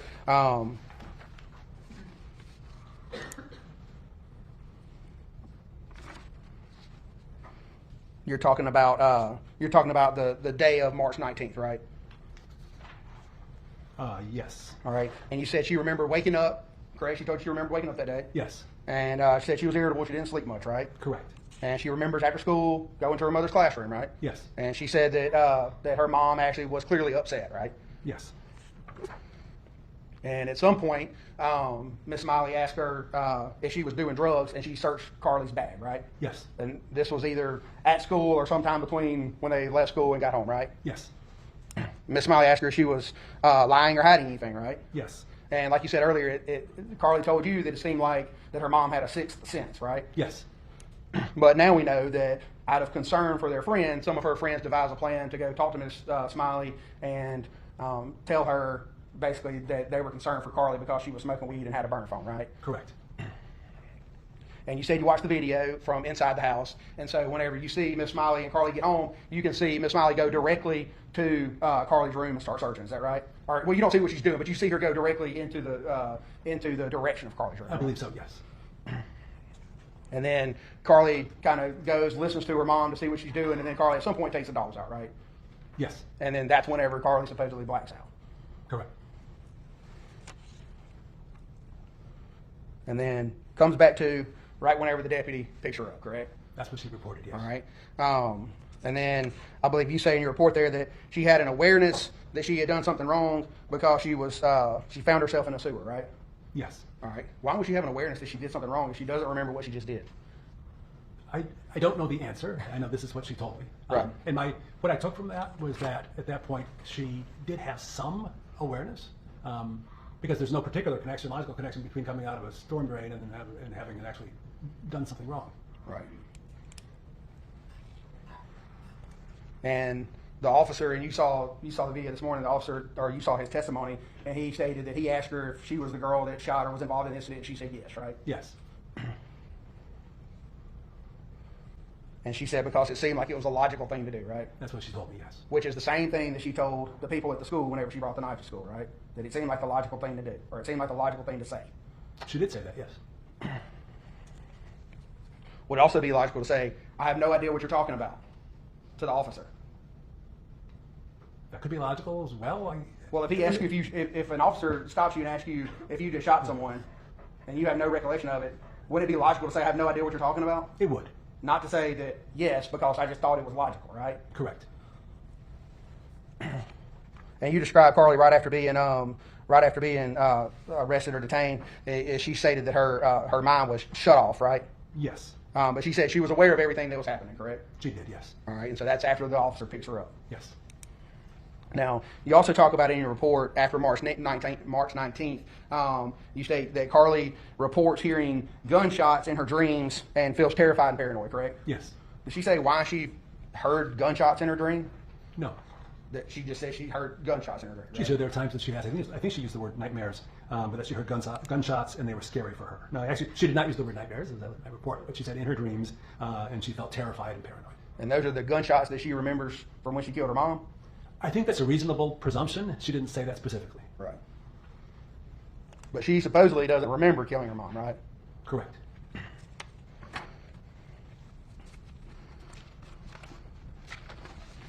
I will say, I don't believe that Carly doesn't remember killing her mother. I will say that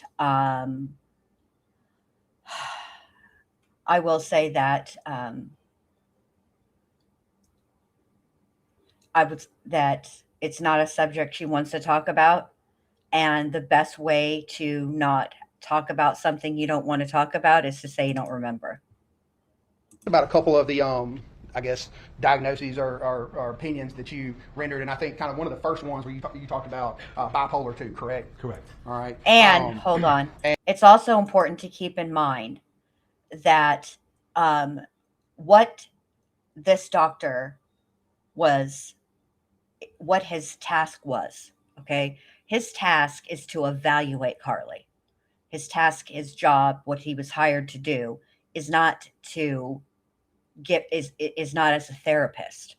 You know, he's not treating her. So how he would conduct an interview or an evaluation, right, is very different than a psychiatrist who is trying to treat a patient. A psychiatrist who's treating a patient would likely push and press because you need to address the issue you don't want to talk about because it's important. And so I think that I'm guilty of doing this all the time. Why didn't they press? And I don't know, for whatever reason, all the synapses fired at just the right time in this moment that I realize that they're not there to treat. They're only there to evaluate. And so I've noticed that it is a theme that they don't really press. And you talked about the DSM, correct? Remind us what that is. The DSM is the Diagnostic and Statistical Manual, 5th edition, the DSM-5, which is the compilation of all the official psychiatric diagnoses. And you're familiar with that document, obviously, because you've been doing it for a long time, right? Yes. I think Carly, I think she does remember it. I think she doesn't want to talk about it. And I think that saying, I don't remember, is Carly's way of shutting the conversation surrounding the murder of her mother down. But again, and this goes to what's going to happen. Her, not only is she appealing her conviction, she's also wanting her sentence reduced so that she does have the opportunity for parole. But what happens in the interim of that? If she isn't being um, pressed and pushed to talk about her crime, what is it Dr. Phil always says, which I don't even like him, but this does make sense. You cannot fix what you don't acknowledge. So if you don't acknowledge that there's a problem, you can't fix it. You can't move forward in a positive way. All right.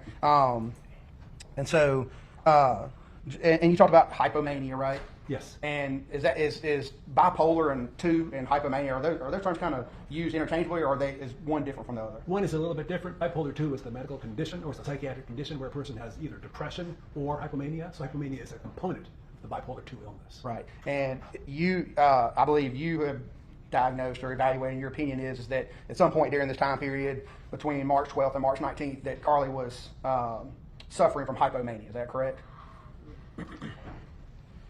I think, I actually have not testified to that, but I think I would likely refer to it as a mixed state. Okay. You can have a mixture, actually, of elevated mood and depressed mood, and you can have mood swings that go on as well. I think of it sometimes as stepping on the gas and the brake at the same time, because it wasn't clear to me that Carly was purely hypomanic in that time. Okay, and I'm just gonna read just here real briefly from the DSM as far as the criteria for bipolar 2. Are you familiar with that?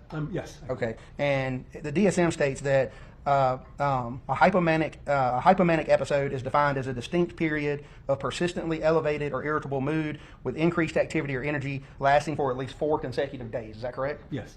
At any point in your evaluation, were you able to identify a consecutive 4-day period where Carly was in an elevated or irritable mood? So Carly reported to me that she was in an elevated or irritable mood for up to 7 days at a time. I don't have the specific dates. I didn't ask her for it. I'm not sure she has it, but I don't have the specific dates on the calendar for it. Right. But that's what she reported. But that's what she reported to you. And was it in a persistently elevated mood, or was it up and down like you just testified? She reported persistently elevated mood. Looking back over the preceding 5 years, what she reported to me was that she had these periods, persistently elevated mood, where she was more active. Her thought, she was more irritable. She was more impatient. She was more impulsive. She did some more impulsive things. She could be more tactless. She could be more rude. She was more restless. Right. But at least as it relates to between January and whenever this event happened in March of 2024, certainly no healthcare provider diagnosed her with bipolar 2, correct? That's correct. And this is another issue that we have in our justice system that's problematic. So when a person is using the insanity defense, the primary question centers around the crime, the time and the date of the crime itself. It doesn't truly look at the individual as a whole. It's really just that specific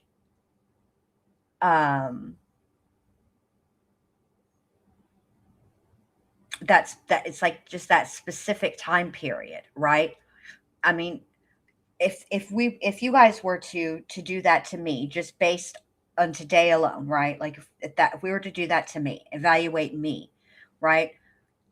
And you just took a snapshot about like of one moment of me on the stream, right? And in that moment, I feel particularly strongly about an opinion of mine, and I voice it. Does that mean that all the time I'm an argumentative asshole? No, it means right then I was an argumentative asshole. So it's kind of, I don't know, it's hard. I think I'm not sure we're doing the best that we can. I wonder about this too, Kelly. Kelly says, I'm not sure what the fact that she was smoking weed, but her friends were not, says to me. Was she just a leader, or was she really spiraling? But usually you're doing what your friends are doing. I think, and this is different. I think you have to remember the age group we're talking about. What, and the line from Jawbreaker, what is a friend really in high school? You know, the kid that reported that she was smoking weed is a kid that she actually hadn't been talking to all that much in the recent months. And there keeps being this reference to this double life, right? And it makes me wonder uh, just exactly who her true core group of friends was, or or I should say, um, was she smoking weed because she was actually trying to get in with another group of friends, if that makes sense. Does that make sense? All right, here we go. They were seeing her on a regular basis, correct? They were, yes. Her therapist sometimes as much as twice a week, right? Yes. And I believe she was seeing nurse practitioner Lieber at least once a month, right? That's right. She saw her in January, and then she saw her in February, and then she saw her in March, right? Correct.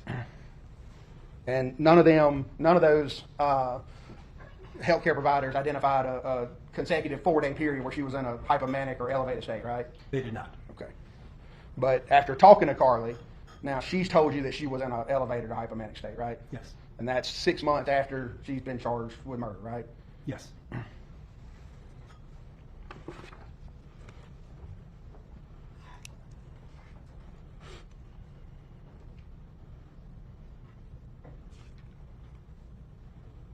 All right. You talked about some of your, I guess, alternative hypothesis, correct? Yes. And one of those was that she just simply panicked, and out of fear, I guess, of her mom discovering her burner phone and her marijuana or her vapes, that she basically cold-blooded murdered her mom, right?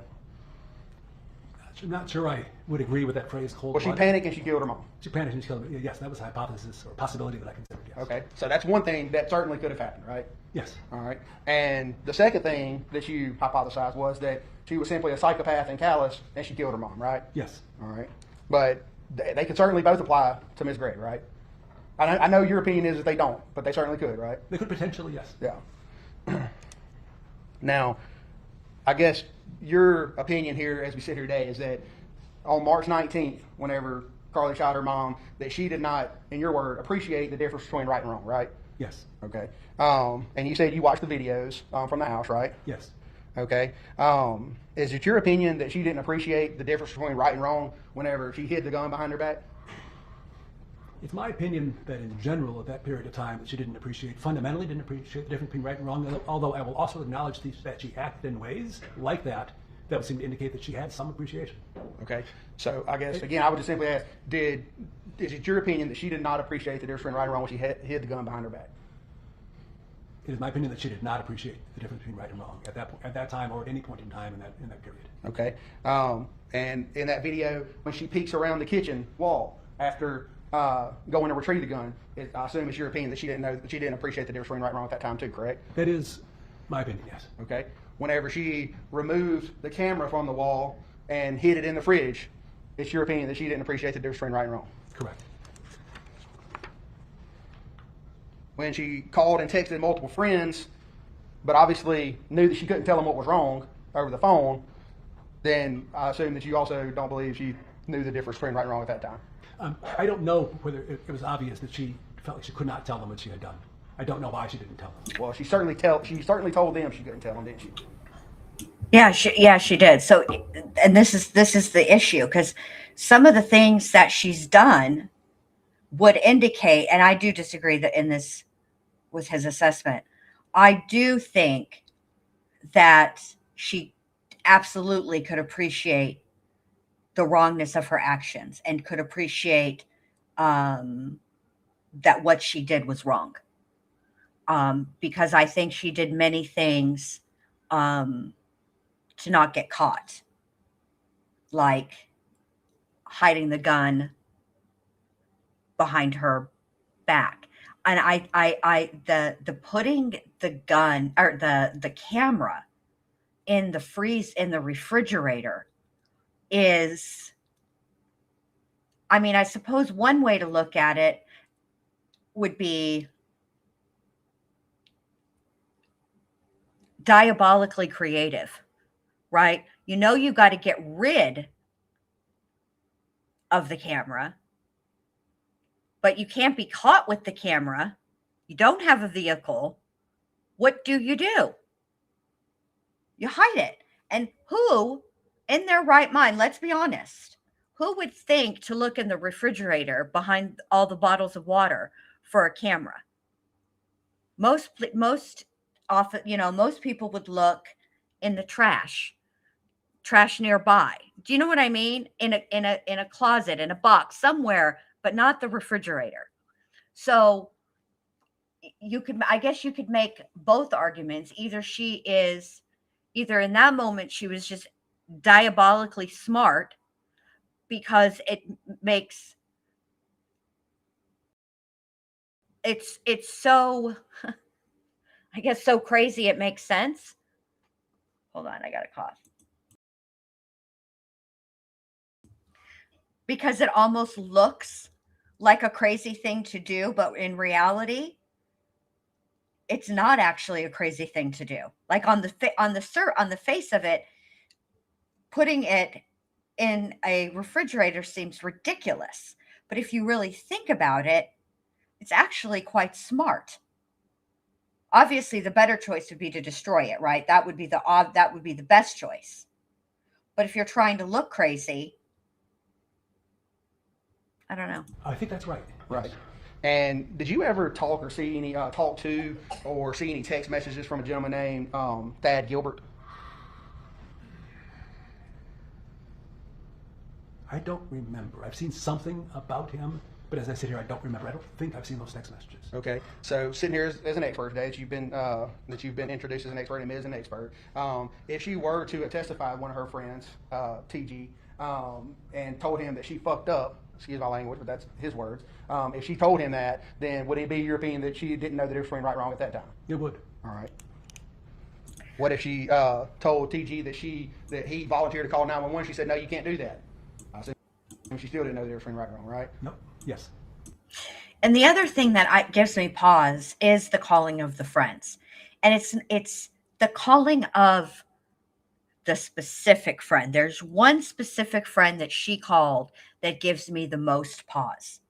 And that is BG, because BG is the one who went and told Mrs. Smiley that that Carly was smoking weed.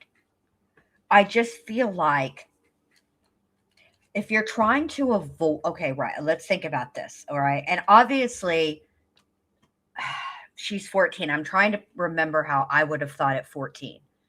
But it seems to me that if you tell one friend they can't call 911, and you also tell all of your friends something is up, but I can't tell you over the phone, you got to come here, right? Why would you invite the one friend that you know for a fact is a snitch? Because literally they just snitched on you hours earlier, which was the precipitating event that caused all of this chain reaction of events to then occur. Why would you call the snitch over? There is something about that that does not sit well with me. It almost feels like she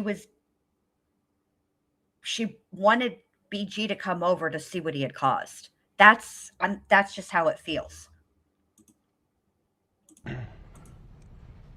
When her friend BG that you talked about earlier, whenever BG told her not to harm herself or anyone else, and she said it's too late, I assume didn't know the difference between right and wrong. Correct.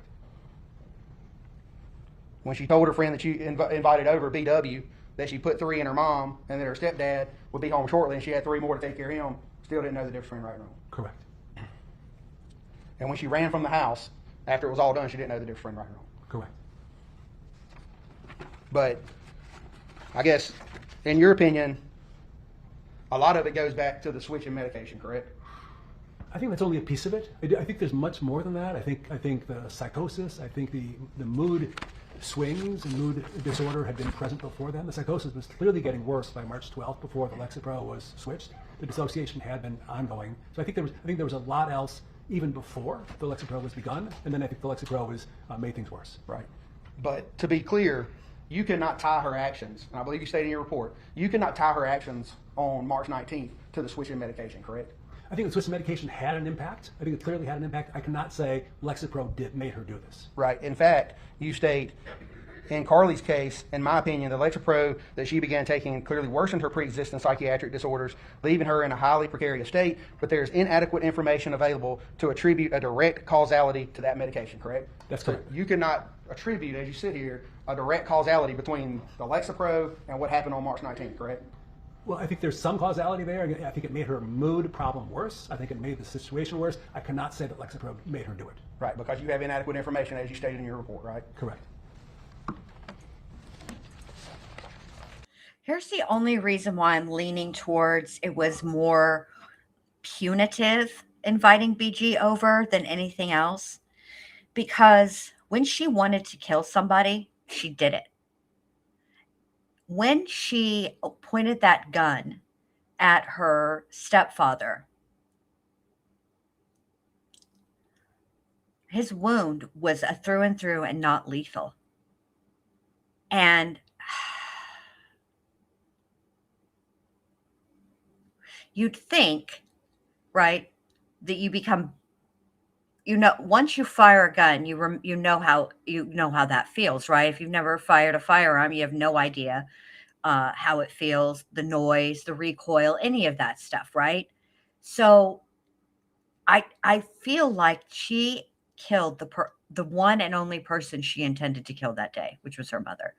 I think that she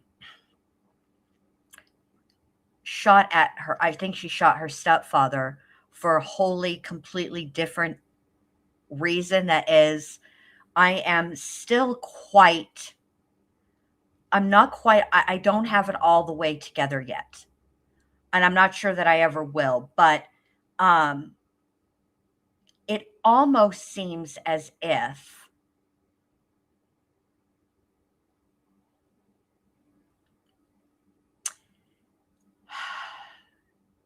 she couldn't not shoot him. There is something about writing in the journal.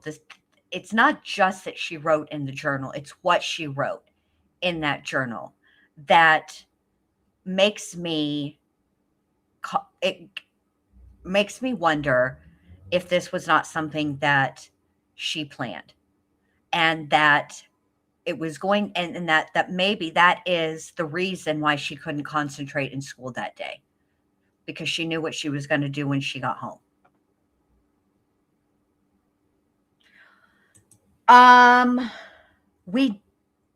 Here's the problem. We don't know.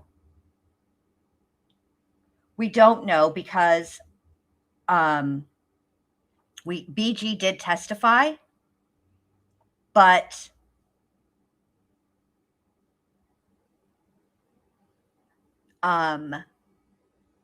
we don't know what his testimony was because he's a minor. So we don't know for a fact, and we can't know what Ashley would have told Carly, because that wouldn't be able to come in.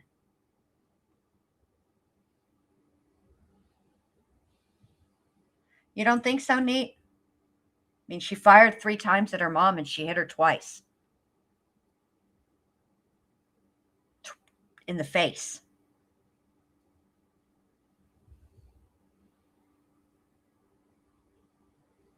I don't think we will know that answer, but it's interesting to me that she called him over, but they had in the recent months not been as close as they were. So it's just interesting to me.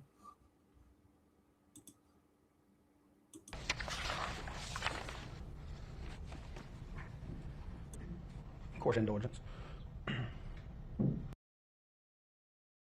I mean, she hit him here. I don't I can't remember which side it was, but this is where he was hit here. What was she even aiming for? Couldn't have been his face, or she would have hit him. I don't know. There's something, and I don't think it has any. It's not on him. The feeling I have about all this and her shooting him isn't about anything. He isn't like a negative connotation towards him. It's something about her.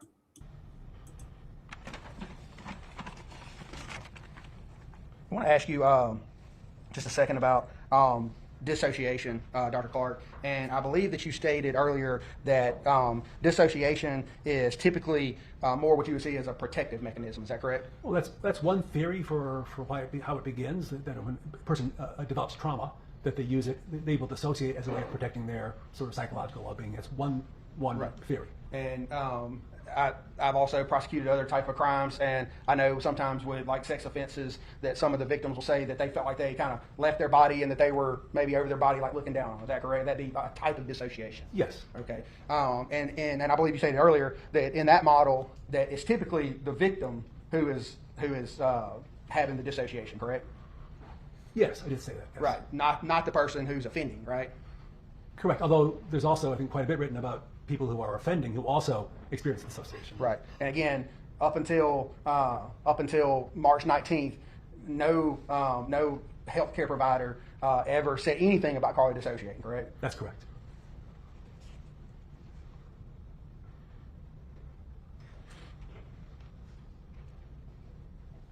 I believe you talked about some people having adverse, I guess, reactions to SSRIs, stuff like Lexapro, correct? Yes. I believe you said it was maybe only a very small percent, 1 to 2%, right? Correct. In terms of the suicidal reaction, yes. Right, and you said suicidal, but not homicidal, correct? So I don't know what the data is on homicidal. I know that aggression and agitation are known side effects of these medications. They're listed in the package insert, but I don't know what the actual data would show. I'm not sure there is much in the way of data in that regard. Right.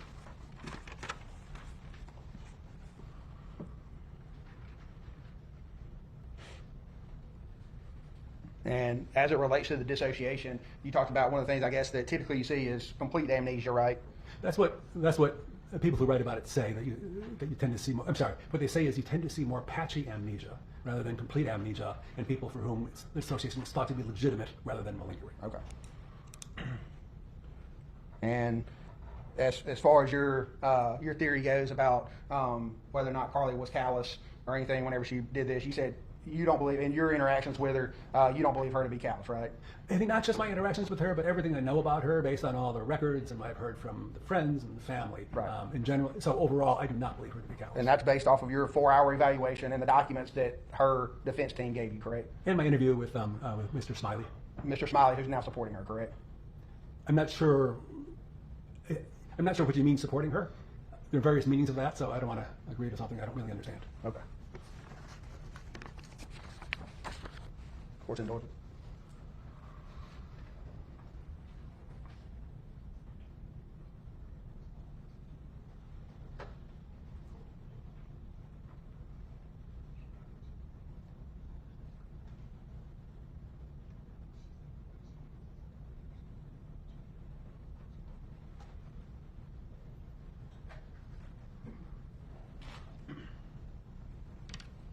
And obviously, we just talked a lot about different actions that that Carly took after she shot her mom, but before she shot Mr. Smiley. And I asked you whether or not it was your opinion that whether or not she knew right from wrong during that time period, correct? Correct. All right, and you stated that your opinion that despite all those actions, you did not believe she appreciated the difference between right and wrong, correct? Correct. Is there any type of medical literature or anything that you're relying on to form that opinion?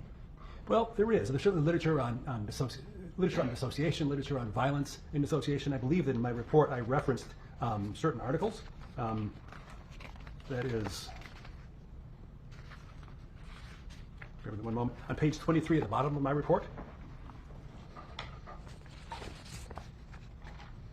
And in that literature, is it simply talking about dissociation, or what is that the article, the one about dissociation that you're talking about? Yes, the article is called Dissociation, Defining the Concept in Criminal Forensic Psychiatry. So it's talking about dissociation in the context of people who commit crimes, such as murder. Thank you. And you admitted earlier that some of those actions certainly look like she knew the difference between right and wrong, right?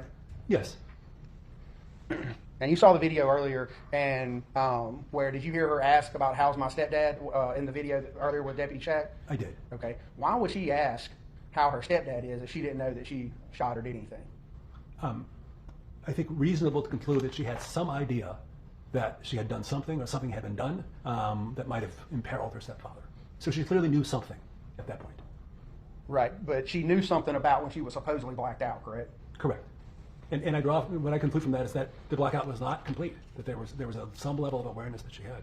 Right, and that's also clear because of all these actions she took to try to cover up her actions, right? Well, I don't want to presume her motives in doing it, but there's clearly some level of awareness in much of what she was doing. Yes. Right. Nothing further, Your Honor. Redirect examination. Well, hold on, before you get into that, do you have any exhibits up there, Mr. Yes, Chairman? sir. Yes, sir. Do you mind turning those to the court reporter before you sit down?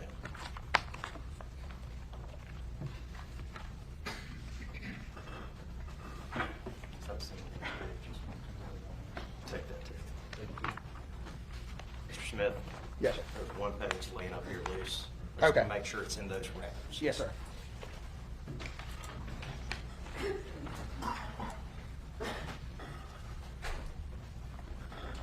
And if that was your copy, that's fine. I just want to make sure that it's not missing.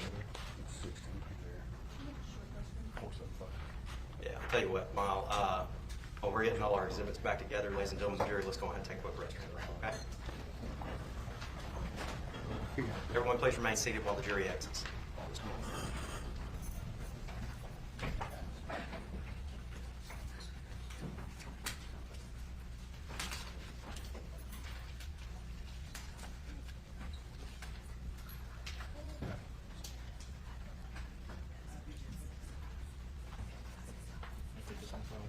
Is it in evidence? It's just it's a copy. Are we sure it's a copy? No, I think Ms. Todd had some documents up here. I'm just trying to make sure nobody has my. Yeah, both y'all. I'm going to chastise both y'all. You take my. Once you put them in evidence, they belong to me. You don't return my exhibits, you go to jail. So do not walk away with my exhibits. All right. That was mine. You can have that one. All right. You're still under oath. You're still under oath. You're still testifying. Don't talk about your testimony with anybody. Okay. That's right. All right. We'll take a brief recess. That'll give you all time to make sure I got all my exhibits. All right. We'll be in recess about.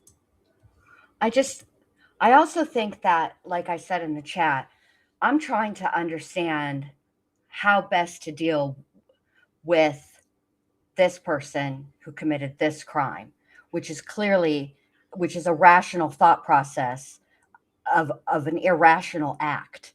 And I'm trying to figure, I'm not sure. Yes, ma'am. Be marked defendant's next in number for ID purposes. I don't want to be the type of person that's like, well, the jury found her guilty and they heard all the things and there's testimony that I'm missing. 3 minors, I believe, have testified, 2 at least. And I didn't hear that. And I won't probably ever hear that.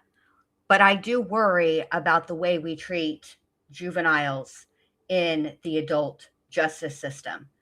And I am really torn with her in particular because there are things and parts and elements to this crime that seem very cold, thought out, and calculated.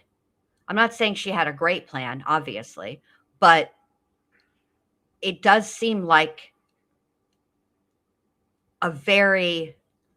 there are elements to the crime and what she did after the fact that seem calculated.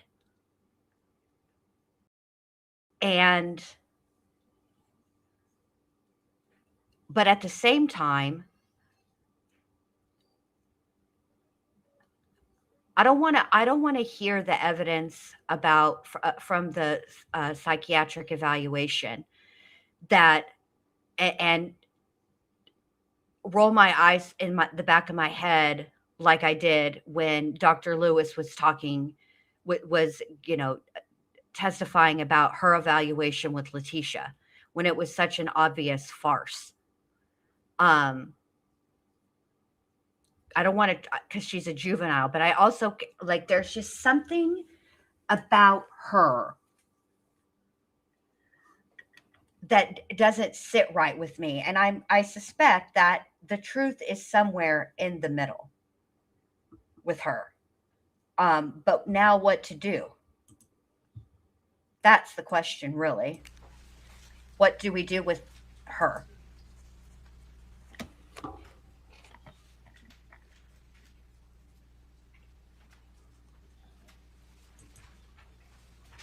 I agree with this. Another Amy, that she needs incentives and programs to grow. I think that I'm going to look while the last bit of this testimony is going on. I'm going to look at what the conditions for where she is are like for a person who's been sentenced to life without the possibility of parole, because I didn't realize this, and I feel like an idiot because it seems so obvious, but like, well, well, wait a minute, hold on a minute, because we learned something. So when we were going through the sentencing phase for Corey Richins, one of the things that they said was that where a person with life without the possibility of parole, oh, but that's Utah. Never mind. Utah doesn't, when they're sentenced in Utah, when a person is sentenced to life without the possibility of parole, they're in their cells 23 hours a day, 7 days a week. And they are not allowed, they are not included in any type of rehabilitative program. And I'm curious what other states are like that. So I'm going to look into Mississippi. All right, here we go. Dr. Clark, did you come to your conclusions to a reasonable degree of medical certainty? I did. Thank you. Dr. Clark, during your interview with Carly, who answered your questions? Carly did. Okay. And during your evaluation and interviews, who controls that? I did. And what would you do if you were having any issues with your evaluation? I would try to change the circumstances, because having a accurate, appropriate evaluation is sort of critical to the work I was doing. And based on your experience and expertise, how common is it for people to feel like they're in a surreal state, out-of-body experience when they are discussing traumatic events? I'd say certainly not uncommon. I think many people that have had traumatic experiences do have the experience of feeling distant from it or feeling somewhat out of body. Okay. And had you explained the term disassociating to Carly during your evaluation? No. Okay. And was Carly already on Abilify when you interviewed her? She was. How long had she been on Abilify when you interviewed her? I saw her on August 29th, and she started on Abilify on March 28th, so that would make it 5 months. And what dosage of Abilify was Carly on when you interviewed her? I believe she was on 10 milligrams a day. Okay. And do you recall how long she'd been on 10 milligrams a day by the time you interviewed her? I believe her dose was increased from 7.5 milligrams to 10 milligrams in, I think, either June or July. And did your conversation with BG change the opinion that you came to in your report? No. And you spoke with him after you produced your report? Yes. And did you hear SK testify this morning regarding her text messages to Carly? Yes. Did you hear SK this morning reading out her text messages with Carly from March 19th? Yes. Did that change your opinion? No. Is it fair to say that if you find yourself suddenly crawling through a drainage ditch, you know something's wrong? Staying just a lady. Rephrase. Dr. Clark, based on your evaluation with Carly, did Carly seem aware of how she got to the drainage ditch? No. Okay. But that was the first thing she remembered after taking the dogs out? Yes. Did Carly seem to know that it wasn't right for her to be there? Yes. Okay. And Dr. Clark, if Dr. Clark, if a child knows that law enforcement is looking for them, what is the logical conclusion they are likely to come to? I'm not sure. I'm not sure what you're asking. Okay, let me rephrase. It's a bad question. If a law enforcement officer has a child and is taking a child into custody and arresting that child, is it a logical conclusion for that child to come to that they're in trouble for something? Yes. And would it be logical for the child to come to that conclusion even if they didn't know what they did? It's deleting. And would a child, or let me see this. And do you believe that a child who is being arrested, and during your evaluation and your review of records, do you recall reviewing some counseling records of Kevin Gregg's? Yes. And do you recall? I apologize. I recall reviewing a record from the psychiatrist, Right. Dr. Hardy, for Kevin Gregg. Yes, and that's what I meant by medical record. And based on your review of that record, do you recall the medication Thorazine? Yes. And who had been prescribed that? So Mr. Gregg had been prescribed, I believe I saw 3 medications listed: Thorazine, Risperdal, and Zyprexa. Let's start with Thorazine.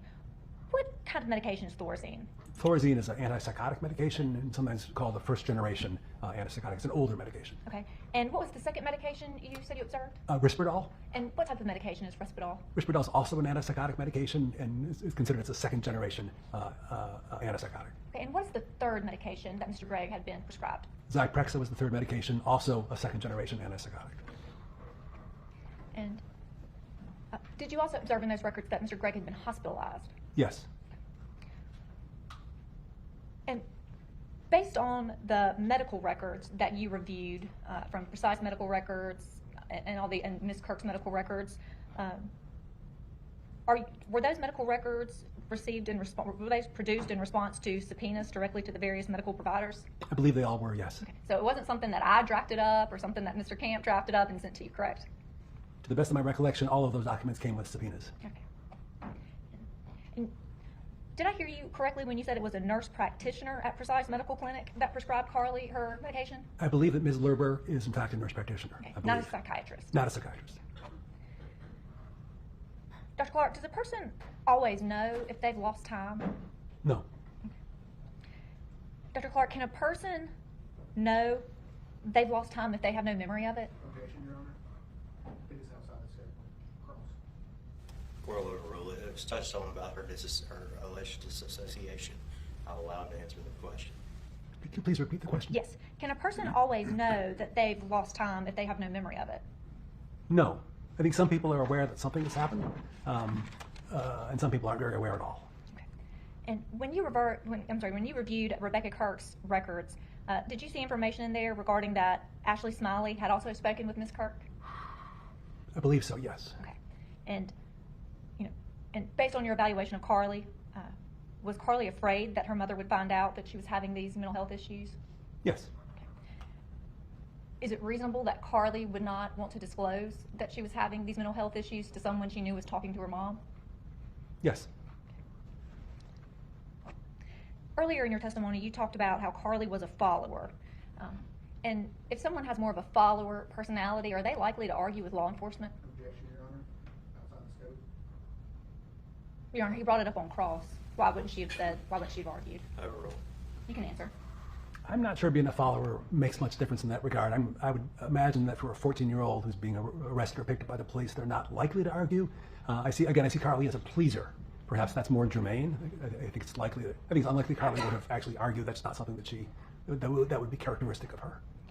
And do you recall your testimony earlier today when you were talking about dissociative disorders and acute dissociative reactions to stressful events, how you testified that Carly met most of the risk factors? Yes, I believe I talked about the factors that would make it seem more likely that it was the real deal as opposed to malingering. And I believe you testified, and correct me if I'm wrong, that the only factor that Carly didn't really meet was that she didn't seem to have any recollection of it instead of spotty recollection, correct? Yes. Okay. And would it be fair to say that if Carly's nightmares of gunshots were somehow her memories of that incident, then that would fit even more perfectly with your diagnosis, that the risk factors? You can answer. Yeah, I wouldn't say perfectly. I wouldn't use that word. The other thing I'd say, I wouldn't put too much stock in this whole thing. This is information that we have from the research that there is. It's not great research. So again, I wouldn't put too much stock in it. But yes, the fact that she would seem to have some awareness of what had gone on, some post-traumatic symptoms associated with it would make her amnesia a little more patchy. Okay, and so having that patchy memory would fall in line with someone who is genuinely experiencing dissociative amnesia. Yes, again, this is not proof. This is not proof that she experienced dissociative amnesia, but it would be a factor, weighing in that direction.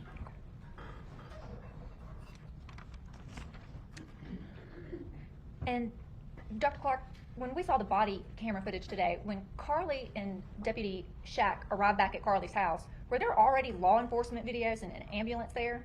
I actually couldn't see the video itself from where I was sitting, so I'm not sure. Okay.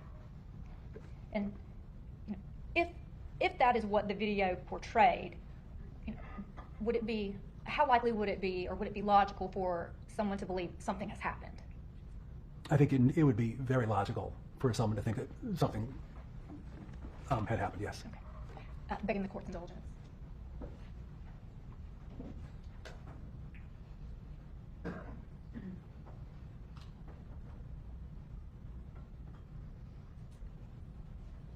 No further questions, Your Honor. Lieutenant witness. All right, you may stand down. Defense may call its next witness. Your Honor, the defense arrested this time. All right, ladies and gentlemen, jury, need a hot second, okay? If y'all just give me 5 minutes. If anybody needs a rest right now, it'll be a good time, okay?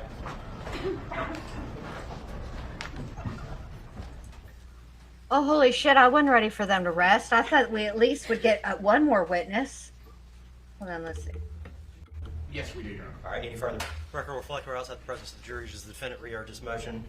Yes, we do, Your Honor. All right, any further basis in which the court can consider? No further basis. Does the state re-urge this? Does the state argue the same responses before? Yes, sir, with additional information that's been Feel put free to in. put it. Okay. Any further argument? No, sir. All right. Court will overrule the motion for directed verdict for the record. All right. Does the state have we all had a telephone call about a week and a half ago. You had a witness with the scheduling problem, is that correct? That's correct, Your Honor. Still have the scheduling problem? That's correct, Your Honor, for Friday. For Friday.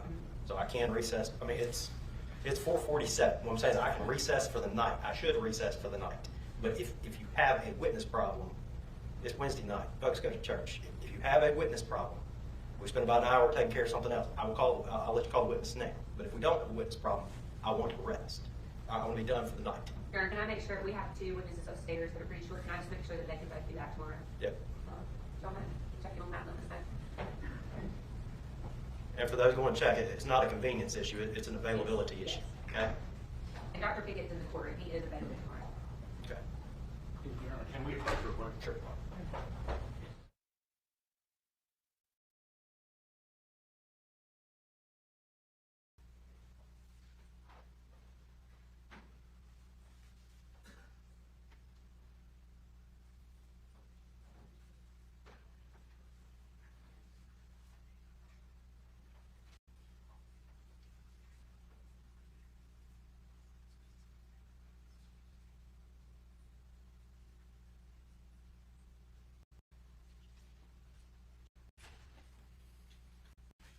I want to do S7. While they're doing that, I want to look ahead to jury instructions. I got S1 through S7, and I got D1 through D6. Is that what we? All right, just FYI, the jury instructions were another issue raised on appeal, but I don't know that we're going to get enough of the jury instructions from this. We have, is that correct? Okay. And y'all both exchange sentencing instructions, correct? Yes, sir, we filed our sentencing. Yeah, I'm not putting the cart before the horse, but just make sure they were exchanged.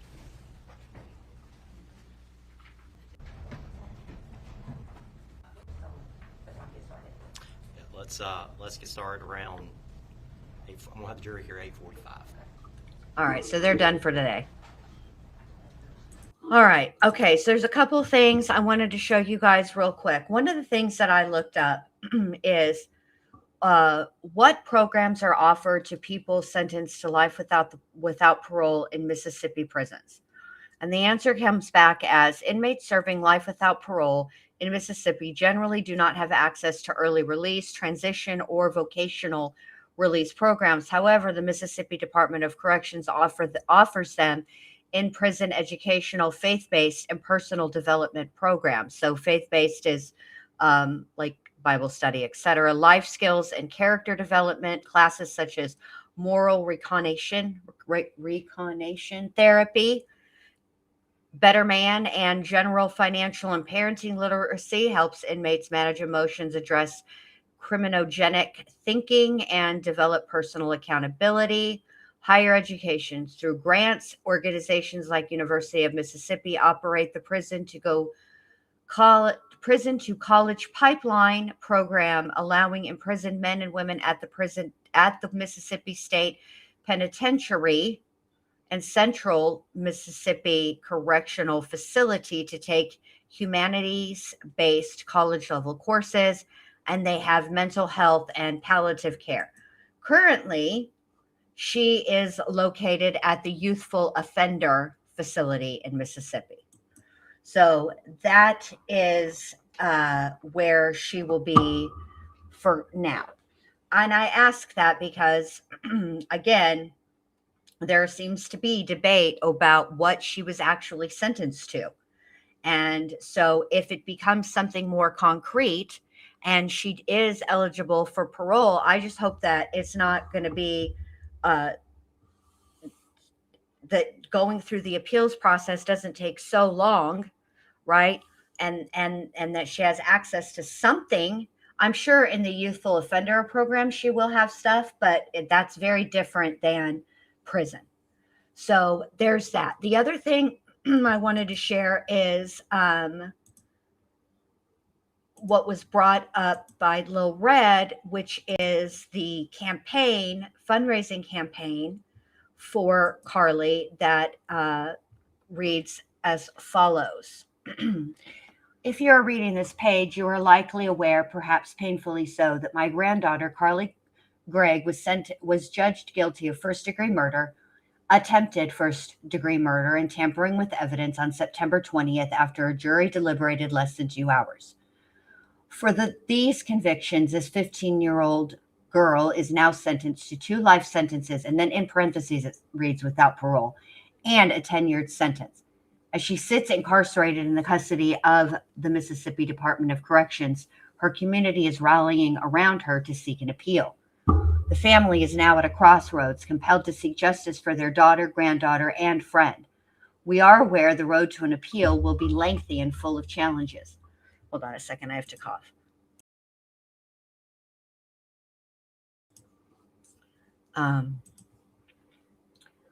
Let's see. Lengthy and full of challenges. This is a very emotional issue for the family who has spent the last 6 months grieving the loss of Ashley. Now they are also grieving the loss of Carly to the judicial system. This 15-year-old received a life sentence without the hope of parole. With such a young person, this is a disregard for the potential of rehabilitation in the ensuing decades. Your financial support of any size is the thing that will keep this family able to continue marching forward in the pursuit of a future for this young lady. It could mean the ability to get her the mental health support she needs and the education to allow her to contribute to society in a positive way. If given the opportunity, she aspires to pursue the study of engineering or law to help institute positive change and help others have a better life. Your support will go directly to assist the family in navigating the legal system in pursuit of an appeal. You can help show your support through a donation. No act of compassion is too small, and it's sincerely appreciated. Their goal is to raise $35,000. They've raised $34,140. So they've raised quite a bit of money. So, yeah, I just don't think. I'm not sure how I feel yet. I'm just not.